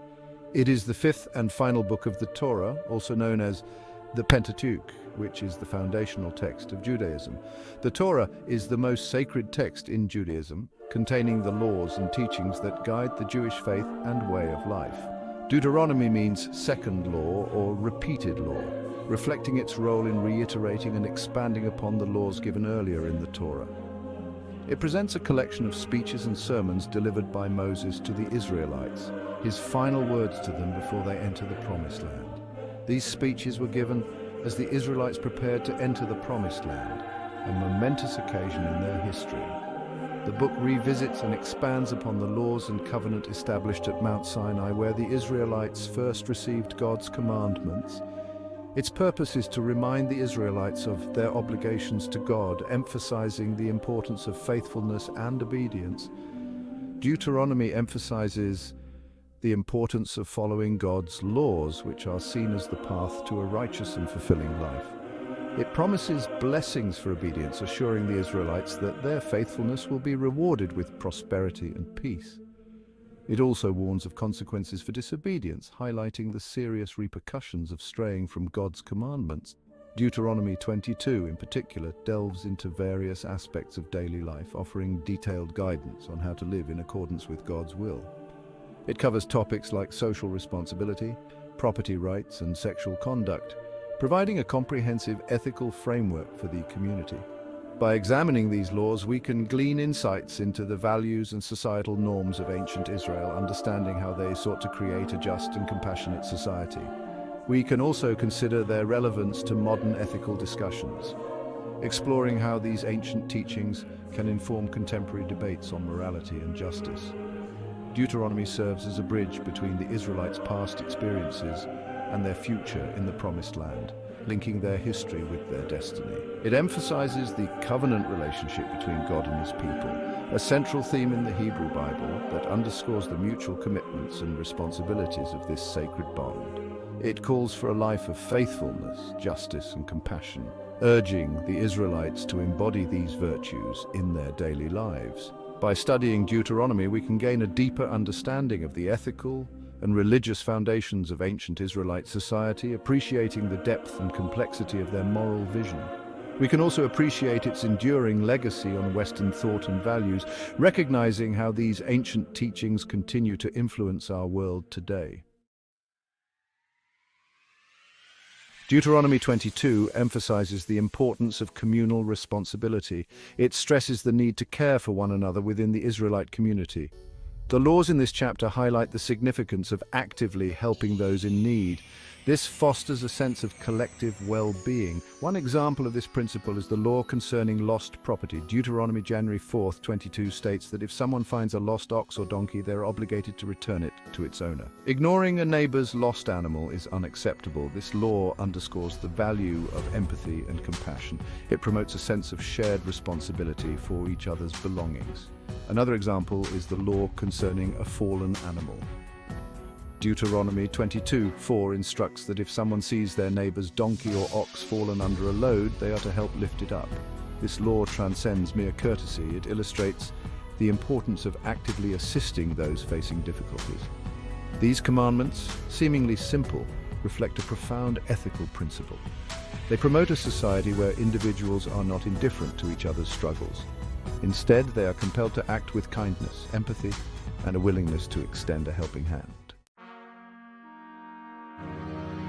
Deuteronomy 22:5 introduces a law concerning clothing. A woman shall not wear a man's garment, nor shall a man put on a woman's cloak, for whoever does these things is abhorrent to the Lord your God. This regulation, while appearing straightforward, offers valuable insights into the social structures and cultural norms of ancient Israel. The clothing worn by men and women in ancient Israel served not merely as a matter of personal style. It carried deep cultural and religious significance. Clothing served as a visual marker of one's identity. It signified their roles and responsibilities within the community. The prohibition against cross-dressing in Deuteronomy likely aimed to maintain clear distinctions between the sexes. This distinction was crucial in upholding societal order, particularly within the patriarchal structure of ancient Israelite society. The maintenance of distinct gender roles was deemed essential for the stability and proper functioning of the community. Section 4, Laws of Property, Safeguarding Possessions and Livelihoods, Deuteronomy. Chapter 22 continues with a series of laws pertaining to property rights. These laws were designed to ensure that the possessions and livelihoods of individuals were protected in a society that was transitioning from a nomadic lifestyle to a more settled agricultural existence. These laws are essential for a society transitioning into an agricultural life. They provided a framework for how people should interact with one another and with their environment, ensuring that everyone could coexist peacefully and productively. They address a range of situations, from the protection of livestock to the responsibility for damage caused by one's animals. For instance, if an animal strayed and caused damage to a neighbor's field, the owner was held accountable, promoting a sense of responsibility and community. Deuteronomy, chapter 22, verses 6 through 8, focuses on the protection of birds. This might seem like a minor detail, but it reflects a broader principle of compassion and respect for all living creatures. It states that if someone encounters a bird's nest with young ones or eggs, they may take the eggs but must let the mother bird go free. This ensures the survival of the species and shows a deep understanding of ecological balance. This law, while seemingly minor, reflects a sense of compassion. It acknowledges the bond between a mother bird and her offspring, and by extension the importance of nurturing and protecting life. It acknowledges the bond between a mother bird and her offspring. This law teaches that even in the pursuit of human needs, there should be a balance and respect for nature. It suggests a respect for all of God's creatures, even in the context of human sustenance. This respect for life extended beyond human interactions to include the natural world, promoting a harmonious coexistence. Furthermore, Deuteronomy chapter 22 verse 8 mandates the construction of a parapet around one's roof. This was a practical measure to prevent accidents, as flat roofs were common spaces for various activities, including social gatherings and drying produce. This was to prevent accidents, as flat roofs were common spaces for various activities. By requiring a parapet, the law aimed to protect individuals from potential harm, demonstrating a proactive approach to safety. This law highlights the importance of taking precautions to prevent harm to others. It underscores the value of foresight and the responsibility each person has to ensure the safety of their community. It demonstrates a concern for the well-being of others. This concern was not just about avoiding harm, but actively creating an environment where everyone could thrive safely. These regulations concerning property and safety underscore the value placed on personal responsibility and accountability within ancient Israelite society. They reflect a community-oriented mindset where the well-being of each individual was intertwined with the well-being of the whole community. Section 5: Agricultural laws ensuring fairness and sustainability. Deuteronomy chapter 22 also includes specific regulations concerning agricultural practices. These laws are crucial for a society heavily reliant on agriculture for sustenance. In ancient Israel, agriculture was not just an economic activity, but a way of life, deeply intertwined with their cultural and spiritual beliefs. They aimed to ensure fairness and sustainability in their farming practices. By adhering to these laws, the Israelites could maintain a balanced and just society, where resources were used wisely and equitably. One such law, found in Deuteronomy chapter 22 verses 9 through 11, prohibits the sowing of mixed seeds in a vineyard. This regulation was not only about agricultural efficiency, but also about maintaining purity and order in their farming practices. This practice could lead to the contamination of the vineyard and potentially harm the entire crop. Mixed seeds could result in hybrid plants that might not be as resilient or productive, thereby threatening the food supply. This regulation highlights the importance of preserving the integrity of agricultural practices. It underscores the need for careful planning and execution in farming to ensure that the land remains fertile and productive for future generations.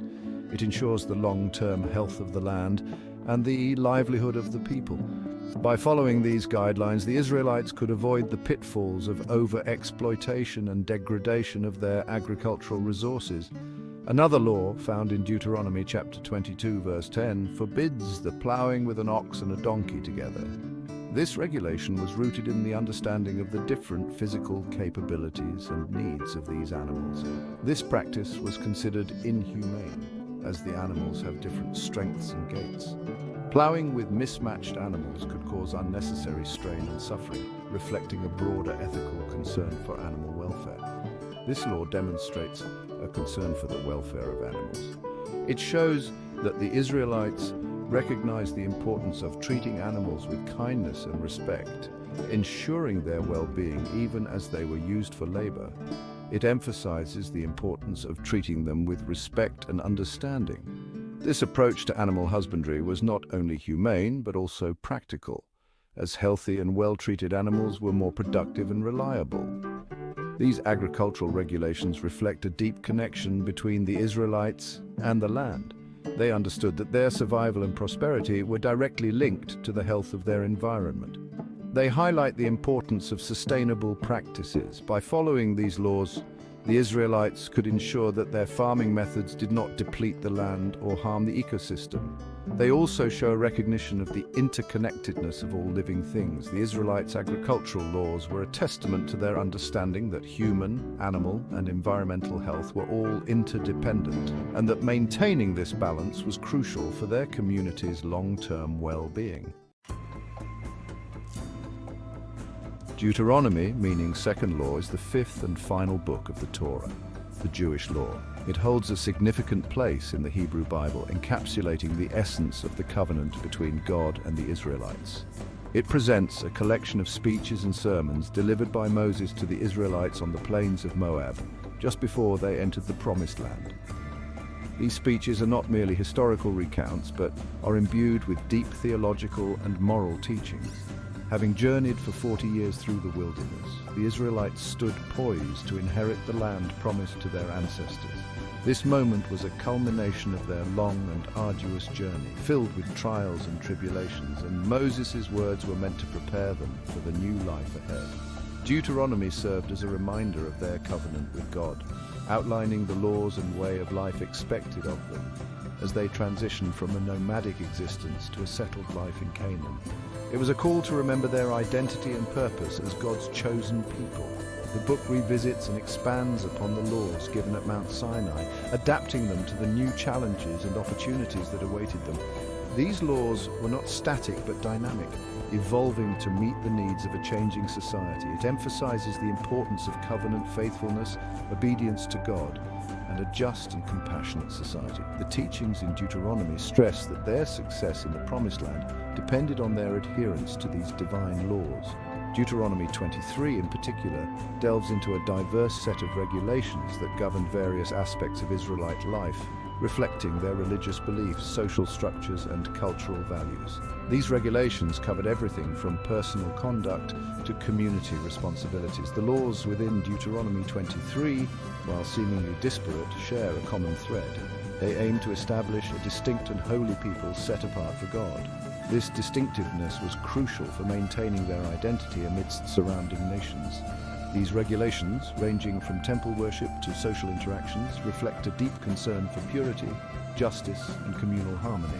They were designed to create a society that mirrored divine principles in every aspect of life. By examining these ancient laws, we gain valuable insights into the worldview of the ancient Israelites and the enduring principles that underpinned their society.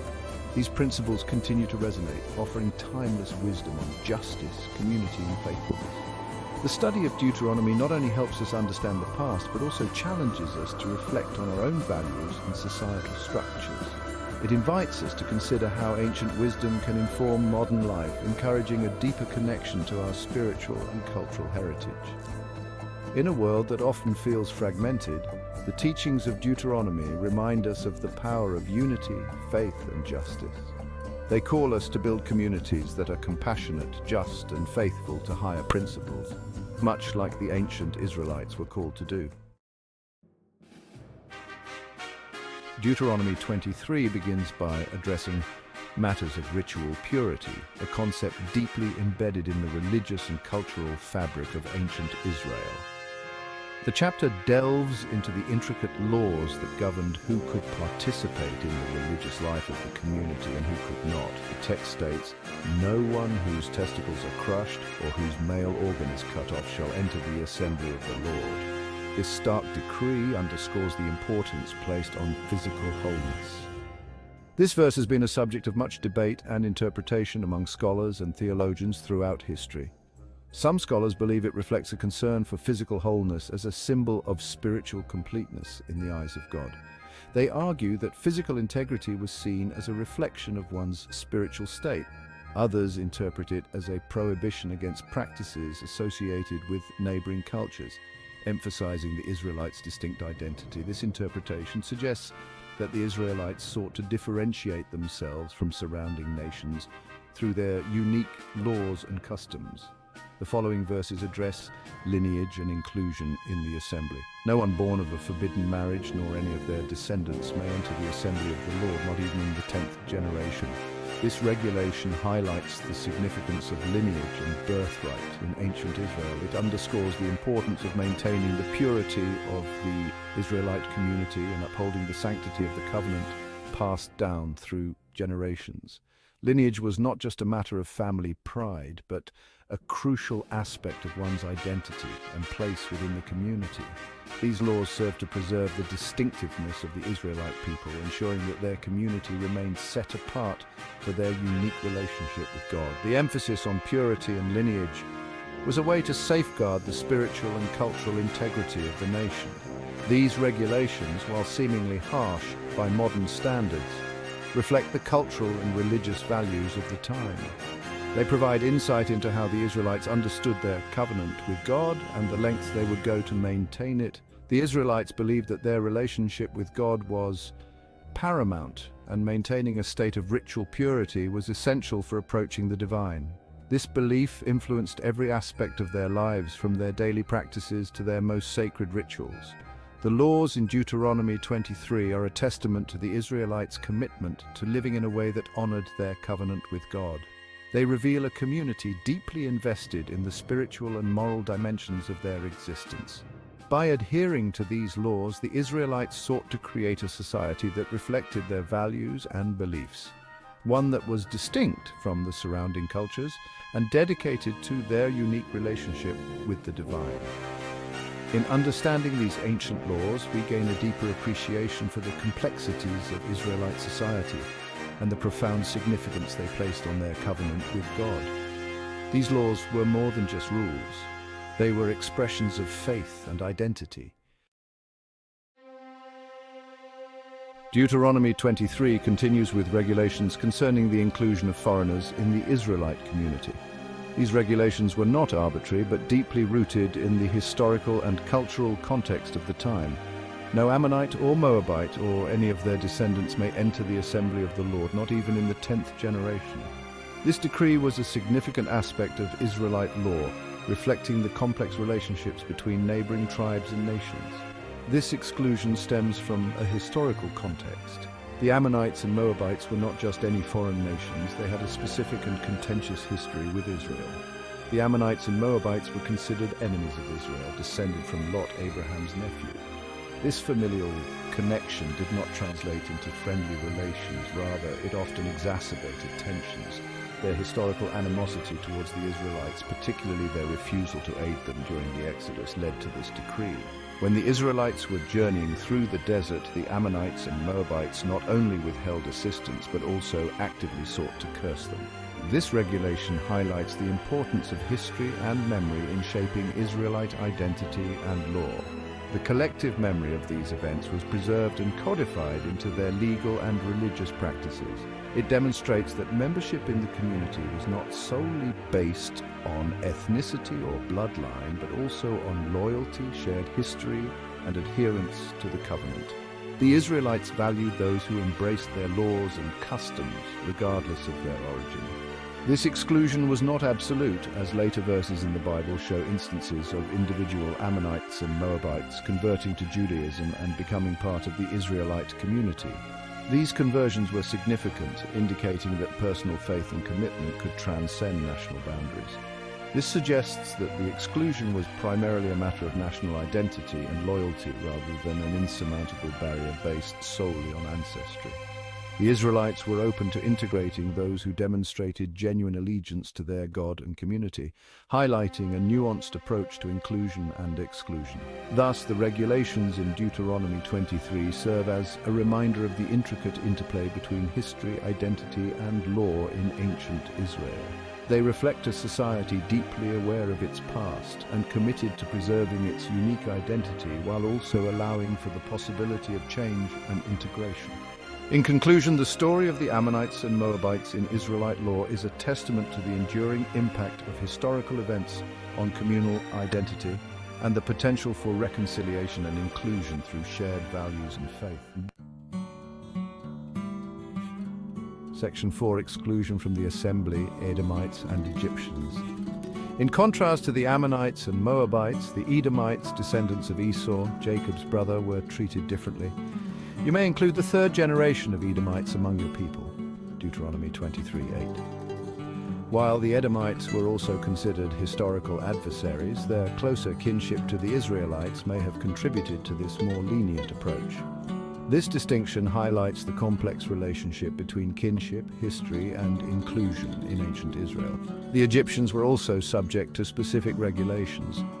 Do not despise an Egyptian because you were foreigners in their land, Deuteronomy 23:7. This verse reflects a more nuanced approach to foreigners.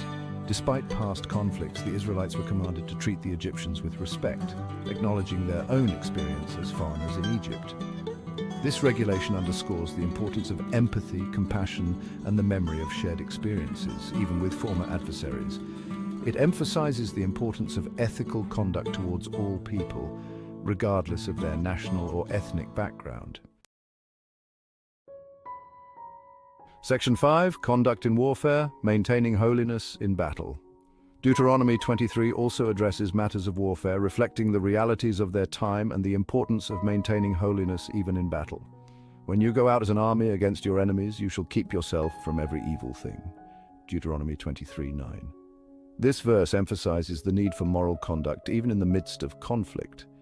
It highlights the belief that warfare should not be an excuse for unrestrained violence or moral compromise. The Israelites were expected to maintain their ethical and religious standards even when confronting their enemies. This emphasis on ethical warfare extended to the treatment of captives and the environment. The Israelites were forbidden from cutting down fruit trees during sieges, demonstrating respect for nature and the sanctity of life. These regulations reflect a concept of holy war where military actions were subject to divine law and ethical considerations. Written by Morgan Freeman, The Story of God with Morgan Freeman. Deuteronomy, the fifth and final book of the Torah, holds a special place in the hearts of the Jewish people. It's a collection of Moses' speeches to the Israelites as they prepare to enter the Promised Land. Imagine after 40 years of wandering in the desert, finally on the cusp of their destiny. Moses delivers a powerful message, a reminder of their covenant with God and a blueprint for a just and compassionate society. Deuteronomy 24 delves into laws that address fundamental aspects of human relationships: marriage, family, business dealings, justice, and the treatment of the vulnerable. These are timeless concerns that transcend any one culture or era. These laws offer profound wisdom that continues to resonate with us today. Deuteronomy 24 verses 1 to 4 addresses divorce and remarriage. It acknowledges divorce but sets boundaries to prevent hasty separations. A man must provide a certificate of divorce, granting her freedom to remarry. If she remarries and is later divorced or widowed, her first husband cannot take her back. This law prevents women from being treated as property. The certificate safeguards her rights and ensures her freedom. Deuteronomy 24 verse 5 introduces a law that might seem unusual to our modern sensibilities. A man who has recently married is exempt from military service or other civic duties for 1 year. This exemption, though seemingly about military strategy, reveals a deeper understanding of the importance of establishing a strong foundation for a new marriage. This first year was seen as a sacred time for a couple to bond, build their home, and adjust to their new life together. The law recognizes the emotional and practical demands of starting a family and provides a space for couples to nurture their relationship without the added pressures of external obligations. This ancient law reminds us that strong societies are built on strong families. It highlights the importance of investing in the early stages of marriage, recognizing that the well-being of a family unit has implications for the larger community. This law speaks to the timeless wisdom of prioritizing relationships and creating an environment where love and commitment can flourish. Deuteronomy 24, verses 6 and 10 to 13, address the sensitive area of loans and collateral. In ancient Israel, loans were often a matter of survival, helping families overcome temporary hardships. However, the potential for exploitation was high. The law prohibits taking essential items, like a millstone, as collateral for a loan. A millstone, used for grinding grain, represented a family's ability to provide food for themselves. Taking it away would be akin to taking away their livelihood. The law also mandates that if you take a cloak as collateral, you must return it by nightfall, as it's likely the borrower's only protection against the cold. These seemingly small gestures reflect a profound ethical principle. Even in business transactions, compassion must prevail. These laws remind us that true justice goes beyond legalistic interpretations. They call us to consider the human impact of our actions, especially in situations where power imbalances exist. They challenge us to use our resources and positions of privilege to alleviate suffering, not exacerbate it. Section 5. The severe punishment for kidnapping. Deuteronomy 24 verse 7 addresses a grave offense, kidnapping. The law is concise and absolute. If a man is caught kidnapping one of his brother Israelites and treats him as a slave or sells him, the kidnapper must die. You must purge the evil from among you. This severe punishment reflects the abhorrence with which the Israelites viewed the crime of kidnapping. It was a violation of a person's God-given freedom and dignity, reducing them to a mere commodity. The severity of the punishment served as a powerful deterrent, highlighting the sanctity of human life and the importance of protecting the vulnerable from exploitation. Though our modern legal systems have evolved, the fundamental principle remains: human beings are not objects to be bought, sold, or traded. This law stands as a timeless reminder of the inherent worth and dignity of every human life. Section 6. Regulations about serious skin diseases. Deuteronomy 24, verses 8 to 9 briefly mention the importance of heeding the instructions of the priests regarding serious skin diseases. While the specific details of these diseases are not elaborated upon, the passage likely refers to conditions like leprosy, which were prevalent in the ancient world. These diseases, often misunderstood and feared, resulted in social stigma and isolation. The priests, with their knowledge of ritual purity, played a crucial role in diagnosing and managing such cases. This passage underscores the importance of following expert advice, particularly in matters of public health. It acknowledges the role of religious leaders in guiding the community and promoting practices that safeguard the well-being of all members. Though our understanding of diseases and their treatments has advanced significantly, this passage reminds us of the importance of listening to medical professionals and adhering to public health guidelines. Section 7. Ethical treatment of poor laborers. Deuteronomy 24:14-15 addresses the ethical treatment of hired laborers, particularly those from vulnerable backgrounds.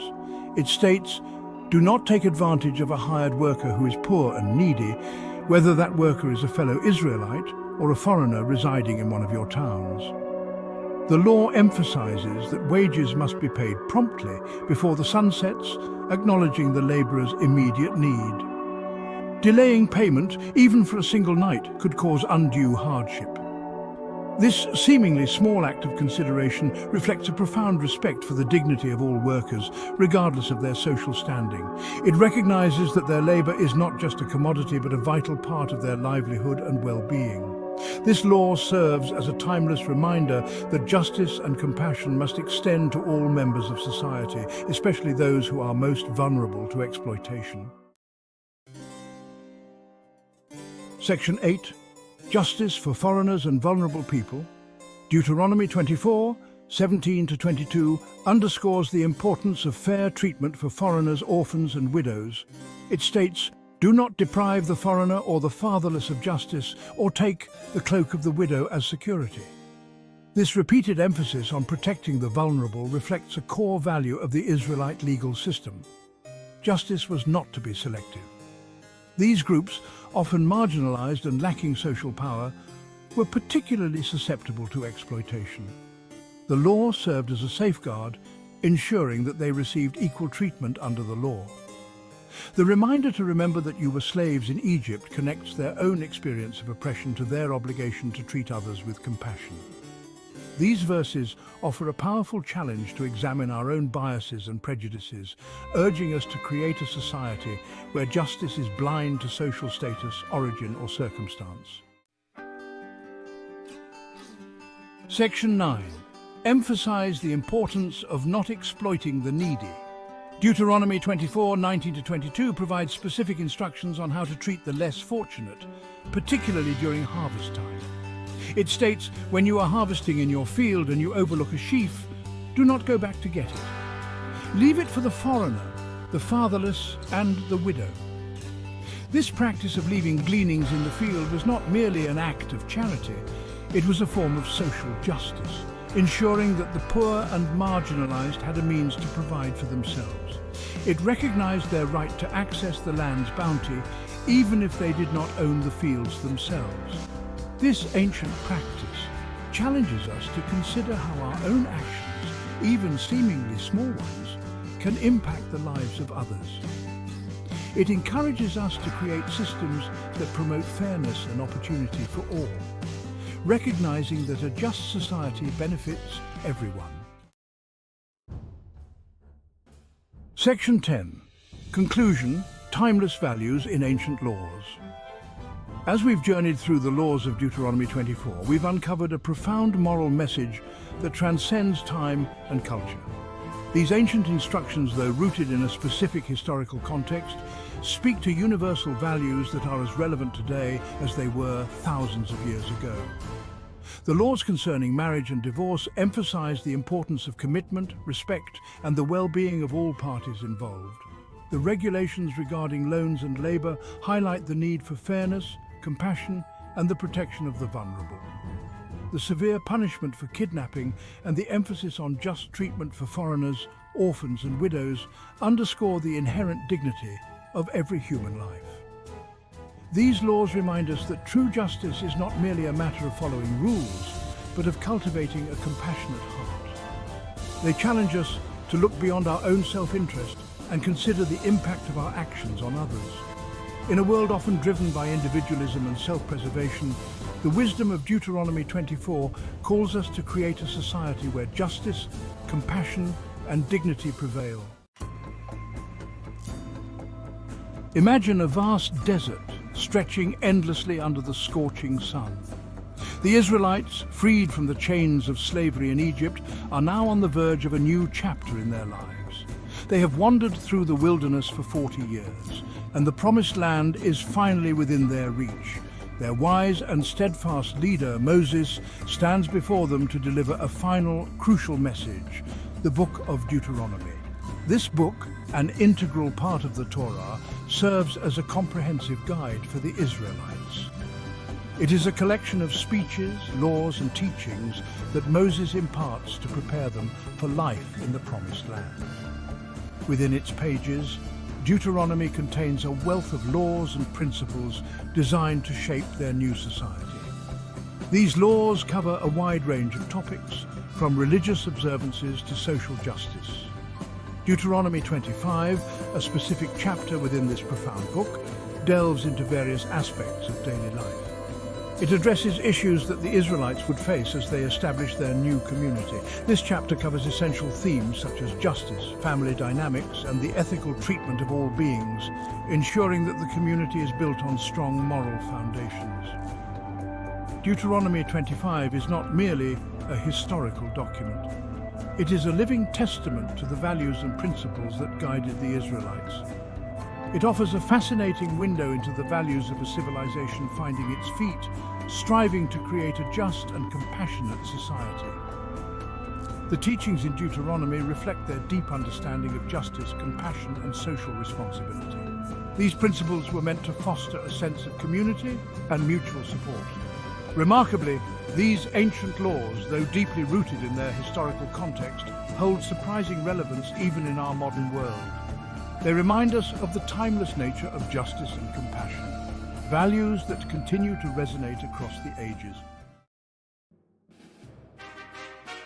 Deuteronomy 25 begins with a focus on justice.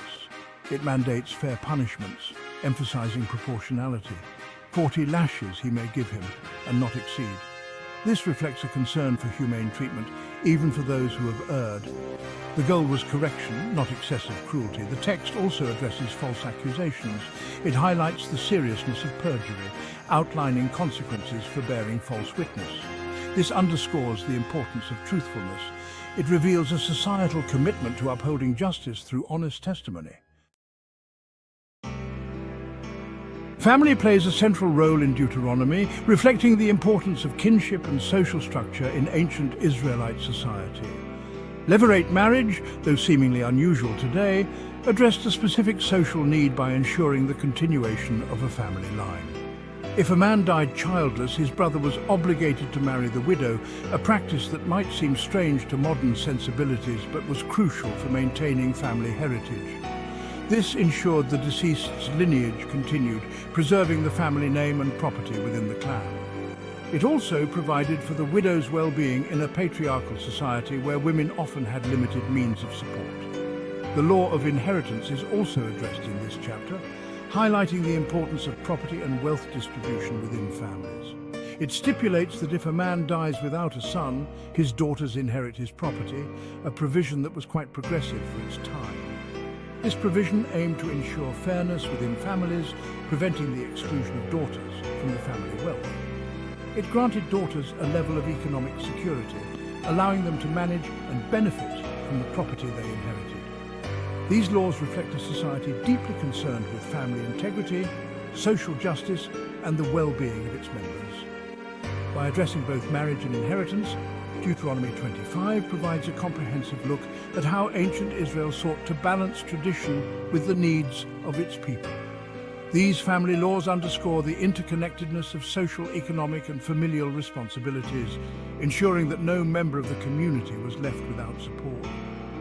Ultimately, the family laws in Deuteronomy 25 highlight the enduring values of care, continuity, and community that were central to ancient Israelite life. Even amidst laws governing human interaction, Deuteronomy 25 demonstrates a concern for animals. One law prohibits muzzling an ox while it threshes grain. This reflects a deeply ingrained respect for living creatures. It acknowledges the animal's right to partake in the fruits of its labor. This seemingly minor detail speaks volumes about the values embedded within these laws. It reminds us that compassion and ethical treatment should extend beyond our own species. This principle resonates even today as animal rights gain increasing recognition. Section 5. Warfare and Justice. Though often perceived as a time of constant conflict, Deuteronomy chapter 25 reveals nuances within ancient warfare. One law prohibits cutting down fruit-bearing trees during a siege. This rule emphasizes that war, though necessary at times, should not result in unnecessary destruction. This reflects a surprisingly modern concept limiting environmental damage during wartime. It highlights the importance of long-term sustainability, even amidst conflict. It's a principle with clear echoes in modern international law. Section 6. Ancient laws, modern relevance. At first glance, these ancient laws might seem irrelevant to our modern lives. However, a deeper look reveals enduring principles. The emphasis on justice, fairness, and compassion transcends time and culture. These values remain the bedrock of any just and equitable society. The laws in Deuteronomy chapter 25, though framed within a specific historical context, offer timeless lessons. They remind us of the importance of accountability, truthfulness, and protecting the vulnerable. These principles, woven into the fabric of a nascent society, continue to resonate with us today. Section 7. Ethical echoes in modern times. The prohibition against false witness finds its echo in our modern legal systems. Perjury remains a serious offence, undermining the very foundation of justice.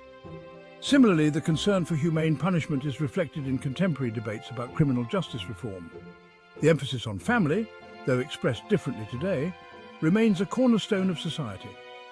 While the specific laws regarding inheritance and levirate marriage may seem archaic, they highlight the importance of social structures that provide security and support for individuals and families.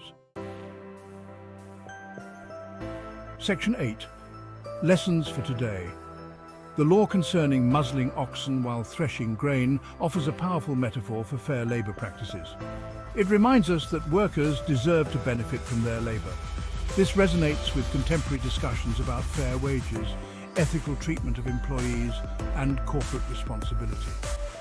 Furthermore, the prohibition against destroying fruit-bearing trees during war holds a powerful message for our times. As we grapple with climate change and environmental degradation, this ancient law reminds us of the importance of long-term thinking and environmental stewardship. Section 9. Understanding the past, shaping the future. By studying ancient texts like Deuteronomy 25, we gain a deeper understanding of the roots of our own values. We see how societies grappled with issues of justice, fairness, and compassion. This historical perspective can inform our own approach to contemporary challenges. These ancient laws, though originating in a different time and place, offer valuable insights. They remind us of the enduring power of empathy, the importance of ethical conduct, and the need for just and compassionate societies. Section 10. Conclusion. Timeless wisdom. Deuteronomy 25, a chapter within a larger text, offers a glimpse into the legal and moral framework of ancient Israel. This chapter is a part of the Torah, a foundational document that has influenced countless generations and cultures. Though centuries removed, these laws provide timeless lessons. They are not just relics of the past, but living principles that continue to resonate with us today. They remind us of the importance of justice, fairness, compassion, and respect for all beings, human and animal alike. These values are universal, transcending the boundaries of time and geography. By understanding the ethical underpinnings of these ancient laws, we gain a deeper appreciation for the values that shape our own world. These texts serve as a bridge, connecting us to the wisdom of our ancestors and guiding us in our contemporary lives. The wisdom contained within these texts transcends time and culture, offering guidance as we navigate the complexities of our modern lives. They remind us that the quest for justice, compassion, and respect is a timeless journey, one that we are all a part of regardless of our era or background. Deuteronomy 26 holds a special place in the Bible. This chapter is not just a collection of ancient words, it is a profound message that transcends time and culture. It's like a bridge between the past and the future, connecting the experiences of the Israelites with the lessons we can learn today. It's here that Moses gives instructions to the Israelites as they're about to enter the Promised Land. These instructions are not merely logistical, they are deeply spiritual and symbolic. After years of wandering in the desert, they are about to experience God's blessings in a tangible way. The transition from a life of scarcity to one of abundance is monumental. This chapter talks about offerings and tithes. These acts of giving are not just religious duties, they are expressions of faith and trust in God's provision. But it's about more than just giving things away. It's about remembering. It's about gratitude. The act of giving is intertwined with the act of remembering God's faithfulness. The Israelites are commanded to remember their journey. This remembrance is not a passive act. It is an active, intentional practice. They are to remember where they came from and how God rescued them from slavery. This collective memory shapes their identity and their relationship with God. This remembrance is key to understanding the offerings they are commanded to give. The offerings are a tangible expression of their gratitude and acknowledgement of God's sovereignty. Deuteronomy 26 is a powerful reminder of God's faithfulness. It calls us to reflect on our own lives and recognize the blessings we have received. It teaches us that gratitude and obedience go hand in hand. True gratitude is not just a feeling.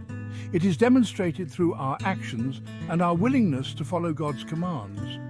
It's a beautiful picture of how we should live our lives even today. By practicing gratitude and remembering our own journeys, we can cultivate a deeper sense of connection to our faith and to each other. In our fast-paced world, taking the time to reflect and give thanks can transform our perspective. It reminds us of the importance of community, faith, and the enduring lessons from ancient texts. As we set the stage for gratitude in our own lives, we create a ripple effect that can inspire and uplift those around us. Let us embrace the timeless wisdom of Deuteronomy 26 and make gratitude a cornerstone of our daily lives. Imagine a basket overflowing with fruits and grains, a sight that brings to mind the richness of the earth and the bounty it can produce.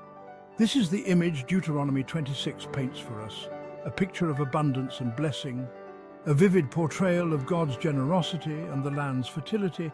The Israelites are instructed to bring this basket filled with the first fruits of their harvest to the house of the Lord. This act was a significant part of their religious practice. This act was more than just a ritual. It was a deeply meaningful tradition that connected them to their faith and to each other. It was a tangible way for the Israelites to acknowledge God's hand in their lives, recognizing that their prosperity was not by their efforts alone. It was a reminder that everything they had came from Him, a powerful symbol of dependence and trust in God's provision. The basket, overflowing with the goodness of the land, represented God's faithfulness. Each fruit and grain was a testament to His unwavering promise. It was a symbol of His promise to provide for His people, a visual assurance that He would always meet their needs. This act of bringing the first fruits was an act of worship. It was a sacred moment where the Israelites could express their devotion and reverence. It was a way for the Israelites to show their gratitude to God for His provision, a heartfelt thank you for the blessings they received. This practice fostered a sense of community and shared faith, reminding them of their collective reliance on God's grace and bounty.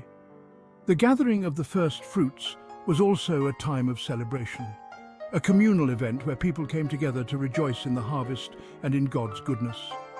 Families would share meals, tell stories of God's faithfulness, and strengthen their bonds with one another, all while giving thanks for the abundance they enjoyed. This tradition, rooted in Scripture, served as a constant reminder of the covenant between God and His people, a covenant built on trust, faith, and gratitude. Even today, the principles behind this ancient practice can inspire us to recognize and celebrate the blessings in our own lives, fostering a spirit of thankfulness and community. Why the first fruits? Why not just give God whatever was left over?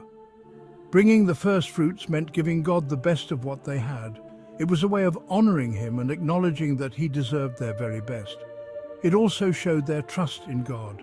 By giving Him the first portion of their harvest, they were demonstrating their faith that He would continue to provide for them. This principle applies to our lives today. When we give God our first and our best, it shows Him that we value Him above all else. It's not about the amount, but the heart. It's about putting God first in every area of our lives. In addition to the first fruits, the Israelites were also commanded to give a tithe. This practice was deeply embedded in their culture and spiritual life. A tithe is a tenth of their produce and livestock. This meant that every 10th animal or portion of their harvest was set aside for God. The tithe was a reminder that everything they had belonged to God. It was a tangible expression of their faith and dependence on Him. He was the ultimate owner, and they were merely stewards of His blessings. This understanding fostered a sense of humility and gratitude among the people. Giving a tithe was an act of obedience and worship. It was a way to show reverence and acknowledge God's sovereignty over their lives. It was a way for the Israelites to acknowledge God's ownership and to thank Him for His provision. By giving back a portion of what they received, they demonstrated their trust in God's continued blessings. This principle is still relevant today. Just as the ancient Israelites recognized God's ownership, we too are called to do the same in our lives. When we tithe, we are acknowledging that God is the owner of everything we have. It is a practice that transcends time and culture, reminding us of our role as stewards. It's a way of honoring Him with our finances and trusting Him to provide for our needs. Tithing is not just about giving money, it's about recognizing God's provision and expressing our faith in His promises. By setting aside a portion of our income, we are making a conscious decision to prioritize our relationship with God.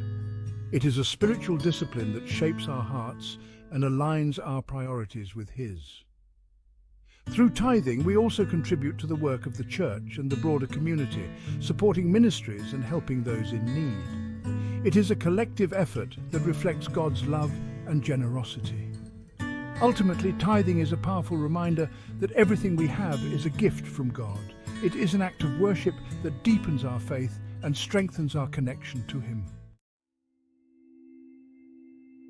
Section 5. The Levites, foreigners, orphans and widows, sharing God's blessings. Deuteronomy 26 also emphasizes the importance of caring for the less fortunate. The Israelites were instructed to share their blessings with the Levites, foreigners, orphans and widows. These groups of people were often overlooked and marginalized in society.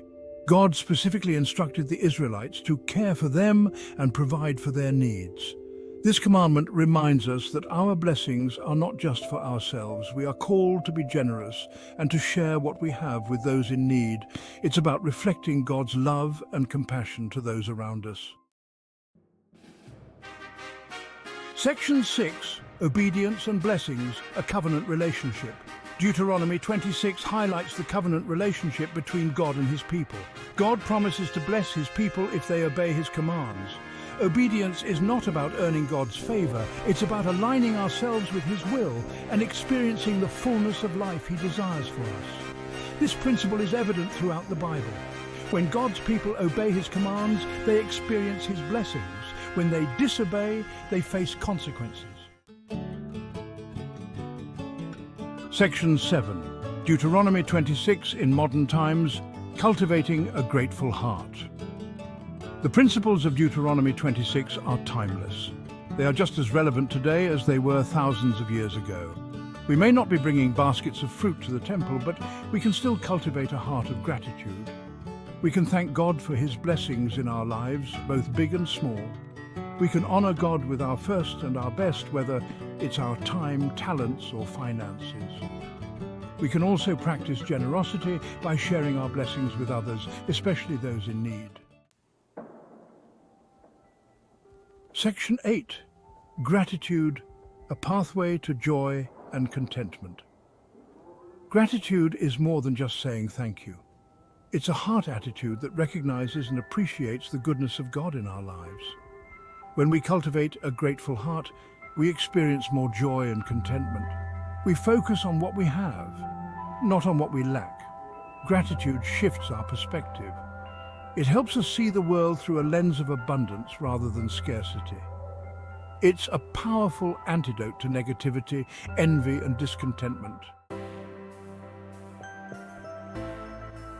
Section 9. The Power of Giving. Transforming lives, including our own. Giving is not just about meeting the needs of others, it's about transforming our own hearts. When we give generously, we experience the joy of being a blessing to others. Giving breaks the power of materialism and greed in our lives. It reminds us that true wealth is not measured by what we possess, but by what we give away. Section 10. Conclusion: living a life of gratitude and generosity. Deuteronomy 26 calls us to live a life of gratitude and generosity. It's a reminder that everything we have comes from God. When we recognize this truth, it changes how we live. We become more thankful, more generous, and more aware of God's presence in our lives. May we embrace the principles of Deuteronomy 26 and experience the joy of living in covenant relationship with our generous God. Let's make gratitude a way of life. Imagine yourself standing with the Israelites on the edge of a vast desert. The air is dry, the sun relentless, and the horizon seems endless. The journey has been long and arduous, filled with trials and tribulations.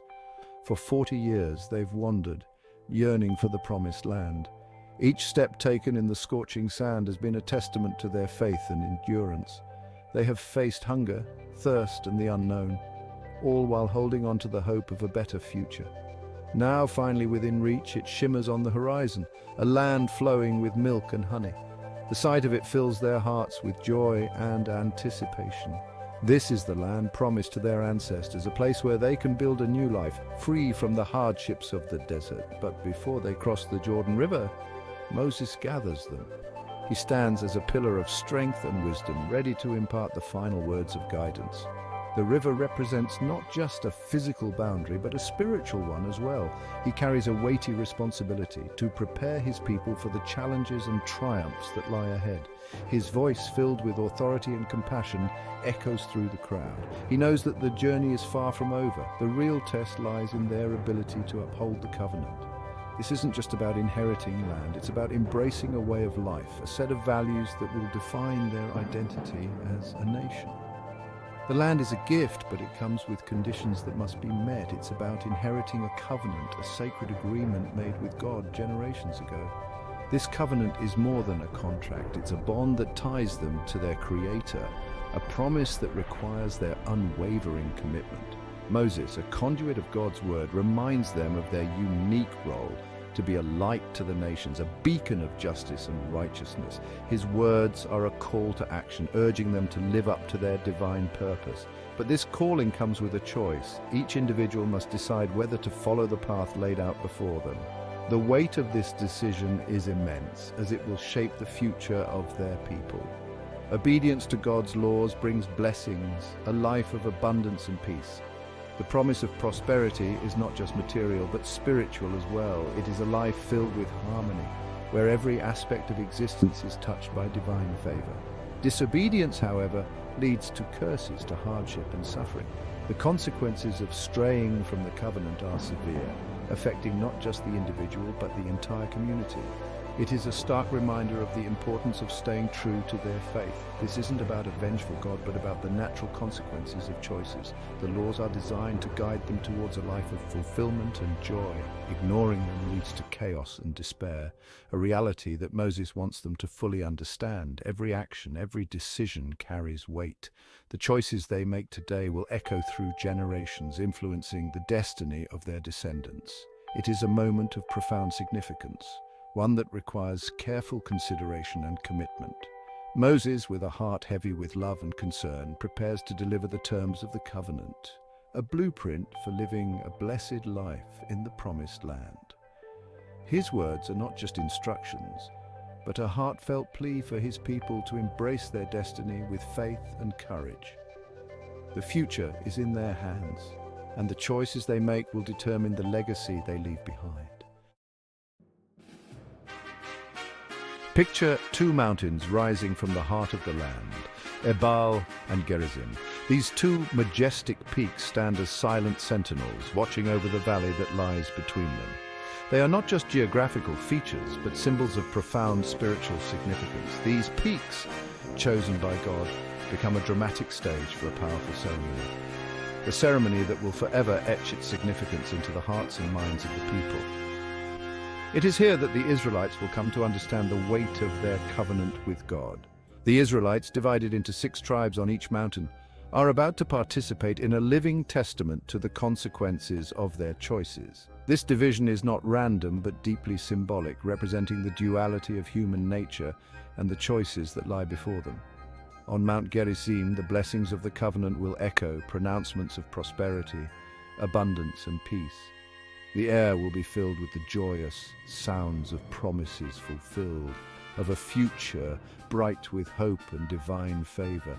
The Levites, caretakers of the sacred words, will stand as witnesses, their voices carrying across the valley. Their proclamations will serve as a bridge, connecting the divine promises to the people who eagerly await them. Imagine the hope, the anticipation etched on the faces of the Israelites as they listen. Each word, each blessing is a beacon of light, guiding them towards a future filled with divine grace and favor. But across the valley, on Mount Ebal, the curses will be declared. This mountain, in stark contrast to Gerizim, will resonate with the somber tones of warnings and admonitions. These pronouncements, stark and sobering, paint a picture of the hardships that await those who stray from the path of righteousness.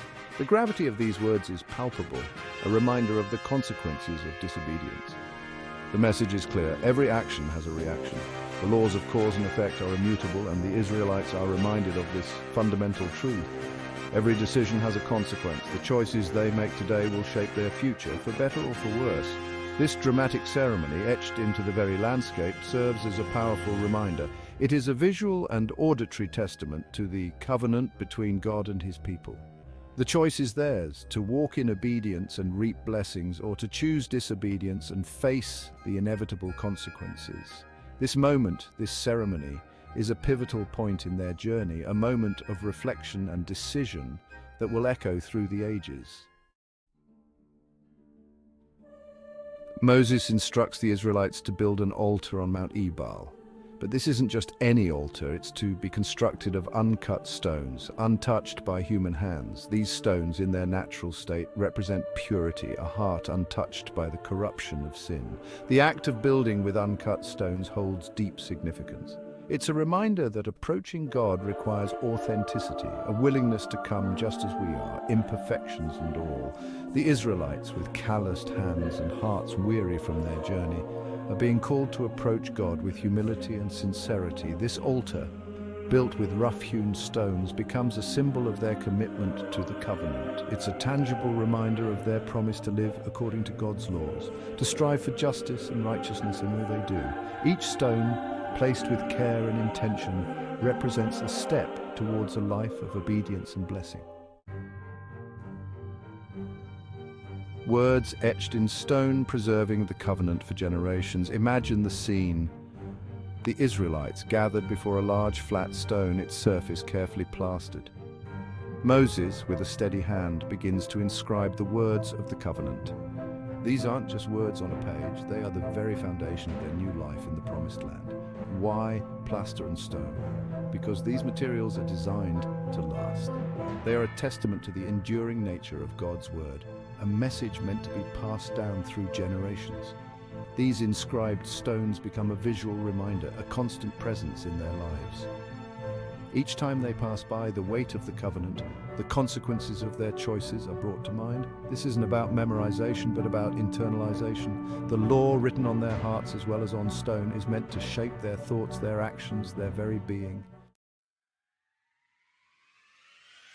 Blessings for obedience, a life of abundance and harmony. The Levites, their voices echoing across the valley, pronounce the blessings on Mount Gerizim. Imagine the Israelites, their hearts filled with hope, as they listen to these promises of prosperity and peace. These blessings paint a picture of life lived in harmony with God and with each other. Abundant harvests, healthy flocks, and victory in battle are just a few of the blessings promised for obedience. But the true richness lies in the deeper promises: peace within their borders, unity among the tribes, and the constant presence of God in their midst. These blessings are not just material, they encompass every aspect of life. They speak of a society where justice prevails, where compassion for the vulnerable is paramount, and where righteousness guides their every step. The Israelites are being offered a vision of a life lived in the full blessing of God's favor. Curses for disobedience, the consequences of straying from the path. Across the valley, on Mount Ebal, the atmosphere is somber. The dark clouds gather, casting a shadow over the land, symbolizing the weight of the words about to be spoken. The curses, pronounced with gravity, paint a stark picture of the consequences of disobedience. The elder's voice echoes through the valley, each word a solemn warning to the people. These pronouncements are not meant to instill fear, but to serve as a sobering reminder of the seriousness of their commitment. The Israelites listen intently, understanding that their actions have profound implications. Drought, famine, disease, and defeat in battle are just a few of the hardships that await those who choose to disregard God's laws. The land, once fertile and abundant, turns barren and desolate, a reflection of their spiritual state. But the true weight of the curses lies in their impact on the fabric of their society. Families are torn apart, communities crumble, and the once strong bonds of unity are weakened. Injustice, oppression, internal strife, these are the consequences of a nation that turns its back on righteousness. The social order is disrupted and chaos ensues, affecting every aspect of life. The curses serve as a warning, a beacon in the darkness, urging the Israelites to choose the path of obedience. They are reminded that their choices have far-reaching consequences, not just for themselves, but for future generations. They are a stark reminder that turning away from God's laws will not only harm themselves, but also have ripple effects on their families, their communities, and their nation. The Israelites must weigh their decisions carefully, understanding that their collective fate hinges on their adherence to divine commandments. As the pronouncements come to an end, the Israelites disperse, each person deep in thought. The weight of the words lingers in the air, a constant reminder of the path they must follow to ensure their prosperity and harmony. The dawn breaks over Mount Ebal, symbolizing a new beginning. The light pierces through the darkness, offering hope and a chance for redemption. The Israelites are given a choice to embrace the light of obedience or to face the darkness of disobedience. In choosing the path of righteousness, they can rebuild their communities, strengthen their families, and ensure a future filled with blessings. The consequences of straying from the path are dire, but the rewards of obedience are immeasurable. The blessings that come with obedience are a testament to the power of faith and commitment. The Israelites are reminded that their destiny is in their hands, and by following God's laws, they can create a legacy of peace and prosperity for generations to come. Echoes of justice, ancient laws, and modern morality. These ancient laws, inscribed on stones thousands of years ago, still resonate with powerful truths about justice and morality. They speak to the very core of what it means to be human, to live in community, and to strive for a just and compassionate society. The emphasis on honesty, integrity, and fairness woven throughout the commandments forms the bedrock of any just society. The call to care for the vulnerable, the widow, the orphan, and the stranger echoes through the centuries, challenging us to embrace compassion and social responsibility. Though times have changed, the principles remain timeless. They remind us that true justice is not merely about punishment, but about restoration, about creating a society where all can flourish and live in dignity. Obedience is a fundamental principle in many religions. It represents our submission to a higher power. In the Bible, the book of Deuteronomy holds a special place. It serves as a powerful reminder of the covenant between God and his people. This covenant, clearly laid out in Deuteronomy 28, outlines the blessings for obedience and the consequences of disobedience. It's a powerful message that remains relevant today. This chapter is like a mirror, reflecting back to us the choices we make and their consequences. It's a reminder that our actions have ripple effects. They not only shape our lives, but also the lives of those around us. Deuteronomy 28 doesn't present obedience as a burden. Instead, it frames it as a pathway to blessings. It emphasizes the loving nature of God. He desires the best for his children and outlines a clear path for us to receive those blessings. This chapter is a call to remember our commitment to God. It urges us to evaluate our actions and align them with his will. It's a reminder that true fulfillment comes from following God's path. Deuteronomy 28 paints a beautiful picture of the life God intends for us.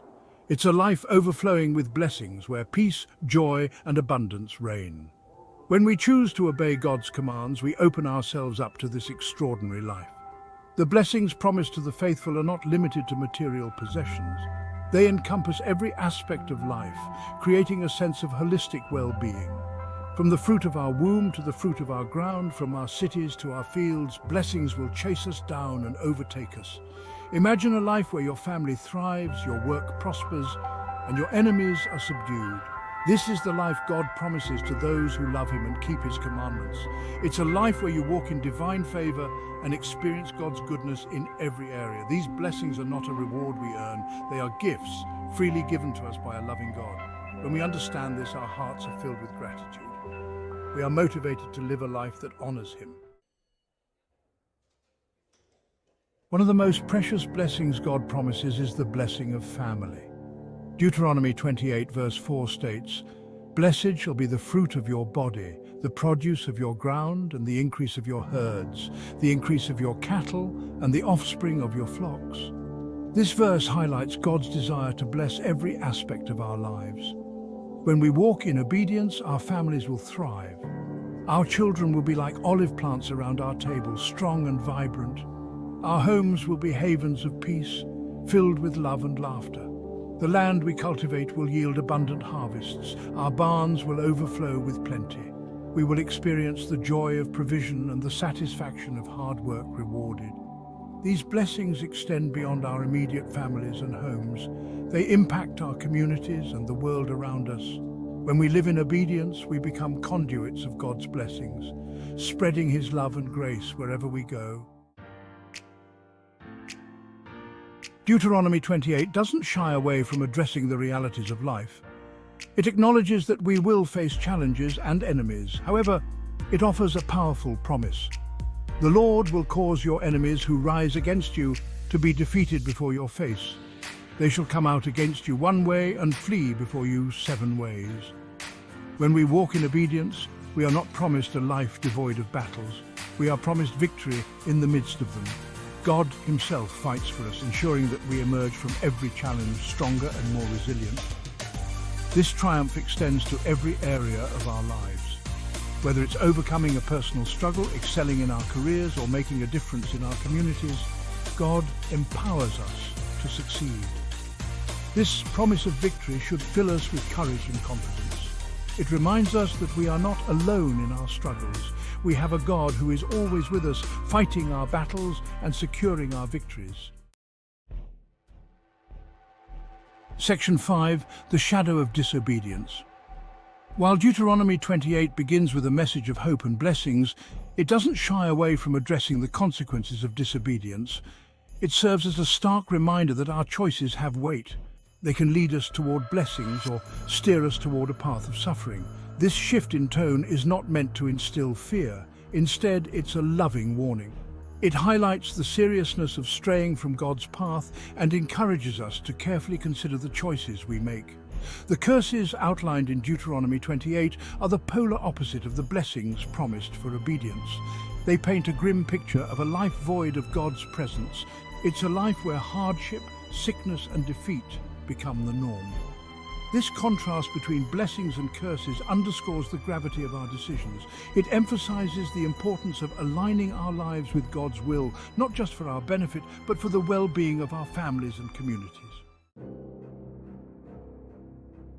Section 6.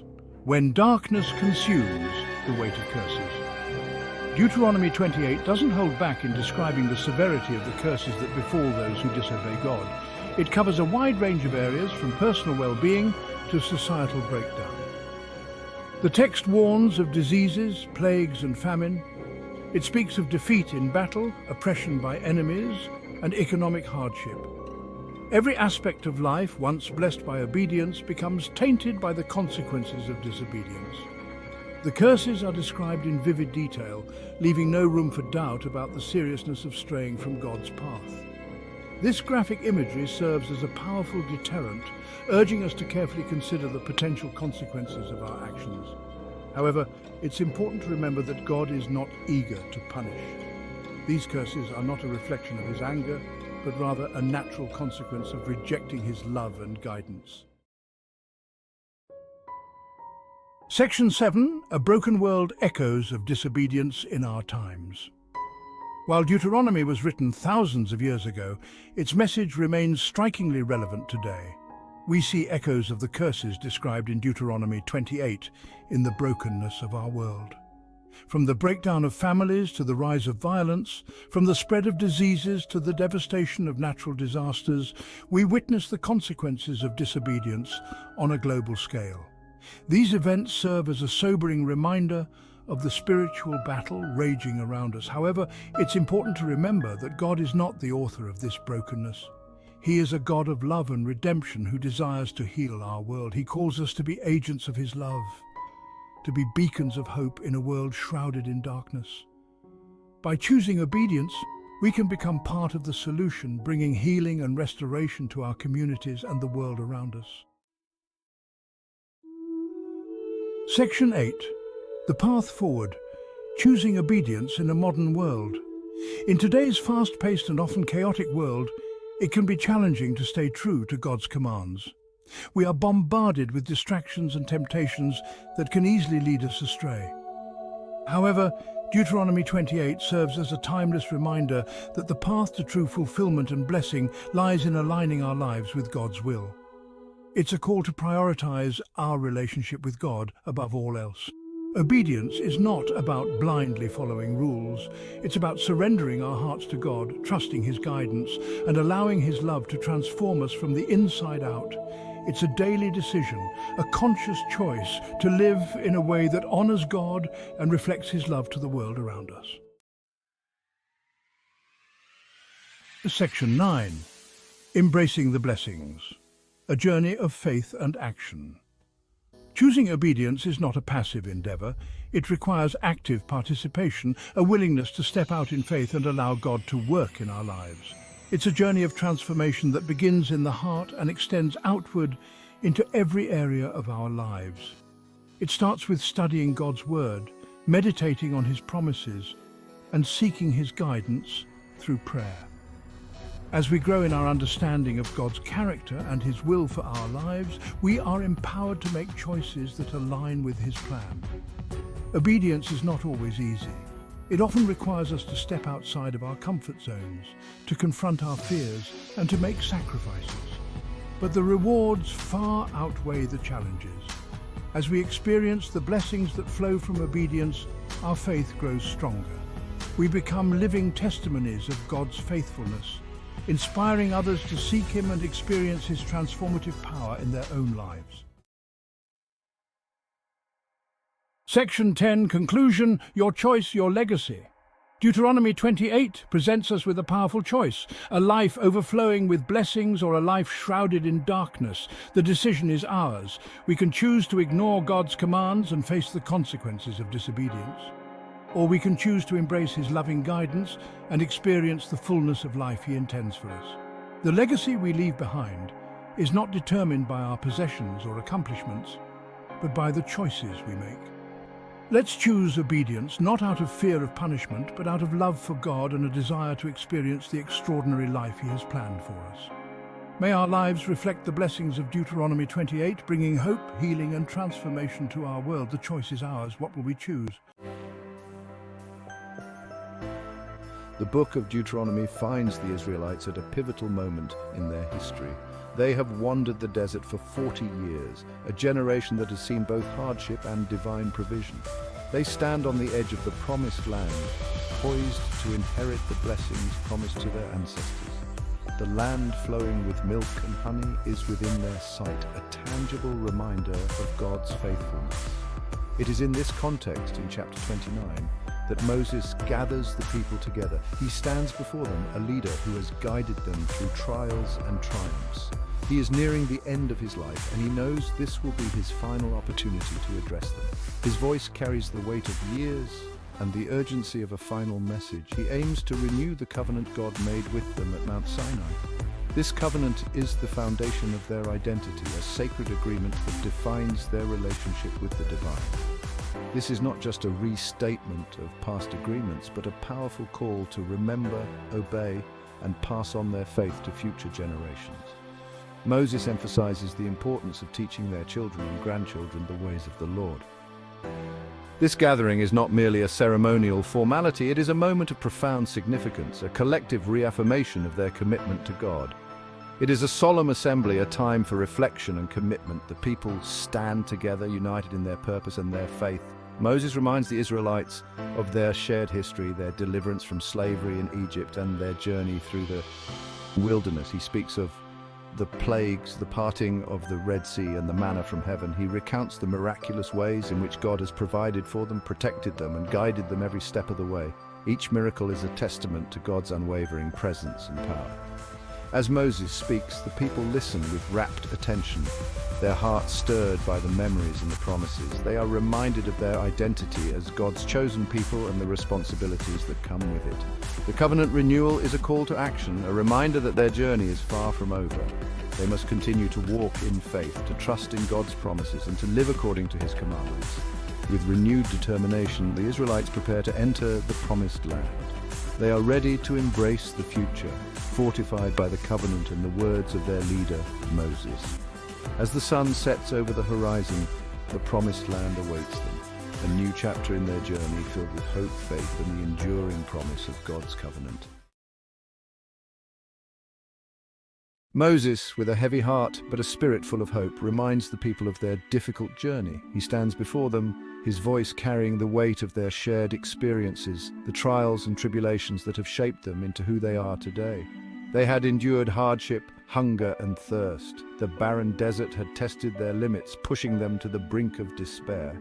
Yet they had persevered, finding strength in their unity and faith. They had faced enemies and overcome obstacles. From hostile tribes to the harsh elements of the desert, every challenge had been a test of their resilience and determination. Each victory had been hard-won, a testament to their courage and God's unwavering support. Yet, through it all, God had been faithful. In their darkest moments, when hope seemed lost, His presence had been a beacon of light, guiding them forward. He had provided manna from heaven to eat and water from rocks to drink. These miracles had sustained them, reminding them that they were never alone, that divine providence was always at hand. He had led them with a pillar of cloud by day and a pillar of fire by night. These symbols of divine guidance had been their constant companions, leading them through the wilderness, ensuring they never lost their way. He reminds them of the golden calf incident, a stark reminder of their capacity for disobedience and the grave consequences that followed.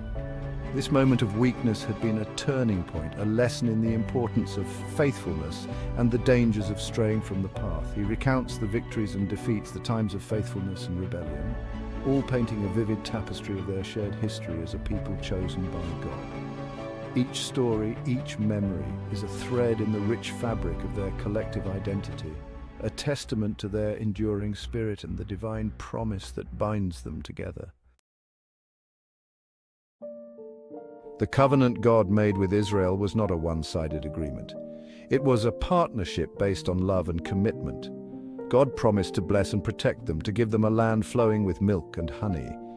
In return, the Israelites were to love and obey God with all their hearts, souls, and minds. This obedience involved keeping God's commandments, worshipping Him alone, and living lives of righteousness and justice. It meant turning away from the idolatry and immorality of the nations around them and living as a people set apart for God's glory. Moses, with a powerful voice that echoed across the assembly, spoke of the blessings that awaited the Israelites if they remained faithful to the covenant. Obedience would bring prosperity, security, and peace. Their crops would flourish, their flocks would multiply, and their enemies would be defeated. Their nation would be strong, their families would thrive, and they would enjoy God's favor and blessing in all that they did. Moses paints a picture of a bright future, a future filled with hope and promise, a future where God's presence would dwell among His people.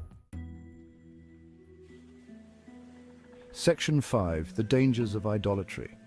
However, Moses also warns the Israelites of the dangers of turning away from God. He knew that the allure of idolatry would be strong, especially once they were settled in the Promised Land. The surrounding nations worshipped other gods, and there was a real danger that the Israelites would be tempted to do the same. Moses warns them that worshipping false gods would lead to spiritual blindness, moral decay, and ultimately to God's judgment. He reminds them that the gods of the nations are nothing but idols, powerless and empty. They offer no true life, no salvation, no hope. Section 6. Consequences of disobedience. Moses does not shy away from describing the consequences of disobedience. He speaks of curses that will befall the Israelites if they turn away from the covenant. Drought, famine, disease, and defeat in battle will plague them. Their land will become barren. Their cities will be destroyed, and they will be scattered among the nations. Moses' words are not meant to frighten, but to warn, to impress upon the people the seriousness of their commitment to God. He wants them to understand that their choices have consequences, both for themselves and for generations to come. And Section 7, a covenant for generations. Moses emphasizes that this covenant is not just for them, the generation that came out of Egypt. It is a timeless agreement, a sacred promise that transcends the boundaries of time and space. It is also for their children and their children's children, for all generations to come. This covenant is a living testament, a bridge that connects the past with the future, ensuring that the teachings and values are preserved and honored. They have a responsibility to teach their children about God's laws, to pass down the wisdom and knowledge that has been entrusted to them. This is not merely a duty, but a sacred obligation that binds each generation to the next. To tell them about His mighty acts, the miracles and wonders that have shaped their history and identity.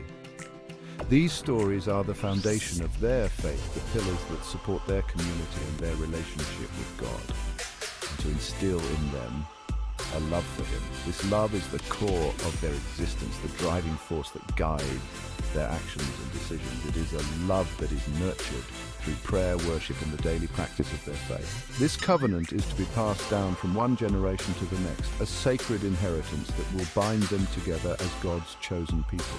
It is a legacy of faith, hope, and love that must be cherished and protected, a sacred inheritance that will bind them together as God's chosen people.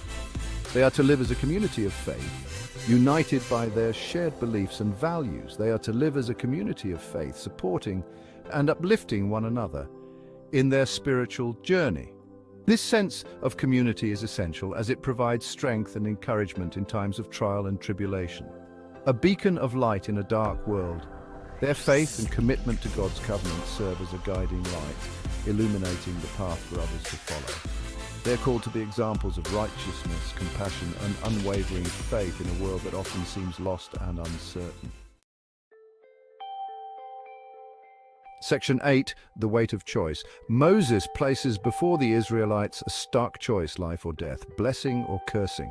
He urges them to choose life, to choose obedience, to choose God. He reminds them that this choice is not just about outward rituals or religious ceremonies, it is about the posture of their hearts. True obedience, he stresses, flows from a heart of love for God. It is a love that transforms their thoughts, their words, and their actions. It is a love that shapes their lives and the lives of their children. Section 9, a call to commitment. As Moses concludes his address, he issues a powerful call to commitment. He calls upon heaven and earth to witness the covenant being renewed. He wants the Israelites to understand the solemnity of the moment, the weight of their decision. This is not a time for half-hearted pledges or empty promises. It is a time for wholehearted surrender to God, a time to embrace the covenant with all that they are. He calls upon them to make a covenant, not just with words, but with their lives. Section 10. The enduring legacy. Deuteronomy 29 stands as a powerful reminder of the enduring nature of God's covenant with His people. Though given thousands of years ago in a specific historical context, its message transcends time and place. It speaks to the importance of remembering God's faithfulness, obeying His commands, and passing on the faith to future generations. This covenant, with its blessings and warnings, continues to challenge and inspire us today. It calls us to examine our own hearts, to renew our commitment to God, and to live as a people set apart for His glory. Section 11, conclusion, a covenant for all time. Deuteronomy 29 is more than just a historical record of a covenant renewal ceremony. It is a timeless message of hope, warning, and challenge. The covenant God made with Israel was not just for them, but for all who would choose to follow Him. It is a covenant of love, grace, and faithfulness, a covenant that offers life and blessing to all who embrace it. As we reflect on the words of Moses, may we be inspired to renew our own commitment to God and to live each day in the light of His covenant love. A second chance, setting the stage for Deuteronomy 30. The book of Deuteronomy finds the Israelites at a pivotal moment in their history. Poised to enter the Promised Land, they stand as witnesses to God's faithfulness over 40 years of wilderness wanderings. Yet, a new generation now prepares to cross over the Jordan, a generation that didn't experience the Exodus firsthand. Moses, their faithful leader, addresses them with a mixture of warnings and encouragements. Deuteronomy 30 stands as a beacon of hope, a reminder that even if they stray, a path back to God always remains open. This chapter is a covenant renewal, a chance to reaffirm the commitment their ancestors made to God at Mount Sinai. It's a message not just for the Israelites on the brink of the Promised Land, but for us today. The turning point, a call to return. Deuteronomy 30 begins with a stark picture of the consequences of disobedience. Moses doesn't sugarcoat the reality of turning away from God. He lays out the painful truth. Blessings follow obedience, while curses accompany rebellion. Yet even amidst this sobering warning, hope shines through. Moses reminds the people that even if they experience the consequences of their sin, God is a God of second chances. He longs to restore them, to bring them back into a right relationship with Himself. The call to return echoes throughout this chapter. If you return to the Lord your God, Moses declares, and obey his voice, Deuteronomy 30:2. Turning back to God is the beginning of restoration, the first step toward experiencing the fullness of his blessings once again. The simplicity of obedience, love God, walk in his ways. Obedience often feels like a heavy burden, a long list of rules designed to restrict our freedom. But Deuteronomy 30 reframes obedience not as a burden, but as a natural outflow of love. You shall love the Lord your God with all your heart and with all your soul and with all your might, Moses proclaims, Deuteronomy 30:6. Obedience in its purest form is simply loving God with every fiber of our being. When we love God deeply, obedience isn't a chore, but a delight. God's commands aren't meant to be impossible standards, but life-giving principles designed to draw us closer to him. Walking in obedience is simply aligning our lives with the heart of God, a heart overflowing with love, grace, and goodness.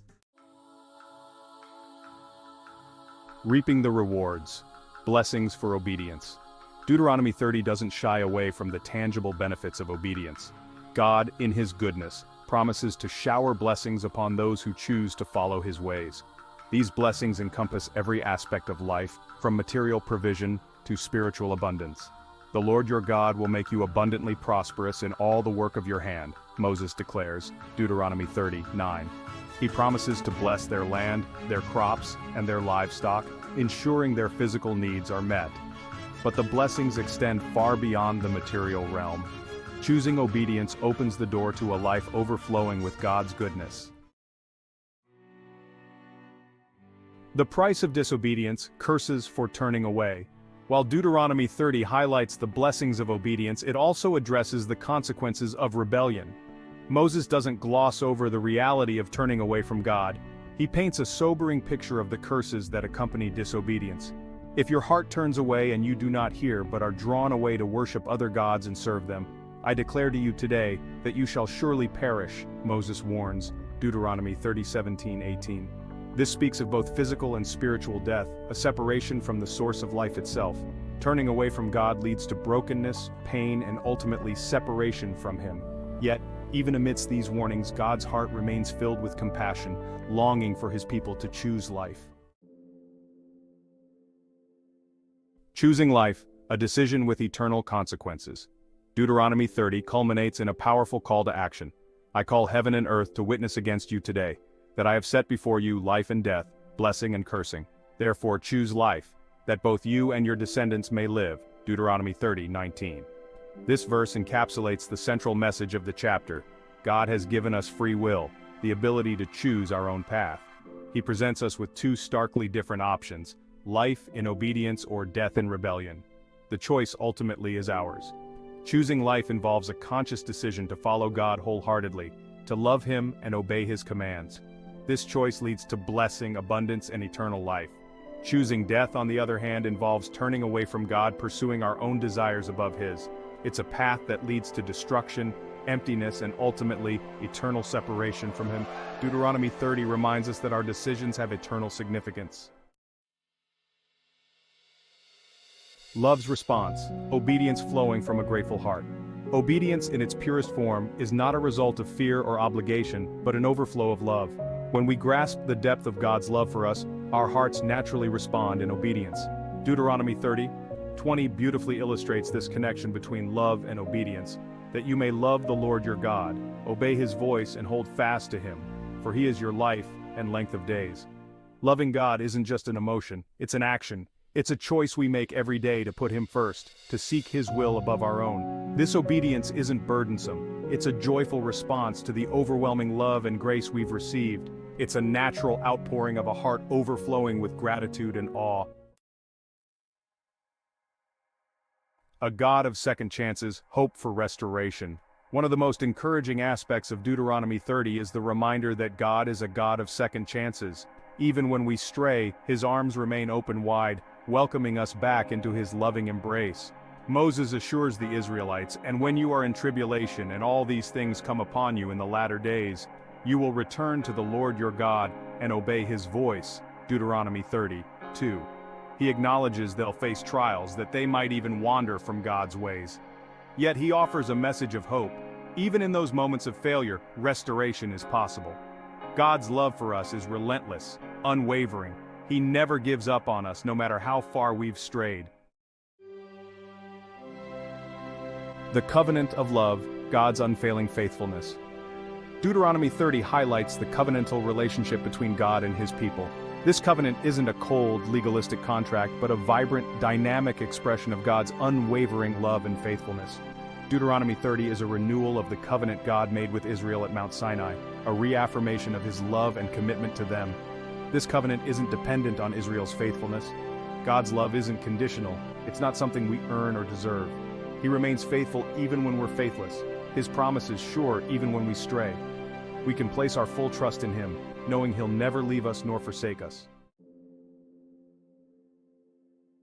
Living in the blessing, experiencing God's goodness today. Deuteronomy 30 is not just a theological treatise, it's a call to action, an invitation to experience the fullness of God's blessings in our lives today. It's a reminder that obedience isn't just about following rules, it's about living in alignment with God's heart, a heart overflowing with love, grace, and goodness. When we choose to obey God, we open the door to a life of abundance. We experience his peace that surpasses all understanding, his joy that strengthens us, and his love that casts out all fear. Living in the blessing means aligning our priorities with God's will, seeking his guidance in every decision, and trusting in his provision for our needs. It's about surrendering our own desires and embracing the life he has planned for us. This life of obedience isn't always easy, but God's grace is sufficient. Our hope-filled future eternity with our loving God. Deuteronomy 30 points us towards a hope-filled future, a future where God's people will dwell in his presence for all eternity. This chapter isn't just about earthly blessings, it's about the ultimate blessing, eternal life in the presence of our loving God. Moses' words offer a glimpse of the glory that awaits those who choose to follow God, that you may love the Lord your God, obey his voice, and hold fast to him. For he is your life and length of days, that you may dwell in the land that the Lord swore to your fathers. Deuteronomy 30:20. This land represents more than just a physical location.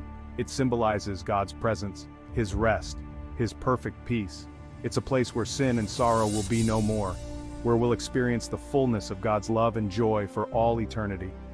Deuteronomy 30 ends with a powerful reminder: the choice is ours. May we, like the Israelites on the brink of the promised land, choose life, that both we and our descendants may live in the fullness of God's blessing, both now and forevermore. The sun beat down relentlessly on the assembled Israelites, casting long shadows and a sense of finality over the gathering. A hush fell over the multitude, a silence that spoke volumes of their respect and anticipation. Moses, their leader, their prophet, stood before them, a figure of immense reverence and authority. 120 years old, yet his eyes still burned with the fire of a life lived in unwavering service to God and his people. He looked out at the faces, young and old, etched with years of wandering in the wilderness, each line telling a story of hardship and hope.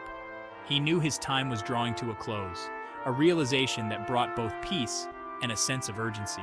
My strength is gone, my journey is ending. This wasn't a lament, but a statement of fact, a recognition of the inevitable passage of time.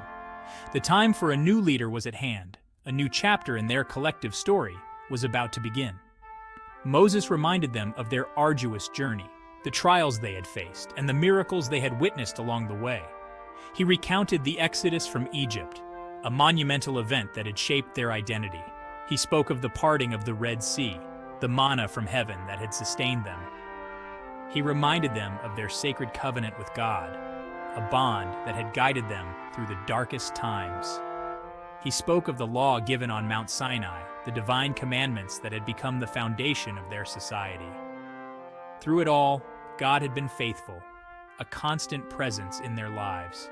He had led them, protected them, and provided for them in ways that were nothing short of miraculous.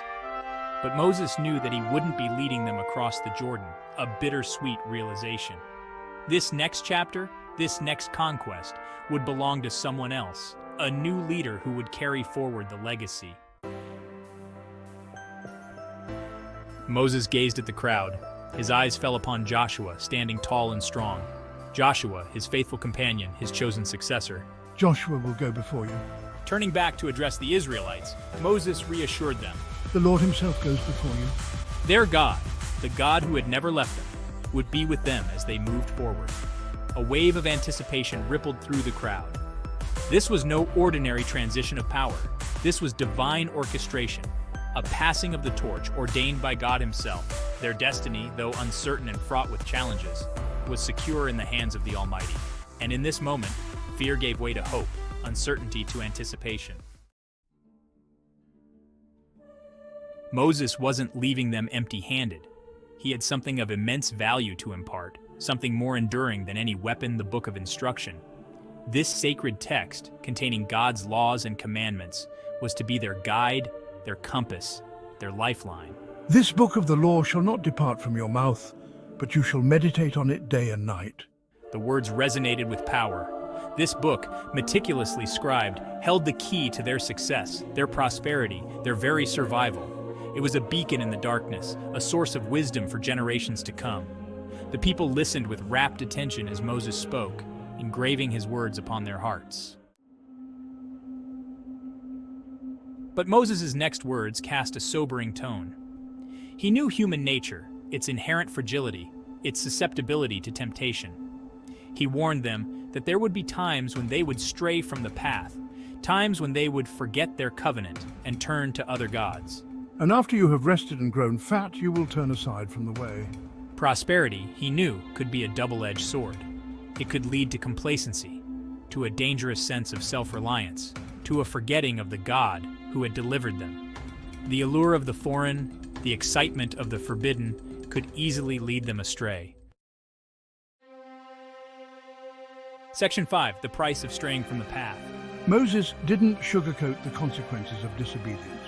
He was clear and direct. He painted a vivid picture of the hardships, the afflictions, the unimaginable suffering, the calamities that would befall them if they abandoned the covenant. The destruction would be total. "And the Lord will scatter you among the peoples," he warned. He proclaimed, his voice booming across the silent assembly, echoing in their hearts. "And you shall be left few in number, their beloved land, the land of their ancestors, the land promised to their forefathers, would vomit them out. They would be exiled, lost. Their very existence would be threatened. The struggle for survival would be relentless. The price of disobedience was high, the consequences dire. The cost was almost unbearable." The weight of Moses' words settled upon them. They felt the gravity of his message, the joy of the promised land, the beauty and bounty of it, the triumph of their imminent victory was within their grasp, was tempered by the sobering reality of their own human frailty. Yet, within this warning, this stark message, within this stark portrayal of potential downfall, lay a lesson, a chance for redemption, lay a glimmer of hope, a hope that they could change their fate.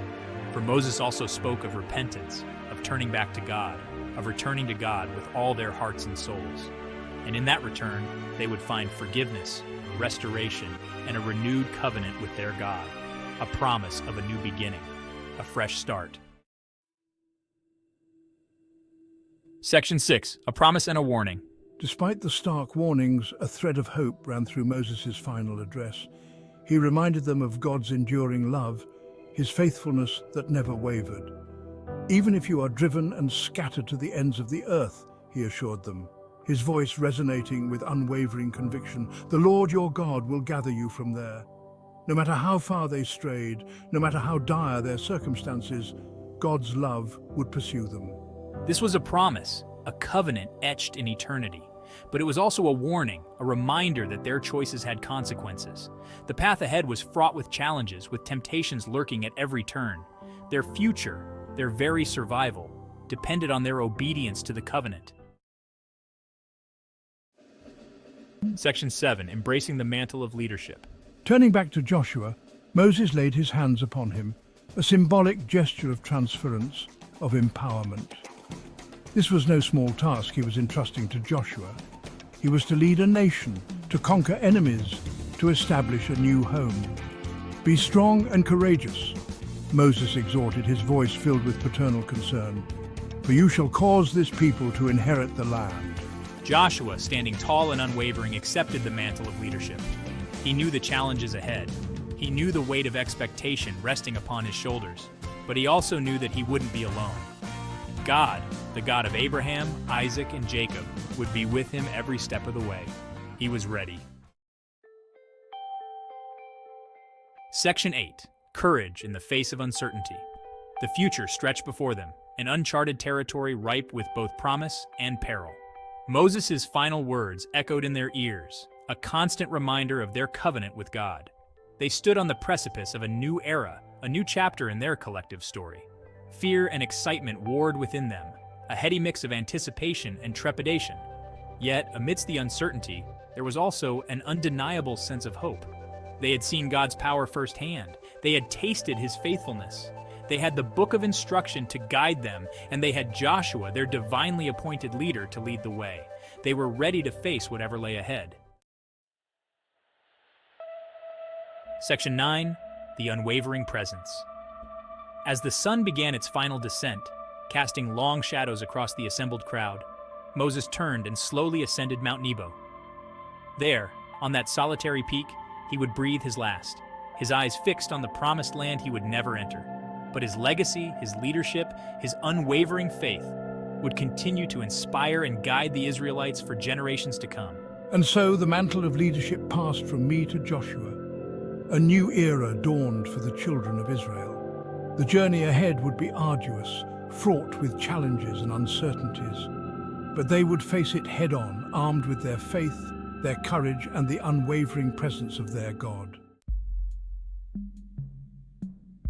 Section 10. A timeless message for today. The story of Moses, Joshua, and the Israelites is more than just a historical account. It's a timeless message of hope, resilience, and the importance of trusting in a power greater than ourselves. Even today, thousands of years later, their story resonates with our own human experience. We too face challenges, uncertainties, and temptations. We too long for guidance, for reassurance, for the strength to overcome the obstacles in our path. Like the Israelites, we have a choice to make. We can choose to rely on our own strength, our own wisdom, our own limited understanding, or we can choose to place our trust in something greater than ourselves, to seek guidance from a power that transcends our human limitations. Section 11. Finding strength in the journey. The journey ahead may be long, and the path may be winding, filled with unexpected challenges and obstacles. There will be moments of doubt, moments of fear, moments when we feel like giving up, when the weight of the journey seems too much to bear. But let us remember the Israelites, their unwavering faith, their resilience in the face of adversity, and their determination to keep moving forward despite the hardships. Let us remember Moses' final words to Joshua. Be strong and courageous, for these words were meant to inspire and guide through the toughest times. For in the end, it is not our own strength that will see us through, but the strength we draw from our faith, our values, and our unwavering belief in a power greater than ourselves. This belief fortifies us, giving us the courage to face any challenge. Let us embrace the journey, with all its twists and turns, knowing that we are not alone. Each step we take is a testament to our resilience and our collective strength. Like the Israelites, we have been given the guidance, the strength, and the courage to overcome any obstacle and emerge victorious on the other side. Our journey, though arduous, is a path to growth and triumph. Deuteronomy 32. A song, a poem, a powerful message. It's known as the Song of Moses. Imagine the scene. The Israelites, poised to enter the Promised Land. Moses, their leader, nearing the end of his life. This wasn't just a song, it was a final plea, a call to remember God's love, remember his power, remember the covenant, the sacred promise binding them together. Moses stood on Mount Nebo. Before him lay the Promised Land, a land flowing with milk and honey, a land earned through hardship and faith. He gathered the Israelites one last time, his heart heavy, his voice strong. He had something vital to tell them. This wasn't just a farewell speech, it was a transfer of wisdom, years of experience distilled into words. Words meant to guide them, words meant to protect them, words meant to last. Moses' song painted vivid pictures, images of God's care, God as a majestic eagle, soaring above, wings spread wide, protecting its young. He described God as a rock, solid, dependable, and unwavering source of strength. These images resonated. They understood the harsh desert. They understood the need for shelter, for guidance, Moses reminded them. Their protector wasn't a distant deity. Their protector was their God, a God who had brought them this far, a God who wouldn't abandon them now. Section 4, a God of unwavering faithfulness. Moses emphasized God's faithfulness. He recounted their history, from slavery in Egypt to freedom, from wandering in the desert to standing on the brink of promise. Through it all, God remained faithful. He had chosen them. He had protected them. He had provided for them. Even when they faltered, his love endured. Moses stressed this point. God is faithful. He honors his promises. He never abandons his people. Section 5, turning away from grace. This chapter delves into the profound and often overlooked warnings embedded within the ancient texts. These warnings were not just for the people of that time, but they echo through the ages, resonating with us even today. But the song wasn't all praise. It held a warning, a stark reminder that amidst the blessings and the grace, there lies a path fraught with peril. The stormy skies and dark clouds symbolize the tumultuous consequences of straying from the righteous path. A warning about the consequences of forgetting God. Moses, the revered prophet, understood human nature deeply. He foresaw the challenges and the temptations that would test the faith of his people. His wisdom, captured in these ancient texts, serves as a timeless guide. He knew the allure of temptation. The golden calf, a symbol of idolatry, represents the distractions and false promises that can lead one astray. Moses warned against these temptations, knowing that they could easily captivate the hearts and minds of the people. The danger of turning away from what is right. Life often presents us with choices, much like a forked path in a dense forest or a crossroads in a vast desert. The decisions we make at these junctures define our journey and our destiny.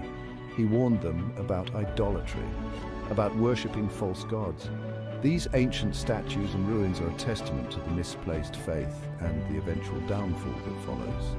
The act of bowing to false gods is not just a physical act, but a metaphor for losing one's way, about succumbing to the desires of the flesh. The lavish feasts and banquets symbolize the indulgence in earthly pleasures. While these may offer temporary satisfaction, they often lead to a deeper emptiness and a disconnection from one's true purpose. Turning away from God, he cautioned, wouldn't bring fulfillment. It would bring pain. It would bring suffering. The images of mourning and sorrow reflect the inner turmoil and the external consequences of such choices. The sackcloth and ashes are symbols of repentance and the heavy burden of regret. It would bring separation from the source of their strength. The isolated figure in the desert represents the loneliness and the sense of being lost that comes from turning away from one's faith. The barren landscape is a metaphor for the spiritual desolation that follows. Yet, amidst these warnings, there is always hope. The sunrise over the mountains and the light breaking through the clouds symbolize the possibility of redemption and renewal. Even in the darkest times, there is a chance to return to grace and find one's way back to the source of strength and wisdom. The community coming together in prayer and worship signifies the power of collective faith and the support system that can help individuals stay on the righteous path. It is a reminder that we are not alone in our journey and that together we can overcome the challenges and temptations that come our way. As we conclude this chapter, let us reflect on the timeless wisdom of these ancient texts. The warnings and the guidance they offer are as relevant today as they were thousands of years ago. Let us heed these lessons and strive to stay true to the path of righteousness, finding strength and fulfillment in our faith. Section 6. Echoes of Ancient Wisdom. In the annals of history, there are few texts as enduring and profound as the Song of Moses. This ancient hymn, etched into the fabric of time, continues to resonate with us, offering wisdom and solace. Thousands of years later, the Song of Moses still speaks to us. It is a testament to the enduring power of faith and the timeless nature of divine wisdom. As the sun rises over the desert landscape, casting its golden hue over ancient ruins, we are reminded of the resilience of the human spirit and the eternal presence of the divine. It reminds us that God is our refuge, In moments of turmoil and uncertainty, when storm clouds gather and the path ahead seems obscured, the Song of Moses offers a beacon of hope. It is in these moments that we are called to remember that God is our sanctuary, a steadfast presence in the midst of life's tempests, our strength, our guide. Just as a shepherd leads his flock through treacherous terrain, so too does the divine guide us through the complexities of life. The strong tree, standing resolute in an open field, symbolizes the unwavering strength that faith provides. It is a reminder that we are never alone and that guidance is always available to those who seek it. It encourages us to remember his faithfulness. The hands of the elderly, weathered by time, holding the sacred text, are a testament to a lifetime of faith and devotion. Families gathered in prayer, united in their belief, reflect the enduring legacy of trust in divine promises. These images remind us of the importance of community and the strength that comes from shared faith, to trust in his promises. As we gaze up at the vast expanse of the sky or find peace in the reflection of a serene lake, we are called to trust in the promises that have been made to us. These moments of contemplation and tranquility are opportunities to reaffirm our faith and to find solace in the knowledge that we are part of a greater plan, to find shelter in his presence. The lessons are timeless. We face challenges, we experience doubts, we grapple with temptations. Yet in the midst of these struggles, the Song of Moses offers a sanctuary. It is a reminder that no matter the circumstances, we can always find refuge in the divine presence. The imagery of people seeking shelter, walking through desolate landscapes and meditating in quiet forests underscores the universal need for spiritual sanctuary. The Song of Moses offers guidance, the wisdom of the elders passed down through generations, and the ancient scrolls carefully preserved are symbols of the enduring nature of divine guidance. These teachings provide a roadmap for navigating the complexities of life, offering insights that are as relevant today as they were millennia ago. It reminds us to hold fast to our faith, to seek God's wisdom. In moments of prayer, when hands are clasped in devotion and in the quiet contemplation of a starry night sky, we are reminded of the importance of seeking divine wisdom. These moments of connection with the divine are opportunities to strengthen our faith and to find direction in our lives, to remember who we are and to whom we belong. As we stand together, united in faith, we are reminded of our identity and our place in the divine plan. The cross, a symbol of sacrifice and redemption, serves as a powerful reminder of the love and grace that are available to us. In these moments, we are called to remember our heritage, our faith, and the divine presence that guides us. Section 7. A legacy etched in stone. Moses delivered his song. This was not just any song, but a profound declaration, a testament to the journey of a people and their covenant with God. It was a song that encapsulated the trials, the triumphs, and the unwavering faith that had carried them through the wilderness. His final act of leadership. Standing before the people he had guided for so long, Moses poured his heart into this song. It was a moment of reflection, a moment of truth, and a moment of legacy. He spoke of the past, the present, and the future, weaving a narrative that would be remembered for generations. His voice echoed across the generations. The words he spoke were not just for those who stood before him, but for all who would come after. They were words of wisdom, of warning, and of hope. They resonated through the ages, carried on the winds of time, reaching the ears of countless descendants. His words etched in stone. These were not mere words, but commandments, laws, and teachings that would form the bedrock of a nation. They were inscribed on stone tablets, a permanent record of a divine covenant. Each chisel mark was a testament to the enduring nature of these laws, meant to guide and protect, a permanent reminder of their history. These stone tablets, these ancient monuments, stood as silent witnesses to the journey of a people. They were reminders of where they had come from, the challenges they had faced, and the divine guidance that had led them. They were symbols of a history that could not be erased, a guide for their future, the Song of Moses. A powerful reminder, God's love endures, his faithfulness never fails, his promises hold true. Listen to the song. Let its message resonate. This song was not just a reflection of the past, but a guide for the future. It was a call to remember, to reflect, and to remain faithful. It was a reminder that God's love and faithfulness were constants. unchanging and unwavering. Let it shape your life. The words of Moses were meant to be more than just heard, they were meant to be lived. They were a call to action, a call to live a life of faith, of obedience, and of love. They were a call to let the teachings of the past shape the actions of the present and the hopes of the future. Let it guide you towards a future filled with hope. The legacy of Moses, etched in stone, was a beacon of hope. It was a reminder that no matter the challenges, no matter the trials, there was always hope. It was a call to look forward, to move forward with faith and with hope, a future rooted in the unwavering love of God. This was the ultimate message of Moses' song. It was a message of love, of faith, and of hope. It was a reminder that no matter what, God's love was unwavering, His faithfulness was unending, and His promises were true. It was a call to live a life rooted in this love, this faith, and this hope. A legacy etched in stone, a song that would never be forgotten. Moses, a name that echoes through the corridors of history. A name synonymous with leadership, chosen by God to lead His people. A man of unwavering faith and unyielding resolve, tasked with a mighty purpose. To guide the Israelites out of the shackles of slavery in Egypt and into the Promised Land. To free the Israelites from slavery. He faced insurmountable odds, yet his faith in God never wavered. He parted the Red Sea, leading his people to safety. For 40 years he led them, through deserts and dangers. His faith never wavered, his commitment never faltered. Moses, the lawgiver. Moses, the miracle worker. He provided water from a rock, manna from heaven, and guidance through the wilderness. But above all, Moses, the faithful servant. He communicated directly with God, receiving divine instructions and delivering them to his people. His life, a testament to God's power. He received the 10 Commandments, laws that would shape the moral foundation of countless generations. His legacy, an inspiration for generations.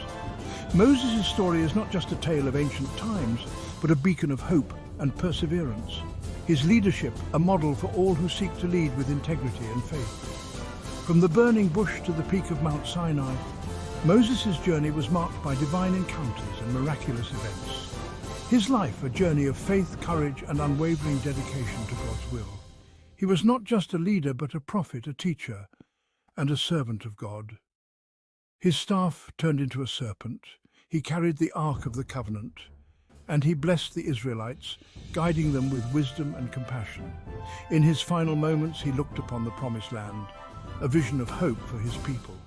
Though he did not enter it, his legacy lived on, a testament to his life's work and his unwavering faith in God's promise. Moses, a name that will forever be etched in the annals of history. A life of leadership, a legacy of faith, and an inspiration for all who seek to follow in his footsteps. Deuteronomy 33, a poignant chapter. Moses nearing his end, he gathers the tribes of Israel.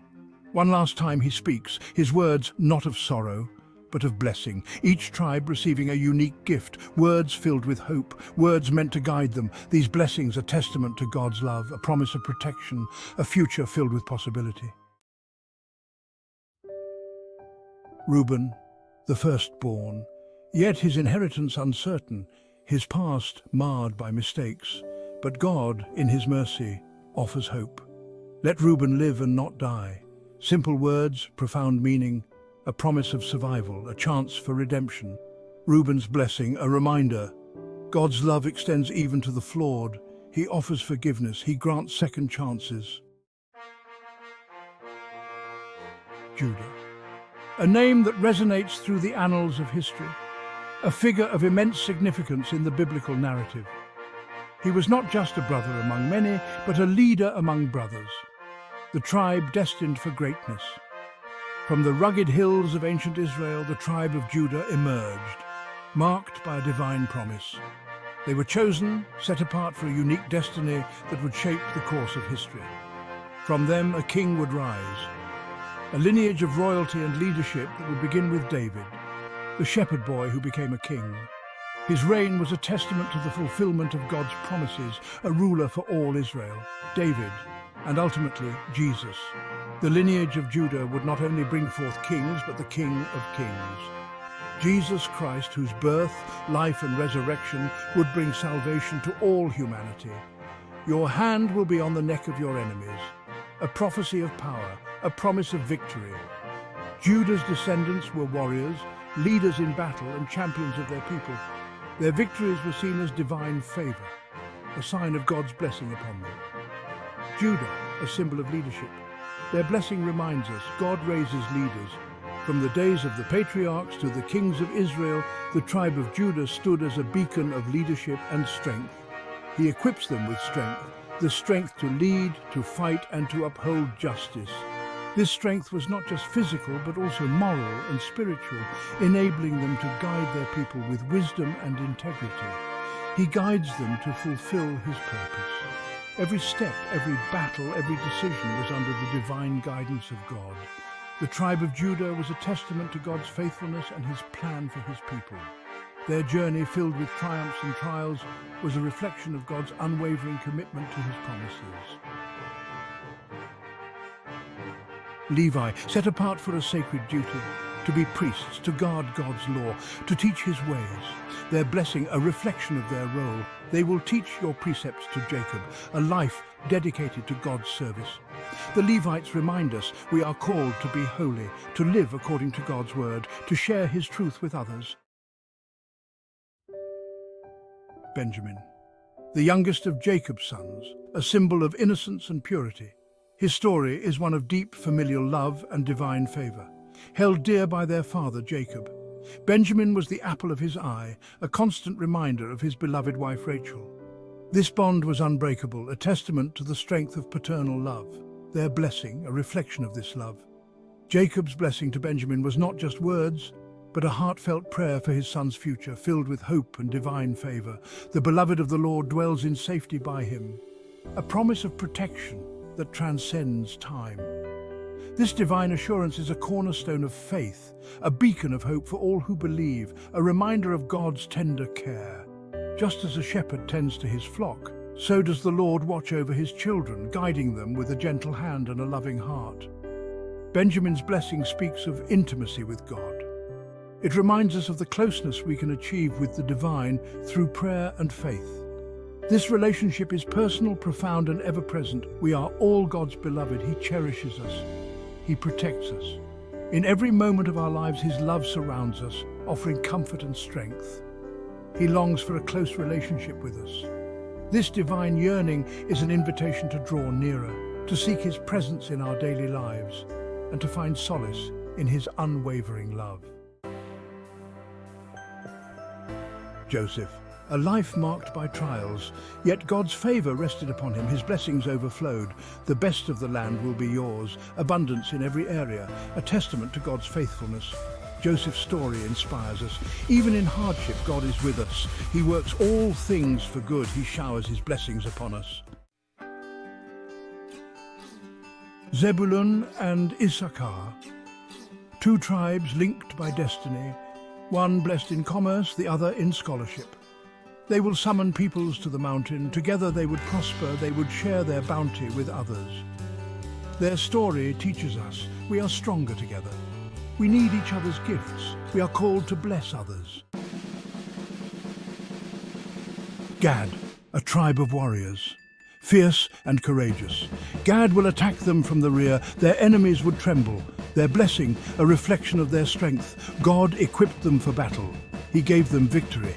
Gad's story reminds us, God is our defender. He fights for us. He gives us strength to overcome any obstacle. Dan, a tribe known for its cunning. Dan will be a serpent by the roadside. They would be wise and strategic. Their blessing, a reflection of their nature. God used their unique gifts. He guided them to success.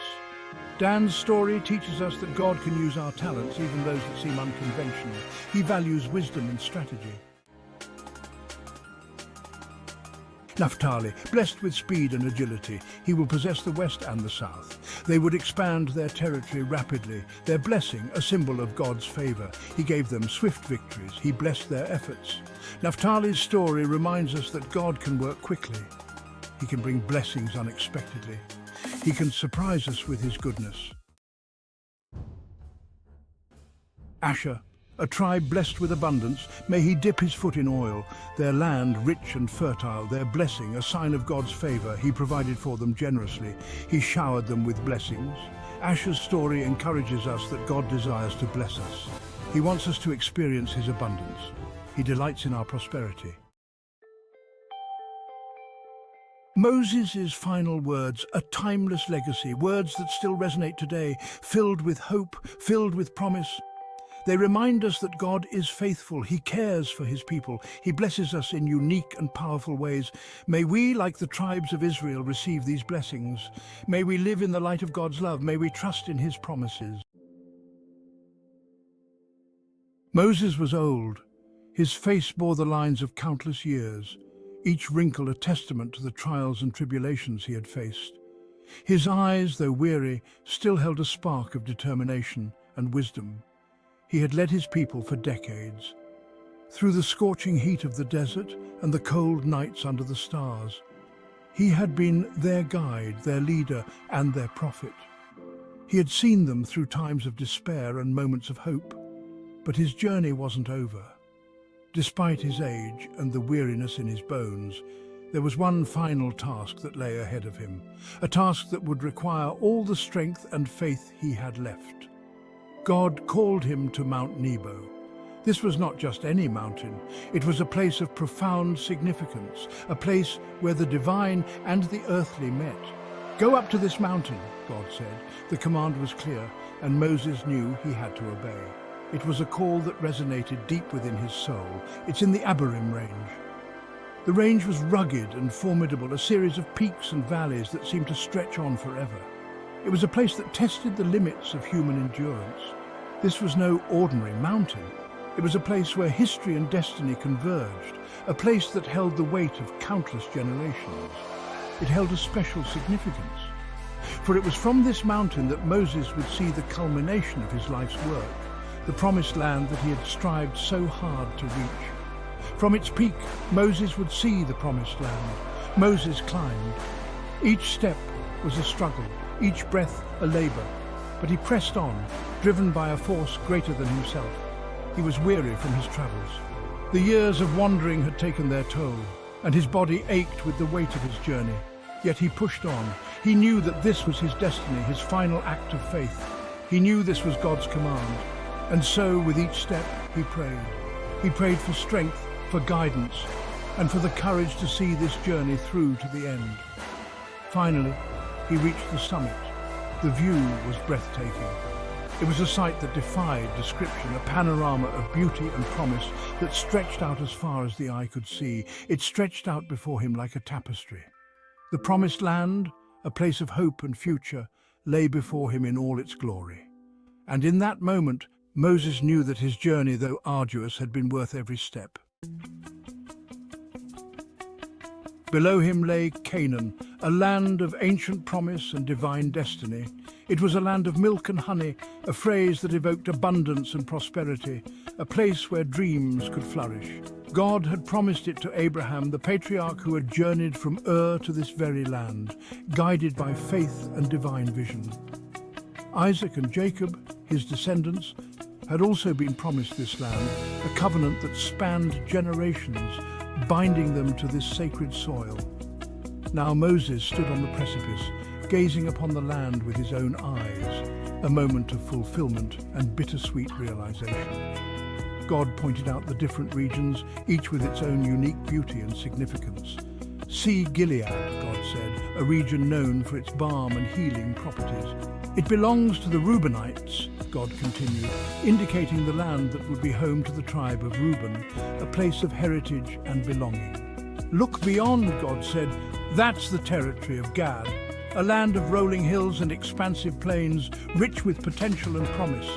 Moses saw the land of the Gadites, a fertile expanse that would sustain and nurture the tribe. Next, God showed him Manasseh, a region of vast fields and fertile valleys, a testament to the land's richness. He saw how vast and fertile it was, a land that could support generations, a place where life could thrive. This land was their inheritance, a divine gift passed down through the ages, a symbol of God's enduring promise. It was a reward for their faithfulness, a testament to their unwavering belief and trust in God's plan, a land where they could build a future and fulfill their destiny. As the sun set over Canaan, casting golden hues across the landscape, Moses felt a deep sense of peace and fulfillment. This was the land of promise, a place where hope and faith converged, a testament to the enduring power of belief. The ancient scrolls had foretold of this land, a place where the descendants of Abraham would flourish, a land flowing with milk and honey, a beacon of hope for generations to come. In this land, the people would cultivate crops, tend to their livestock, and build communities rooted in faith and tradition. It was a land where they could live in harmony with nature and with each other. Children would play in the fields, their laughter echoing through the valleys, while families gathered for meals, sharing the bounty of the land and the blessings of their heritage. Under the night sky, with stars shining brightly, the people would look up and remember the promises made to their ancestors, a reminder of the covenant that bound them to this sacred land. And as Moses looked over the land, a sense of fulfillment in his eyes, he knew that this was the culmination of a journey, a testament to faith, perseverance, and the enduring promise of a land of milk and honey.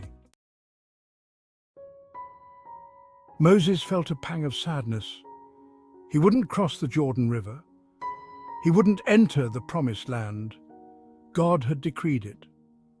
"You have seen the land," God said, "but you will not go there." Moses accepted God's judgment. He had disobeyed God once before. He had struck the rock at Meribah. This act had consequences. He would witness the promised land, but he would not step foot in it. This was his punishment. Yet Moses remained faithful. He trusted God's plan. Moses stood tall on the mountain. He was 120 years old. Yet his eyes were clear, his vigor was strong. God told him, "This is the land I promised." Moses looked out at the vast expanse. He saw the future of his people. Then it was time. God said, "Close your eyes, Moses." And with that, Moses breathed his last. He died on that mountaintop. God himself buried him in a valley in Moab. No one knows the exact location of his grave. The Israelites were devastated. They wept for Moses. They mourned for 30 days. The entire nation grieved. He was their leader. He had brought them out of Egypt. He had freed them from slavery. He had given them God's law. Moses was gone, but he would never be forgotten. He was a prophet like no other. He had spoken directly to God. He had received the 10 Commandments. He had led his people with strength and compassion. Joshua was Moses' successor. God had chosen him. He was a capable leader. He had been Moses' assistant. He had learned from the best. Now it was his turn to lead. God assured Joshua, "Be strong and courageous." Joshua was filled with the spirit of wisdom. He was ready to guide the Israelites. He would lead them into Canaan. He would conquer their enemies. He would establish them in the promised land. He would fulfill God's promise. Moses' relationship with God was unique. No other prophet had that same intimacy. God spoke to Moses face to face. It was as if they were close friends. This was a rare and special bond. It set Moses apart. Moses was a powerful intercessor. He pleaded with God for his people. He calmed God's anger. He sought forgiveness for their sins. He stood between God and the Israelites. He was their advocate and protector. The death of Moses marked the end of an era. It was the closing of a chapter. He was the last of the great patriarchs. He had witnessed miracles. He had led his people through trials and triumphs. Now his journey was complete. But his story lived on. It was passed down through generations. It was told and retold. It became a part of their history. It shaped their identity. It reminded them of God's faithfulness. Moses' legacy was profound. He was a lawgiver, he was a liberator, he was a prophet. His journey began in the land of Egypt, where he was born into a life of slavery. But destiny had other plans for him. Rescued from the Nile by Pharaoh's daughter, he was raised in the royal palace, yet he never forgot his roots. He grew up witnessing the suffering of his people, the Israelites, and it ignited a fire within him. He left an indelible mark on his people. When he encountered God in the form of a burning bush, his life took a divine turn. He was chosen to lead his people out of bondage, to confront Pharaoh, and to demand freedom for the Israelites. With unwavering faith, he performed miracles, parting the Red Sea and guiding his people through the wilderness. His words and deeds continued to inspire. On Mount Sinai, he received the Ten Commandments, laws that would become the foundation of moral and ethical conduct for generations to come. These commandments were not just rules, they were a covenant between God and his people, a promise of guidance and protection. He showed the world what it meant to lead with faith and courage. Despite the challenges and the doubts of those he led, Moses remained steadfast. He taught that true leadership is not about power, but about service and sacrifice. His leadership was a beacon of hope in times of despair. His life was a testament to God's power. From the plagues that struck Egypt to the manna that fell from heaven, every step of his journey was marked by divine intervention. He showed that with faith, even the impossible becomes possible. He was a beacon of hope. In the darkest times, he reminded his people that they were not alone, that God was with them, guiding and protecting them. His faith was unshakable, and it inspired others to believe in the promise of a better future. He reminded everyone that God keeps his promises. The journey to the Promised Land was long and arduous, filled with trials and tribulations, but Moses never wavered in his belief that God would fulfill his promise. He taught his people to trust in God's timing and to remain faithful, even when the path seemed uncertain. Even in the face of adversity, God is faithful. Moses' story is a testament to the power of faith and perseverance. He faced countless obstacles, from the wrath of Pharaoh to the doubts of his own people, yet he never lost sight of his mission. His unwavering faith in God's plan gave him the strength to overcome every challenge. His story gave strength to the weary and hope to the despairing. Through his life and legacy, Moses showed that no matter how difficult the journey, with faith and determination, we can overcome any obstacle. His legacy continues to inspire and guide us, reminding us that with God, all things are possible. Though Moses was gone, the journey wasn't over. The Israelites had a destiny to fulfill. They had a land to possess. They had a future to build. They carried Moses' memory with them.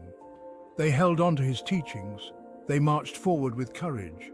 They were ready to face the challenges ahead. They knew that God was with them, just as he had been with Moses. Their journey continued. The Promised Land awaited. The story of faith and redemption would continue.